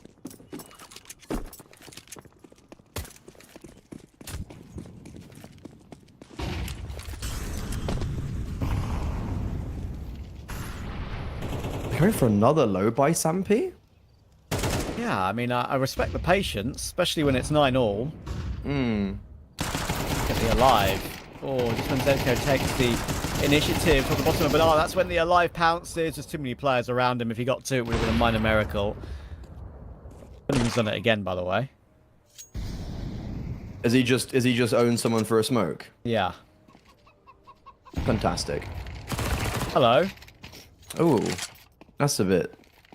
it'd be a great success if Mangus can save this, and Fino might be able to pick up another rifle to damage here. Yeah, ignore him, but be careful of that 5-7. I'm not sure how he hit a headshot on Defenemon, but like, look, we're in a 2 versus 2, and Mangus is also rotated towards CT. They might be cautious that Mangus is coming from Banana.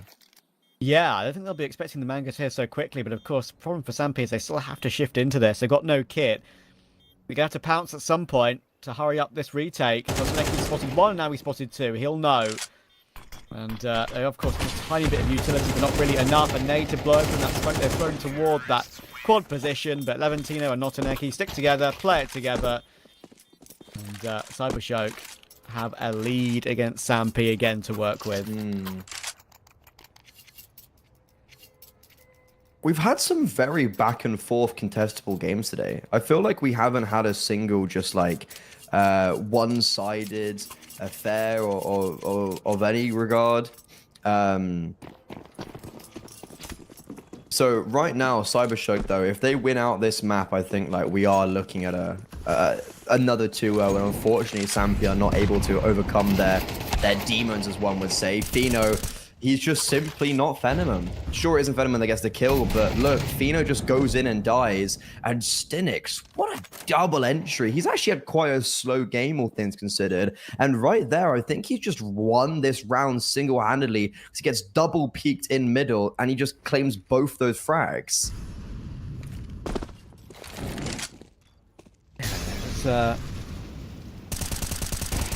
Zedco is about to say he's still here, and he manages to line up both of them. That's frustrating for Phenomen and Levantino, probably just wandering their way up, thinking, oh, it's fine, we've got a player car, or a player tree, sorry. Surely there's not going to be a player car still.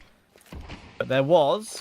That smoke doesn't go exactly where Savannah would have wanted it. It doesn't really do much there. Actually, would maybe be slightly favoured T-smoke, but at least wards Cybershock off that there's still a player there. So it's going to be all down to Mangus underneath short balcony. Stinix and Notaneki pushing their way up top mid. There is one for Mangus. Managed to get that frag. Oh, he's so close to taking Notaneki. If he does, give Savannah a chance, but he still might have that chance. Look how close he is. He's got a freebie on toward Notaneki. Now he's got to find up toward Lovicus. And he pre-fires and pre-aims that one to absolute perfection. 1v2 for Savannah, and Sampi stay in touch. That is a big round to continue this back and forth affair. But remember, that was a 5 versus 3 for Cybershock. They play a very reserved style of Counter-Strike, even though they get those openers, not wanting to react off the space that they have earned. And then when Zedco is able to get a double, it kind of all spirals downhill. Eventually, a big clutch there for Savannah. 10-10. And Cybershock, that's the type of round that could really cripple you, especially because this time it's not Fino losing the opener, it's Stinix.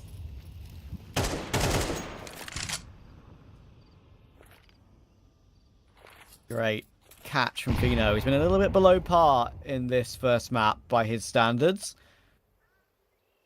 But Savannah's had a clutch, the Aliva's had a clutch, both 1v2s, both on the A site. It's definitely given them an opportunity to get back into this game and stay in touch, but that's a really nice catch from Phenomen, just catching the edge of Savannah before he fell away. Fino, thankfully for him, responds quickly as he rotates toward the B bomb site after his early kill in mid. But they know, of course, that Notaneki is aware that, obviously, that's probably where the AWP is rotated away from. So he gives Long a look. Unfortunately, he's being warded off by an MP9. And it is 3 MP9s in this AWP for Sam to try and translate this round. So much damage done to Lovicus. 2 or 3 dinks, I think, through the pillar there. Eventually taken down, and Levantino has to do this by himself. There are 2 MP9s on the site. In comes the bait setup. Mangus probably not expecting 2 to be so close, and because of that, they actually get themselves onto the site, but only with Notaneki. A couple days ago, I saw Notaneki lose 3 1v1s in the space of 6 rounds. My expectations of him are not too high in this clutch, but he has been given the opportunity to reposition. Unfortunately, though, that does mean that Fino and Zedco have regrouped together. Notaneki towards Pit. Might have heard a change of weaponry there. I think Fino went from the AWP to the AK. Definitely has heard and seen Zedco. Oh, they wrap around him, and unfortunately, he just gets swarmed. Cybershock, that was a very good attempt, seeing how they lost the opener. But overall, it's Zedco to actually put Sampi in the lead. That's huge from Zedco, using the maneuverability of the MP9 to his advantage. You saw Notaneki caught a glimpse of Zedco as he was leaping his way toward him, but of course he had to deal with the other player first. And then Zedco was just too close, as you say. Don't forget you can buy and sell skins easily with our code Hellcup10. Bit of a bonus as well. Make sure to click all the banners below the stream. Get yourself involved with our partners.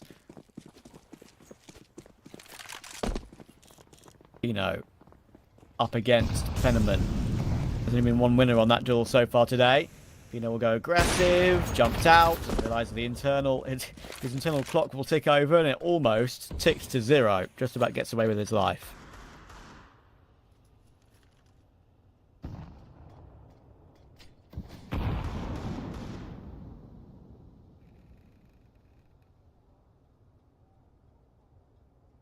Okay, so there's been no sudden openers in this round.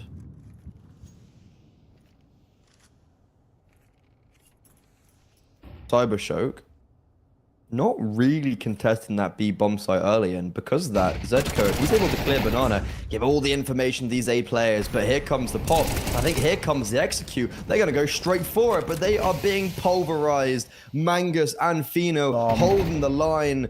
Bomb has been dropped, and it's also ahead of that smoke, so Mangus has clear vision of it. Here comes the rotations, and Sampi, they might just be sailing, cruising to 12, and in the process, breaking Cybershock's economy. Ah, that's frustrating for Cybershock.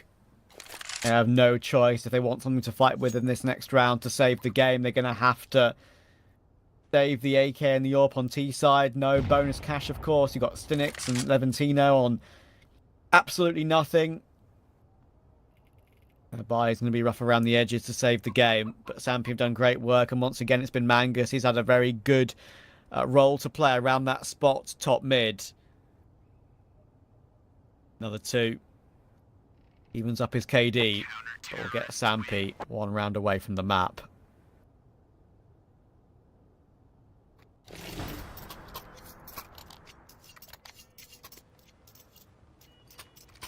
My worry definitely is that you've got Phenomon who's had like genuine heroics, and then you've got Fino who's been really like struggling, and you've still got a Cybershock who aren't able to capitalize upon this. It's like a lot of these rounds have potentially been won single-handedly by Phenomon, but it just seemingly isn't enough. And this counter pick didn't work the first time for Sampi, but is going to work the second time. Cybershock having to play as much Inferno in these last 3 days, sorry, last 2 days, than they've had to really ever. So it's definitely been maybe a shock to the system, but going back onto home turf on Anubis definitely will be a lot more favorable for them. However, this is not over just yet. Phenomon, speaking of him, he is on an AWP, and he could be trying to lead the charge, potentially having that duel against Fino. Will take his shot and fall back away. So they're around that AK and AWP, as we've said. Tech9s and Galil. Alive will creep his way into the long cubby. Nice position to be in. Just as that smoke fades as well, he's got support from Savannah. That flash will come through. That can come through at any moment, and he could just pounce. They're going to check for him, though, and as you can see, they're caught between checking Savannah and checking for the Alive. Betwixt in between, and even though he's mollied out of the position, they do get a kill apiece. But Savannah isn't ready for short, or for apartment, sorry, not to be watched properly, so he'll get caught off guard. Now they know Mangus is into a pit as well, might have to be Fino. Again, the bomb is thrust towards short, and Fino has showed up at exactly the right time. Notaneki is stuck in the apartment, the nade will take him down to 59. And even though Mangus is incredibly low, he's going to have to find 2 1v1s. Mangus swings on it, he did well to try and bait out those fights, but it was never going to work for him. And Sampi will take the map 13-10. Nice little rebuttal after what we saw yesterday, but of course, there's more to come. Yeah, ironically, even like literally as soon as I was kind of mentioning that Fino versus Phenomon bout, it's actually Fino who wins it out, and he's the reason why that round got closed off. I think if he didn't get that trade onto Phenomon, that round, I think maybe not over completely, but definitely the advantage would have shifted over to Cybershock. So looking a lot more competitive today, Sampi. They came out the gate swinging yesterday. They lost an Inferno, and I think that basically just trailed off for the whole of the rest of the series. But now we go on to Anubis. This has dominantly gone in favor of Cybershock in the last 2 occasions these 2 teams have played off against each other. But Sampi, they've already warmed up on it today. Will that work out in their favor? We're going to be finding all this out after the break. I'm happy to earn them. Mr. Ambitious, kill it, I'm vicious, Mr. Determined. Riding the storm, but focus on rainbow connections like Kermit. The water on my shoulders, it was a burden. Now I don't notice it, everything turning, everything shifting, doing it different. I'm floating, I'm drifting. Shout out the slums, round the world we uplifted, doing it big.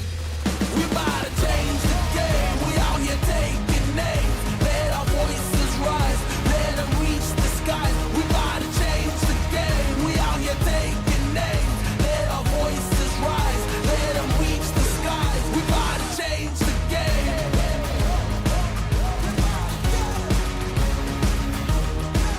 We about to change the game.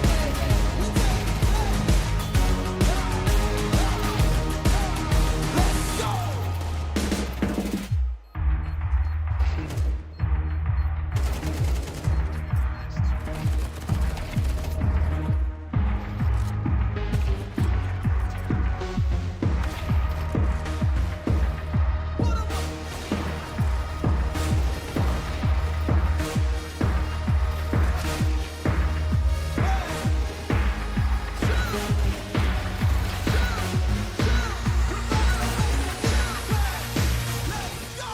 We about to change the game. We out here taking names. Let our voices rise. Let them reach the skies. We about to change the game. We out here taking names. Let our voices rise. Let them reach the skies. We about to change the game.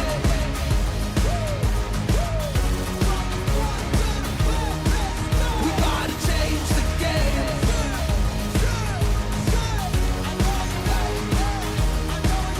Let's go.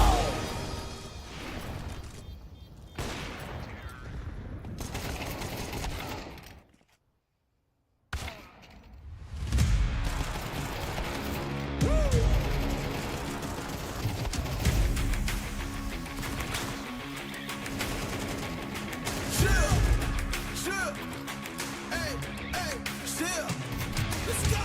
I was born to kill it. I was meant to win. I am down and willing, so I will find a way. It took a minute, I didn't happen right away. When it get hot in the kitchen, you decide to stay. That's how it winners made. Stick a fork in the hater on my dinner plate. I walk into the fire like it's just a bit of flame. I switch my style up, watch the money pile up. I'ma get rich or die trying, want me switch lanes. I'm always getting better, I'ma be on fifth place. On this one, then four for the next. Third, second, first, four for the best. She showing love, give me all the raw energy. Don't stop, go ahead, get it in. Jump, knock, let me in. Huff and puff and blow the house down. Raw energy. Don't stop, go ahead, get it in. Jump, knock, let me in. Huff and puff and blow the house down. I do it for the love, they perform for the checks, and I still get more. They be bored by the rest. I done put the work in, wasn't born in success. See the storm, it affects the performance. But I dance in the rain and the thunder, the drums. So I keep going on, I won't stop till I'm done. From the bottom to the top, I'm the one. I can drop in a month, I'll be back at the top. Raw energy. Don't stop, go ahead, get it in. Jump, knock, let me in. Huff and puff and blow the house down. Raw energy. Don't stop, go ahead, get it in. Jump, knock, let me in. Huff and puff and blow the house down. Yeah, we blow the house down. Yeah.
catastrophe.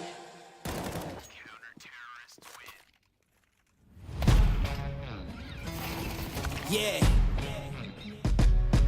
Let's go. We just gotta go hard. I go the hardest. I bring the pain. Not what you used to. It's all part of the game. Yeah, I just gotta go hard.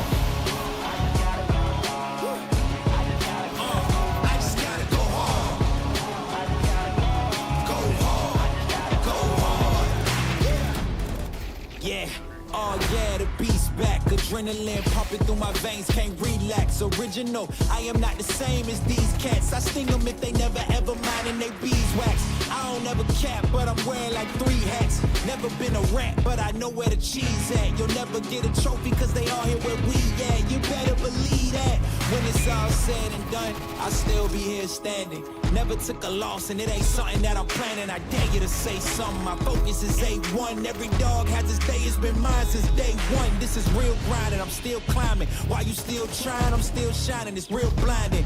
And I'm getting hotter too. Talking top 2, I'm not a 2. You let the pressure bother you and I do what I gotta do. Let's go hard.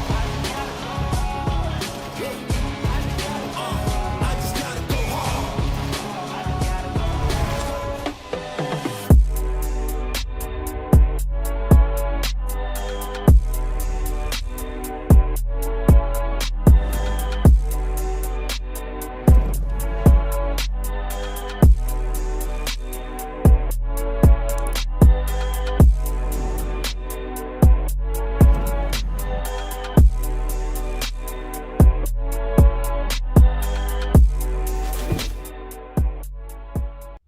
Come on, it's almost yours.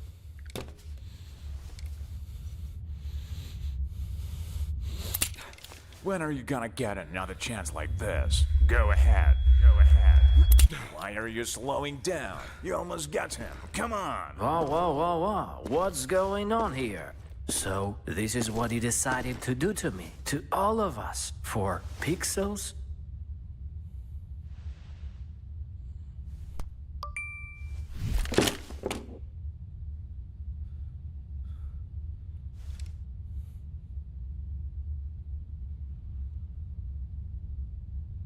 Fuck you and your Roland.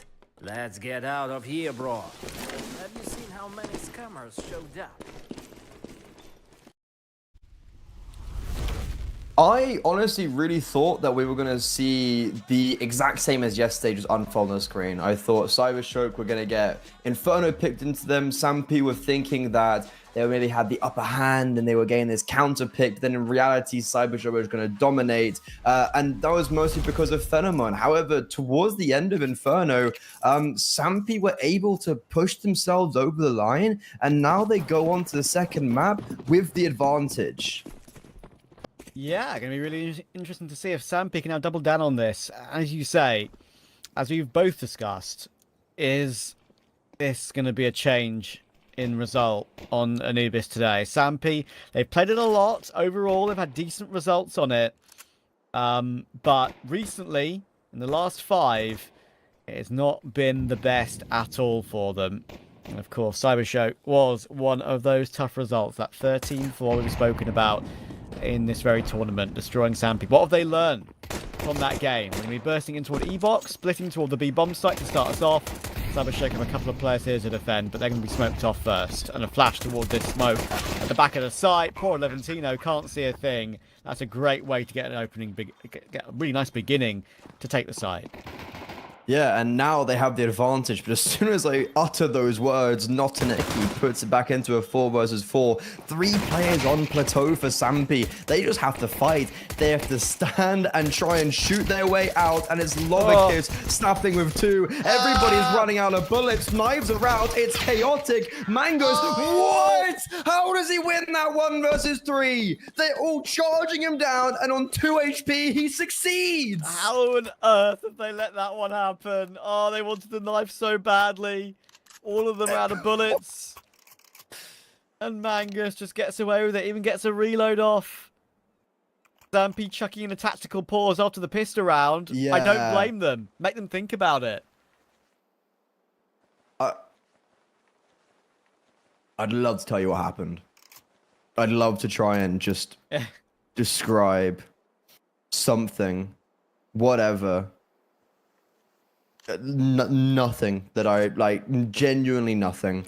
I like mangas. Also, it appears he hit some bangers. I don't know, but they look like bangers. That's all I'm gonna say. I would agree.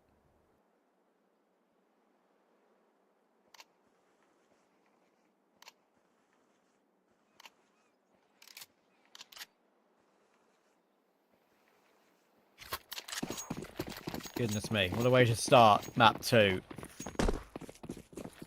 How on earth has he survived that one? I would love to know. I would love to know. But the Counter-Strike gods are on his side this time around. Back in mid for Cybershock, trying to bait in these pistols, close doors. Tino, okay, sees the information, does Fino, and they will pounce towards Savannah. But they've only managed to steal a Mac 10 away on Stinix and Lovicus, so Sampi should just be able to pounce in here and toward B, but the Mac 10s are rotating in. They could get up in their faces if they're not careful, and obviously they're very split up around the map right now, so they couldn't actually go faster toward A like they would have wanted, so they might just have to pick off these players one by one, which of course is always got an element of danger to it. Oh, okay, well that's good information by Mangus. Probably didn't want to shoot at that time though, but there we are. Should be able to get the bomber towards the site. It goes down to 22 though.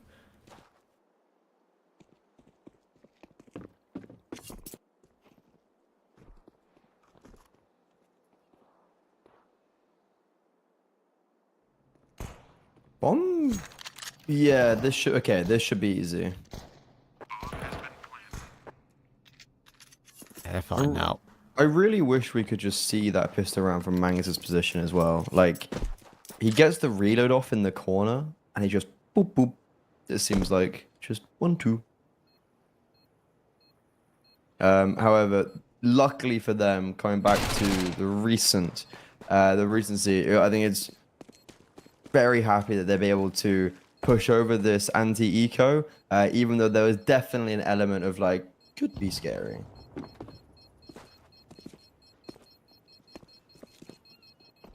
Yeah, it's those ones which you just, especially after the pistol, where you win it, if you would then lose in full eco, it would be truly nightmarish. But Mangus has dealt with everything, especially in the pistol. Up to 6-0 in this game.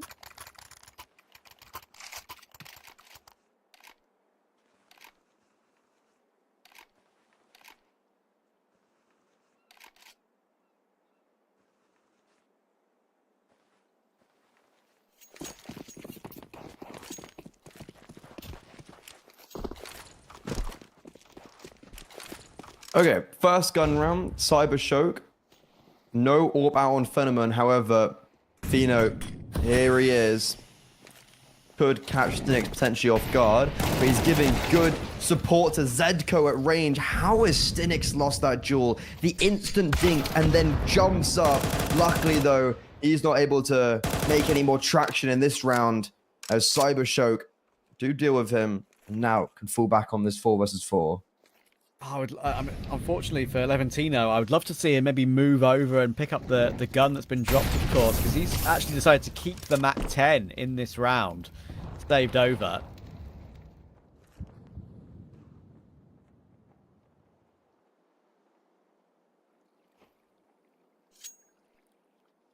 My turn to sneeze.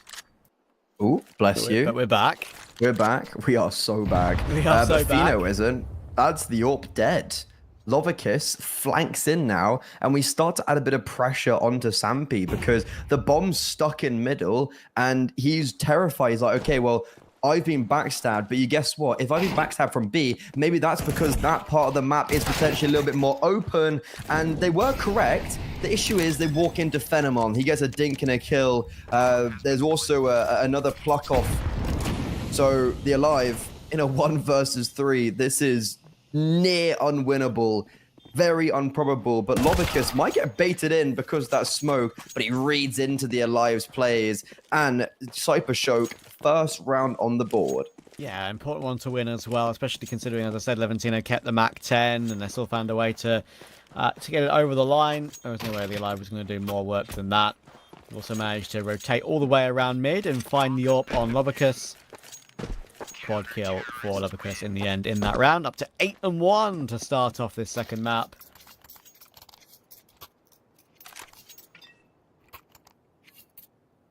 Yeah, he's having a pretty good... It's the fact he's 8-1 and they've won one round. What else does he need to do? Only round 4, exactly. But as well, Phenomon, I think... Wait, so did he... I actually didn't see. Is that a free Barber? Or... no, wait, was that a free AWP? Or... Because Pheno had an AWP in the last round. Dies. Was that AWP picked up in middle or not? Lovicus took it. The AWP in middle So, we're talking yeah. about? Lovicus Yeah. took it and dropped it to Phenomen, yes. Yeah, so that's a free AWP as well, which is really big. Yeah, that's exactly what happened. Handy for Cybershock. Mid play coming in for Sampy. Molotovs will come firing in. That will force the Mac 10 forward, and Levantino will be upset about that. He should have got that kill. Thankfully, Phenomen is there to trade quickly again. As soon as he's got the AWP in those hands, magic feels like it's about to happen. Back into a 4 versus 4. And Sampy, they have some control over the map, but no decision will be made yet.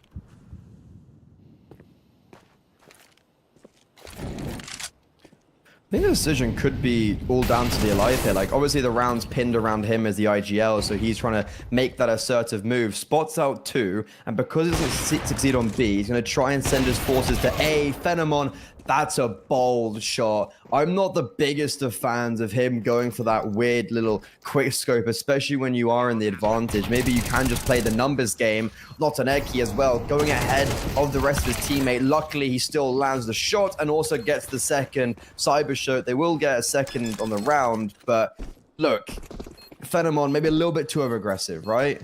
Yeah. Ever so slightly, without a doubt.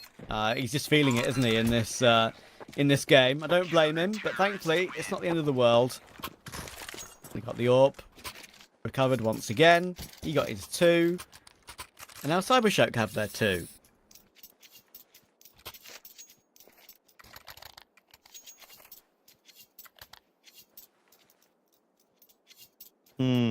Bad money. That bomb down will allow for some added equities in this round. You know, 2 flashes, Tech 9, whatnot.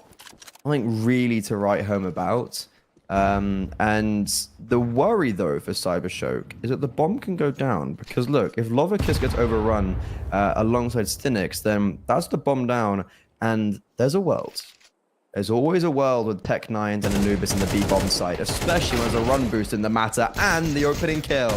Oh, Zedco, he's 1D Stinix. That's on the run as well. Pretty ridiculous. And Levantino's been mollied off toward Temple. Pedelman's going to have to try and hit some wall bangs through the corner of the site, but that's not going to happen. That nade's a little bit too shallow as well. Incendiary over the top. Will that even move someone out into the open? I don't think it's going to. Dampy can just stay stock solid here. Notaneki will find Mangus, but there are now 3 players, all of Sampy, locked in toward E-Box. Sure, there's a smoke available, there's a kit available, but how on earth do they force them out? Thankfully, there's some utility. Zedka will try and stop them. Where's the defuse? It's going to come through. Player taken down. Think they've got more than enough time. Yes, they do. Levantino's going to take it, and that is a really big retake considering the situation they were in. I really did not think Cybershock were going to win that round. And I think they need to take a tactical pause as well to talk that over. Like, Zedco should not be able to go onto that bomb site and just 1-dig 2 people. Alongside it, like, that was a round where there was no armor on the board. There was 2 flashes, and then there was like 2 Tech 9s and a deal. That was it. It was the bare bones of rounds for Sampy. And the fact that it gets that close is really quite damaging. But this map, like, the B bomb site is one of the hardest maps to hold on to, period. Also to retake. So the fact that 2 players start there, Cybershock just get caught with their pants down and go 1 for 2, which is really quite alarming. If I'm Sampy, I'm maybe thinking like, guys, can we just abuse that B bomb site more? And if that's the thought process, Cybershock might end up putting more players there, and then Sampy can then focus on other parts of the map where it might be a little bit more vacant.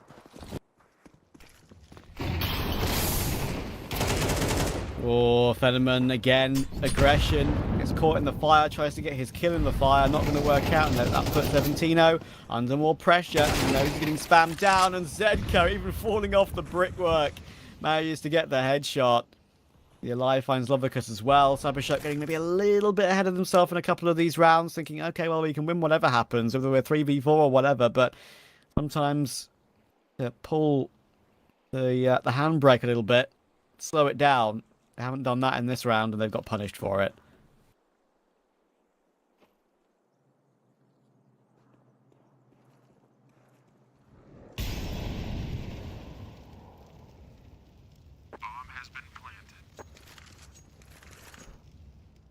Money, not going to be the most ideal situation, especially with the last round and not saving too many players. Fenneman, that AWP, I don't think you can be retrieved. And Cybershock, gonna be a back and forth affair early on Anubis. Sampy are definitely showing a lot stronger. They are just looking a lot stronger than yesterday. Like against Cybershock yesterday, there was not even a contestation on Anubis. Like it was really one-sided. And the fact that Sampy not only have won the first map, but are also making this a hard-fought battle for Cybershock is making me very excited for Sampy, because I really thought that they were just going to get dumpstered by Cybershock today, same as yesterday, right? I mean, you say that, you look at previous results, very often, I wouldn't say it's necessarily a rule. There's no real rules at this level of Counter-Strike, is there, in terms of, like, rhyme or reason to result. But I think sometimes if it's been that short a time since a loss, often the team that has lost the day before against the same team will know what it takes to change it and get the result the opposite way. I think I've seen that quite often. Obviously, it's a 50-50 at the end of the day. You either win or lose, but I think that's a pattern that can occur. Leventino pretty smartly judging his positioning with that Molotov, but he hasn't been able to find Savannah. He uses the gap in the smoke ever so slightly better. Also, Cybershock then had to play 2 other officials after Sampy, so they haven't had any time to look back at anything from yesterday. So Sampy have had just a little bit longer to maybe reevaluate, probably anticipating that win against Monty Gen. Their coach and potentially coaching staff working on overtime. But Cybershock as well, going into another gun round, they've got the wrong read. 4 players are currently around that B bomb site for them, and Sampy, they're outside A main. If they go now, it's round over, and it seems like Mangus is going to be leading that charge. The longer they wait, the more scared I get, but I don't think anyone's moving towards this part of the map for Cybershock. So Sampy, they're going to be looking good, and they're going to be taking back that lead on the T side. But wait, do Cybershock even go for this retake? I really hope not. If they know Savannah's super low, which they should because of the damage Leventino's done from earlier on, they might go for it, especially if Mangus gives up this kill here. He will actually as well. Ooh. They have a kit on Stinix. They're a long way... I say a long way away. Only one player is a long way away. They could definitely go for this. Lovicus can bank some utility off the corners with the brickwork and the ceiling and stuff like that. There's a world here. Stinix is going to get an AK, an upgrade as well. He is the main man to focus on to get that kit onto the bomb as quickly as possible. And Lovicus, if he gets that smoke onto it, there's a chance. But the Alive has played that one to absolute perfection. Flanking round from camera. That's not something that Notaneki or Stinix were expecting. And of course, killing Stinix means you put the kit on the floor. And that will be the killing blow. Terrorists win.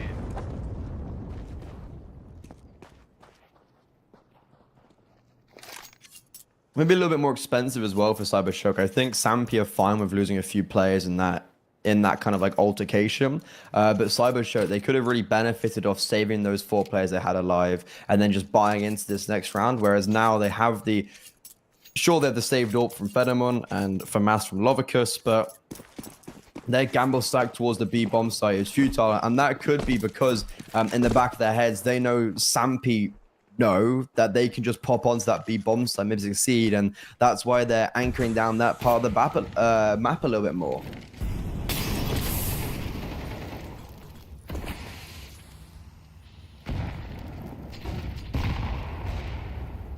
Oh, there we go. Phenomen's back on the server. Found Savannah. With that AWP that could prove to be so important, because look at this little stack that they've got. Zedco now realizes he knows there's a Deagle and a FAMAS in that position, so swinging it would be a bad idea. Of course, being a pick down, an even worse idea. So he's going to fall away ever so slightly. I think there is a 3-man stack on B right now, and the Alive has got that important kill on Levantino again. Getting caught off guard, Levantino. Not a good map for him so far. Notaneki playing Broken Wall. Phenomenon is on a very long rotation through Beach. He might not be here in time.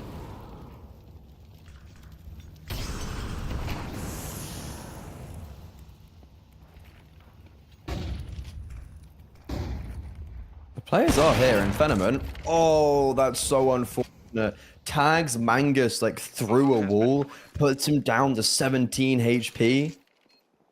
And Cybershock trying to go forward with this. Fino, he hits a fatal blow. Same with Zedco. It's those 2 saved rifles from the previous round. Lovicus, I don't know what he's trying to pick up after he drops that FAMAS. Maybe just a bit of a misclip. Mangus, low, will actually be dropped. They know where Fino is. There's a good read on the Alive, but it's a dink. Unfortunately, again, not a fatal blow. Phenomenon, the whole round has known where Fino is, but hasn't been able to get the angle. And even though that was an eco round with a saved AWP and FAMAS, Cybershow very close. Yeah, very close. Just frustrating for Phenomenon that he couldn't really get himself into the play in that late round when he got that rotation in. He hits the tag on Mangus, and then Mangus just hides for so long. That takes so much time off the clock, and even if the Alive did get taken down by that FAMAS, as he got dinked, even if he did get killed by that, you know, would have just wasted the clock behind the pillar and probably won the round anyway. Bumpy 5-3 into the lead.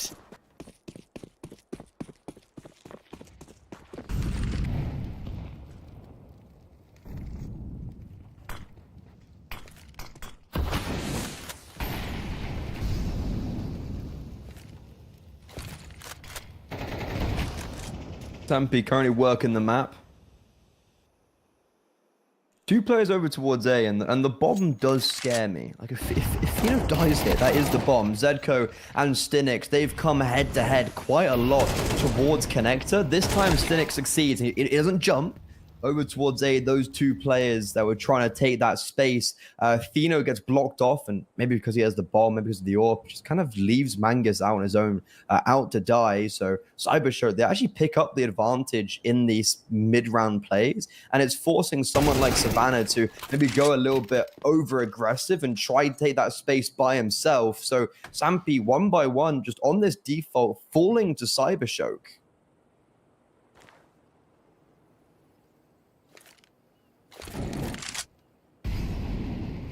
I will try and molly out the cubby on B, but gotta get past 2 players on the cross. Sure, Fino does have a smoke, but he's not exactly in a position to help him out with that right now. Makes this extra awkward for the Alive, so he's using HE instead and then peek behind it, but Lovicus's angle is too good. He's up to 12. Cybershoker about to get up to 4. This is a decent CT half on Anubis.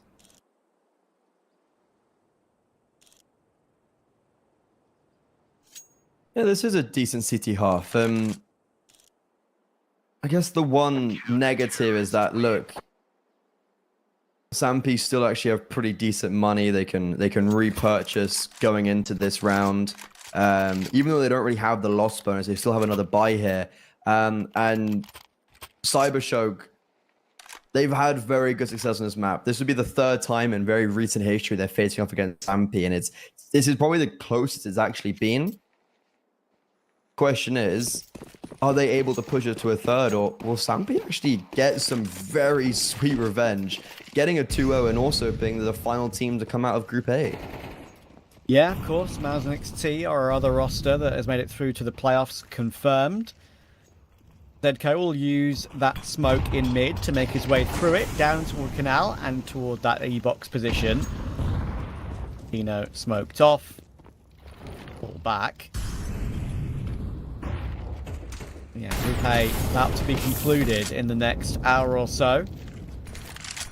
Maybe less, maybe more. I think we go for 2. Overtime, all the maps, all the rounds.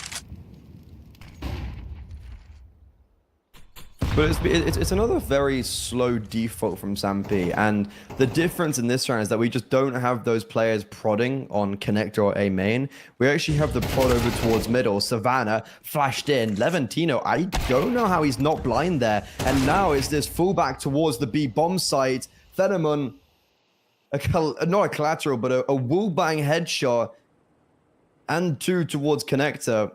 He hasn't been as alive in this map as we maybe saw on Inferno, but that round, big impact, big importance, and pretty much closed it down. The alive blocked by Fino. Ooh, that was a glare. A glare with no words, but it spoke very loudly. It did, isn't it? It's funny how sometimes players' actions in game tell you all you need to know. I look at the sky, a wiggle of the crosshair, a stare at your teammate. I once played with this guy, it was hilarious. So if he was ever in like a 2vx or whatever, or if he was with someone and they said something that like you didn't agree with, he would look at them and just like shake his head in game. It's so funny. If you like, it wasn't like a thing he would acknowledge. So like he didn't realize it, right? But it was like, and he wasn't doing it to flame. It was just something he did. So I noticed it and realized what he was doing, and I was like, this is just hilarious to me now. There you go. In-game body language. We're locked at 5 apiece. And of course for Sampi, they may have those 2 guns to use, but everyone else was on a pretty much full reset. 2 Eagles and a Glock. Cybershock have to treat this round with as much care for that very reason, because Fino is in play.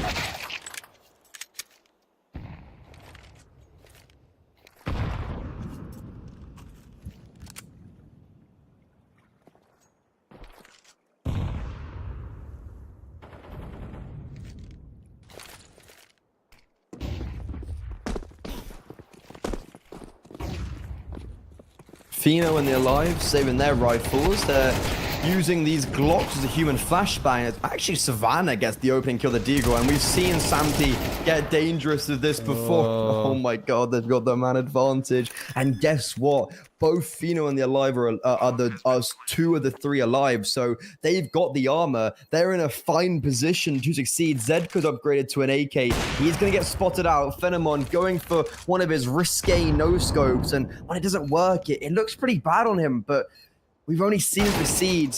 And unfortunately, he's now left in a 1 versus 3. Cybershock for the second time lose up against basically an eco.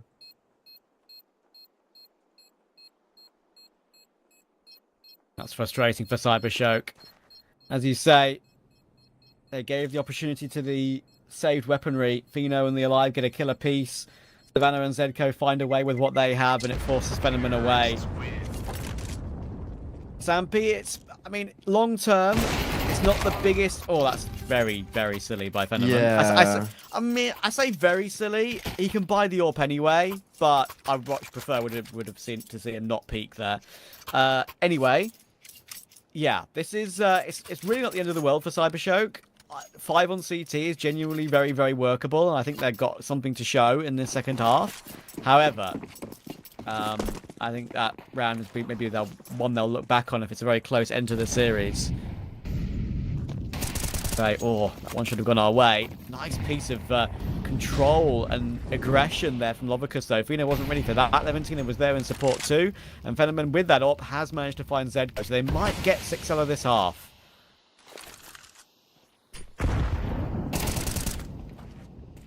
Levantino pushing his way forward still.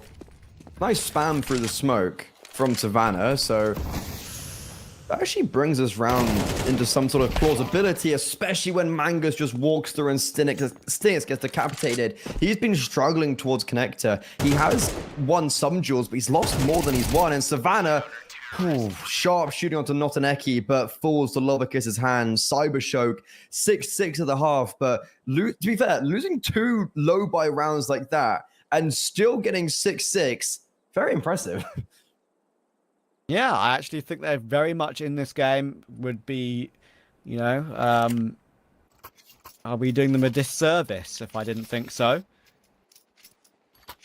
Stampy, a great position for sure. But Cybershock on the T side of this map will have something to say, without a doubt.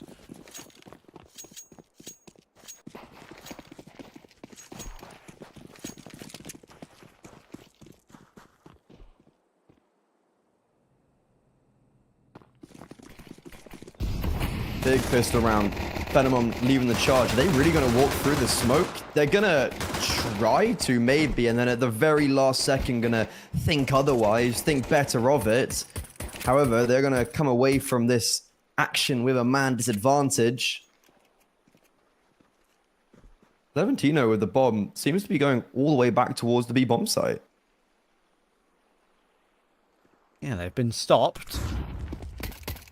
So they're going to try elsewhere, but that is also being defended vigorously by Angus and Fino.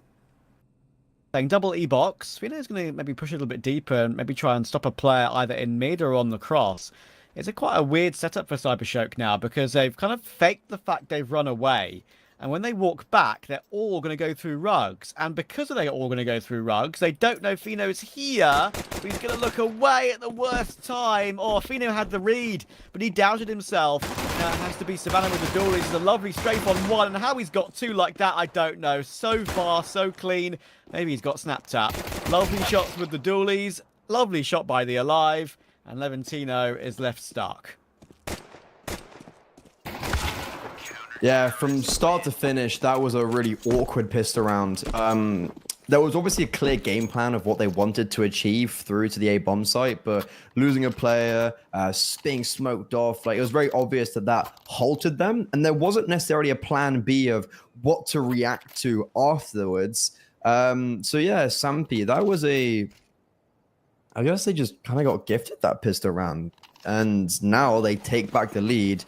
They're looking to end this off 2-0, but I would be very much in favor to say Cybershock, they're on the favored side, right? They're on the T side. This is where they've 11-1 Sampy previously.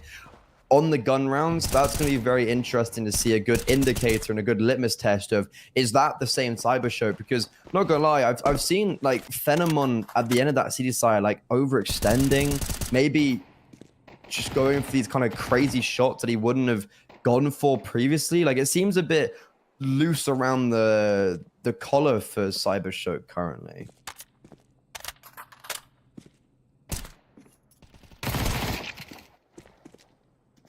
Bit of aggression from Fino. And get as much money as he possibly can with the MP9. Savannah deals with the last 2.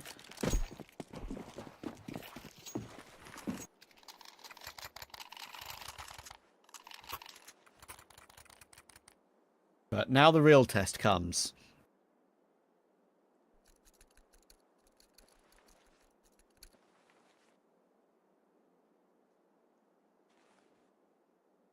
The real test. See if Sampy can hold their nerve on this CT side.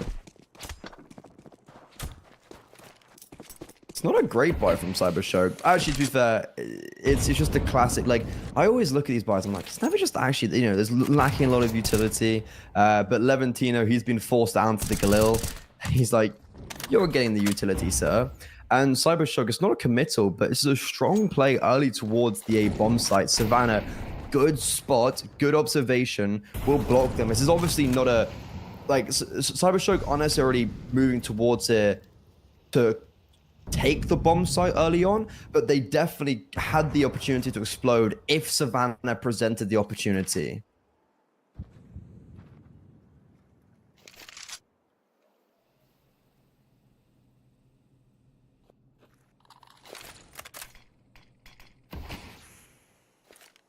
From Mangus, that will allow a player to maybe wander up, and that's exactly what's going to happen. Actually, Stinix and Phenomen will use that smoke that's been thrown down. It's like Mangus has kind of lured them in. Aggression in mid from Zedko. Levantino will keep an eye on it though, and that's an important kill from him. This smoke is about to fade, so the incendiary will come through. That's going to split up these two players, and Mangus plays it to perfection. The transfer on Phenomen was spot on, and it recovers an advantage for Sampi. 30 seconds left in the round. Cybershock. Round over. Yeah, they definitely seem locked off by that incendiary. There's going to be a resmoke as well. They're just going to have to push their way through that. That's going to be so hard for them to do anything with it at all. Vino finds one with the MP9, and sure, he is very, very stuck, but he knows he needs to waste as much time as possible. Now it's 10 seconds, but there goes the alive. Oh, 4 seconds, 7 seconds, guys. You've got to try and get across to the site. 3 seconds. Savannah knows it. He can escape. Round is his. I'm not entirely sure how that round gets that close. That was, considering that Mangus had done so well with that double over towards Connector, and my first thought process was like, Mangus is doing already so much better in that position that Stinix did in the whole of his CT side. So it's very pivotal to have a player who can actually perform while in that very clutch role. But Cybershock, like, they very impressive. They're able to get onto that bomb site and get those trades out. But yeah, you know what? They lose by default. The time is there. It's your best teammate and worst enemy. You can either live by it or you can't defeat it. And Sampi, they continue flawless here on their CT side. Massive between that first gun round. However, Trav, are you convinced by that type of round? I'm not convinced by either of them. There's your answer. Yeah. Nah, I think that's a bit worrying for Sampi that it got as close as it did. Thankfully, Savannah's got his mind switched on and keeps his eye very much focused on the clock. Gets his one, then realizes that he's not got the second player anywhere near the site in time for a plant. So, hops away. And they definitely have the bit between their teeth and probably the position that they'll be most comfortable in. They can win this round 10-6. And it's a round, of course, with 2 AKs and 3 Tech 9s. You'd expect them to win it, but these are the rounds that are the scary ones if you're Sampi. Savannah, the hero of the last round, this is identical. I'm getting flashbacks. You know, he spots them out on A, smokes them off. Cybershock. Oh, sorry. Cybershock. They're actually going to continue to go straight through us. This is wild. The Alive is at least there to give some support. This is a full frontal committal. This is very interesting from Cybershock. No. But guess what? They actually do break through. Sampi, with only 2 players there, get one, and I think they have to save this. Like, money's not great. They have an AWP. They do have full util on Pheno and 2 kits, but I don't think that Sampi can win this retake out. Yeah, and look at the player in the cubby in the corner there, Notaneki. I think they know he's there. They're trying to ruin the situation. That Molotov's just not reached him. The nade hasn't finished him off either. And because of that, Zedko only gets one. Can you believe it? Pheno will get one, but on the retreat, he's off to save. If that at least clears that one player, surely Sampi have a good shot at that retake. Because it also would have not just like cleared him, you know, but it would have killed him. He was 20 HP, 18 HP, you know, something within that realm. And Pheno channeling his best Phenom on them impression there. 360 no scope. Get him in FaZe Clan. But that seemed like a really just kind of like lackadaisical round to throw away for Sampi. You have all the right precautions for an A pop, and then Savannah just decides that he wants to run through like into a Molo, into blind, into the whole team. That was a bit crazy, and Cybershock, they definitely succeed off it, and honestly, I think they're a team that thrives in that chaos.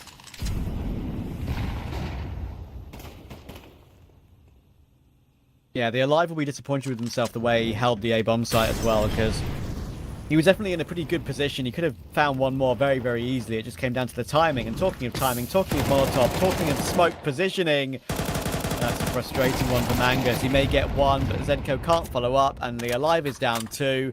Fino is not really doing anything with this. He's on the wrong side of the map, and this game just continues to go on. Question is, can he save this? Oh, Notaneki would have heard. Notaneki would have definitely heard that scope. And Fino, issue is he takes his first shot. I was going to say, if he gets Notaneki, look how close Stinix is.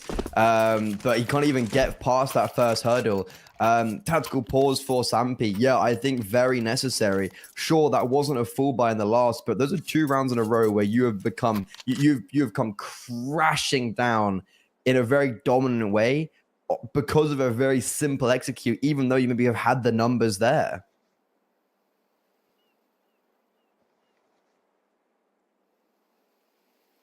Tough position for Sampi, choosing to throw in a tactical at the right time, I would say.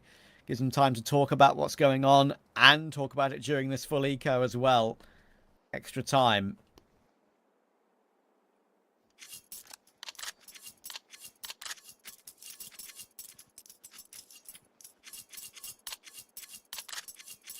Because it's had a great game, 19-9.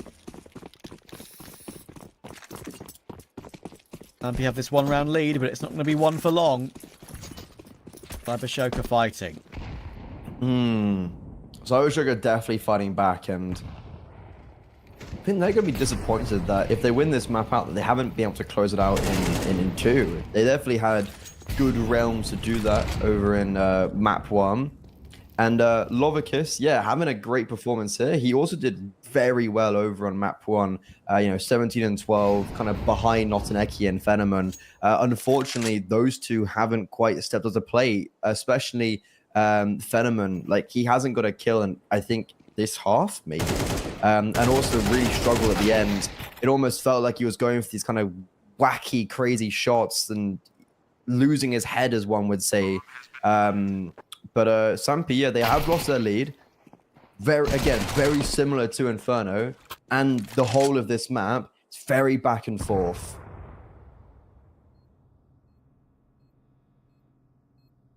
It's very back and forth. We're no close to figuring out a winner.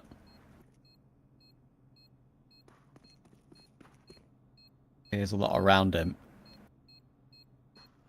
Fino running in, but the question is, has Fino been heard by the likes of Stinix? I get the impression maybe that is the case. Mangus will be found, and now Fino with the AK is about to get enclosed upon, and he's not going to be expecting a full strafing Notaneki. It's a free AK upgrade for him. Cybershock's money's in a very good spot, and especially on CT Anubis, if you're Sampi, it's very hard to break that down. Sure, it's 9-all, it's anyone's game, but I would honestly give a slight favour to Cybershock from here.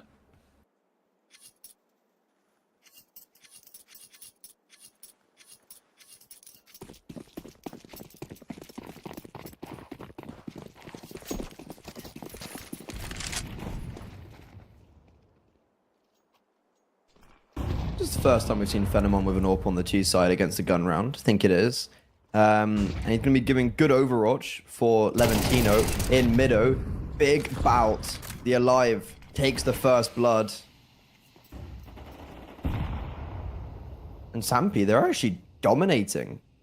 Notaneki forced to make a play on the A side, Stinix on B. Like, you've got this mad advantage going in favor of Sampi, and then the rest of the team just hold their angles, and it feels like Cybershock just walk into them because they feel like, okay, we need to maybe get the advantage back and or like, just draw some success from this round. And that's where both Mangus and Savannah just hold A, hold B, boom, 2-3 kills, round over. Yeah, it's kind of funny how rounds can change just out of nowhere like that. Just slight micro change to the play. Leaves Venom and Lovicus in a tough position. The life will be removed, which is a nice one to find. We just need to make absolutely sure that they survive and win this round with as many players alive as possible. Hunting here is not that worth it. We know that they're stuck back in the team spawn, but even though they do push for them, Venom and Lovicus can't complete those kills. They're taken up unceremoniously by Savannah. So, Stampy first to hit double digits. Cybershark have another full purchase. As we know, as we've said.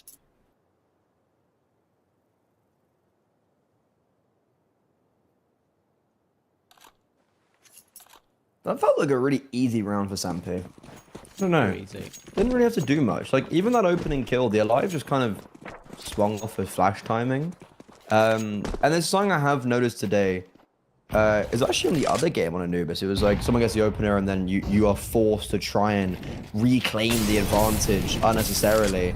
I think it's better to join up with I'm not a huge fan of when it's like, okay, we're in a 4 versus 5. Let's let the individuals work on 2 different parts of the map at the same time. Like, surely just group up together. Right here, the Alive, same player, different type of interaction, but it's still him getting the opening kill onto Levantino. Cybershow, they were already working towards Connector and A, so Stinnings actually has got this control. And Notaneki coming up against Savannah. Savannah's not going to get the frag, but he's going to push them behind the smoke. With a minute left on the clock, Cybershow, no real clear directive of where they want to go yet. And maybe just because Stinnings is in Connector, they end towards B.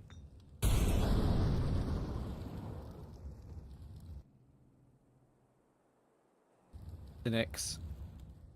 Teammate alongside him. Not the best of off angles, I feel like, for Mangus, but you know what? He's going to prove me wrong. He felt very open and exposed in that position, but you know what? It sets himself up for a flash from a teammate toward outside main as well. That's probably the plan of it. And the way he got 2 toward E-Box there was all down to his individual skill. He made that position look good himself. And Sampy now 2 away. Yeah, no, I completely agree with you, Trav. That angle from Magnus in jail, I honestly really don't like it. Like, I really dislike it. I know. Because as a T side, you've also got the right eye peak. I think Stinnings was actually peeking from the right side, so he doesn't have that advantage. But if you're swinging in from a normal T side position, you have the right eye peak, swinger's advantage. You don't have a lot of angles to clear when you're clearing jail, so you're pretty much only looking there. And I don't know if it's me because I'm bad, but I always die there. Maybe if you've got an org, there's a nice position, a setup where you can play 2B, where you play 1 jail, where Magnus was playing, and then 1 close left on Connector. And then like Magnus would have an org, but not gonna lie, he plays that to perfection. And the difference is we just didn't see that from Stinnings on the CT side. We didn't see that type of dynamism. We didn't see him, well, succeeding, period, over towards Connector or that B bomb side. That's why Sampy were able to win on the Deagles when Zedco double opened. So Mangus, 16-13 doesn't look like a massive scoreline, but I've seen him have so much efficiency towards that side of the map. And again, Cybershow just looking very lifeless on that T side round. There was just no clear direction. They got picked off quite easily. Yeah. I have a sneaking feeling it's this sort of round that could actually be a bit more of a problem for Sampy. That's how it's been throughout the whole series, I felt like. The pistols have caused them some issues. You've got a Hero Galil on Lovicus. You've got Tech9 on Levantino and Notaneki. It's an eco other than that Hero Galil. Phenomenon will buy in a little bit more at the end. P250 and Kevlar. So Sampy, as long as they're just careful, the age-old, cross the T's and dot the I's.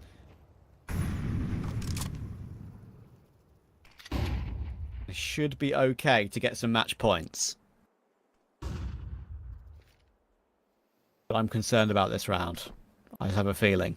I know exactly what you mean. It's the nade onto the alive. It's forcing him back. This would be the third low buy win, maybe fourth low buy win this series. This map, 2 for each team. The alive, that flash is bonky, and he doesn't get anything. But luckily, there's 2 players here on A.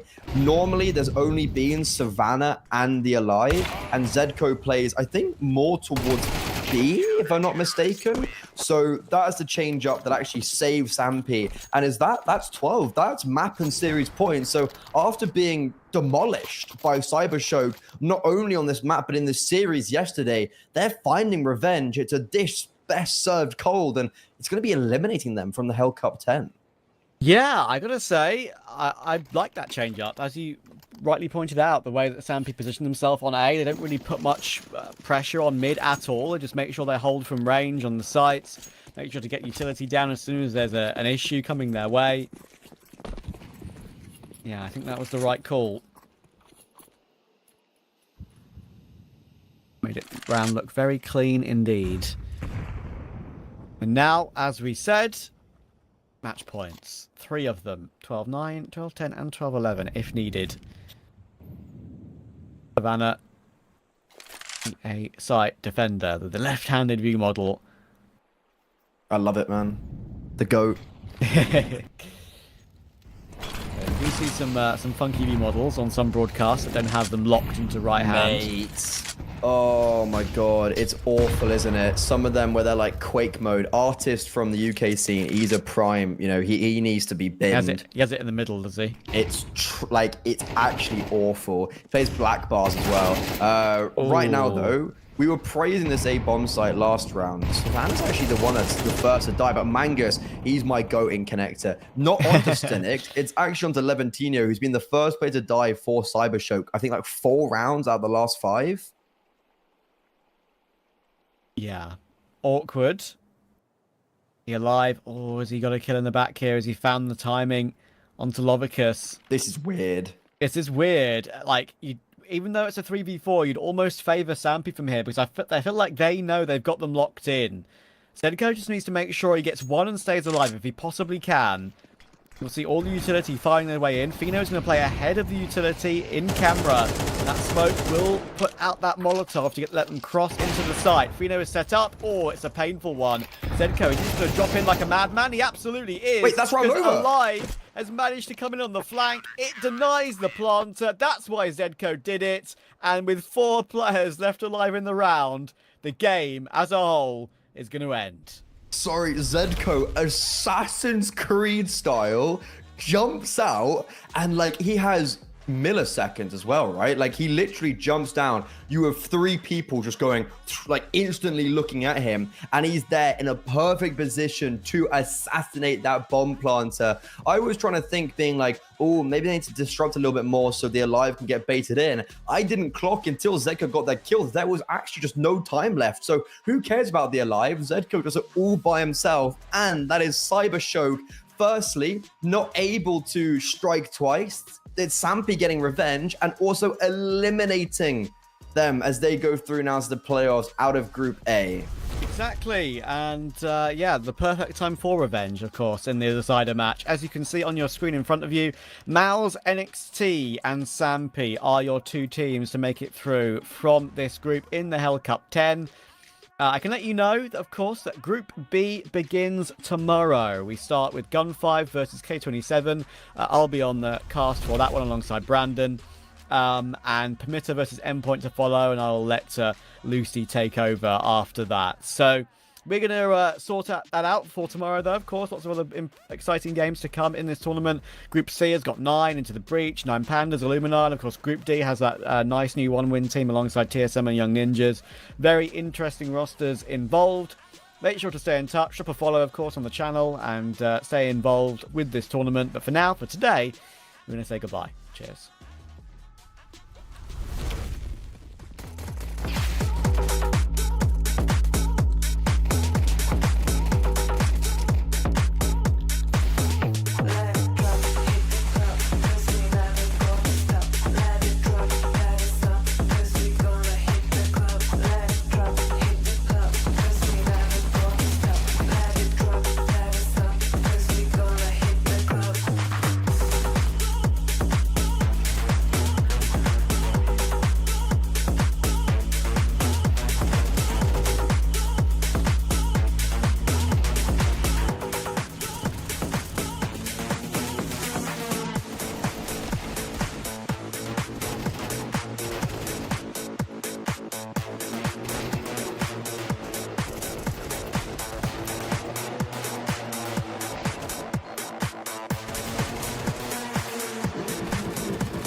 back, back. Keep bringing it back, back,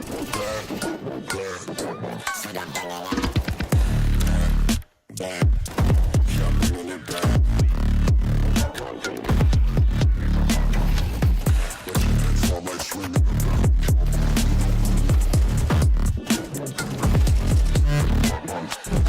back, keep bringing it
back.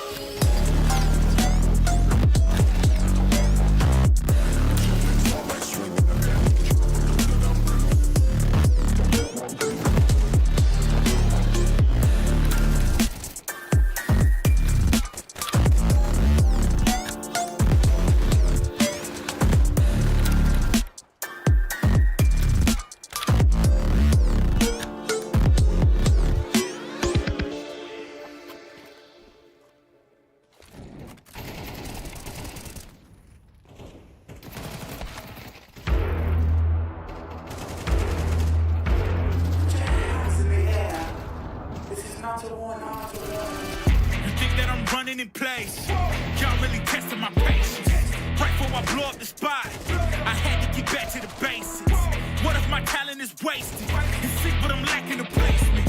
Thought since I rap in the basement, but my come up is legend, is greatness. I don't care now, it's pedal to the metal. I can never quit now, I will never settle. Puppet to the game, I'm pulling strings like Geppetto. We in the same game, but I'm on a different level. I passed it. Gotta keep grinding till I'm laid up in the casket. No fake round, but you feeling too plastic. Yeah, y'all feeling too plastic. They say my style crazy, but then it's straight jacket. Wow. Why you still testing my patience? Trying to turn me into something I ain't trying to be. All that hate is a heavy rotation. You gon' lose yourself, quit testing me. Don't make me lose my mind. Don't make me lose my mind. Don't make me lose my mind, cause I'm looking like Wesley, test me. Don't make me lose my mind. Don't make me lose my mind. Don't make me lose my mind, cause I'm looking like Wesley, test me.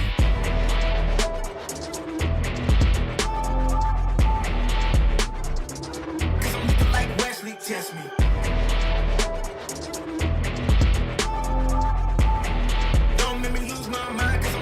Wesley test me. Yeah, guess I know no better. I ain't got no chill, so they call me a devil. I know. Look, I am just a man on a mission. If I want it, then I get it, I go.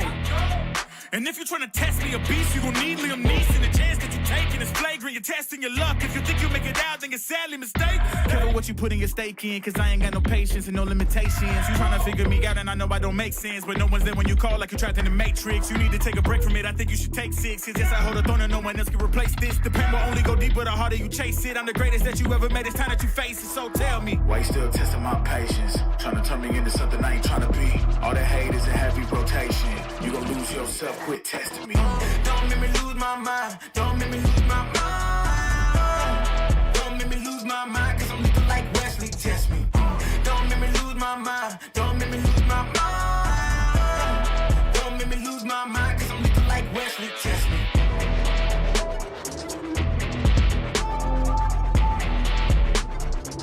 Cause I'm looking like Wesley, test me.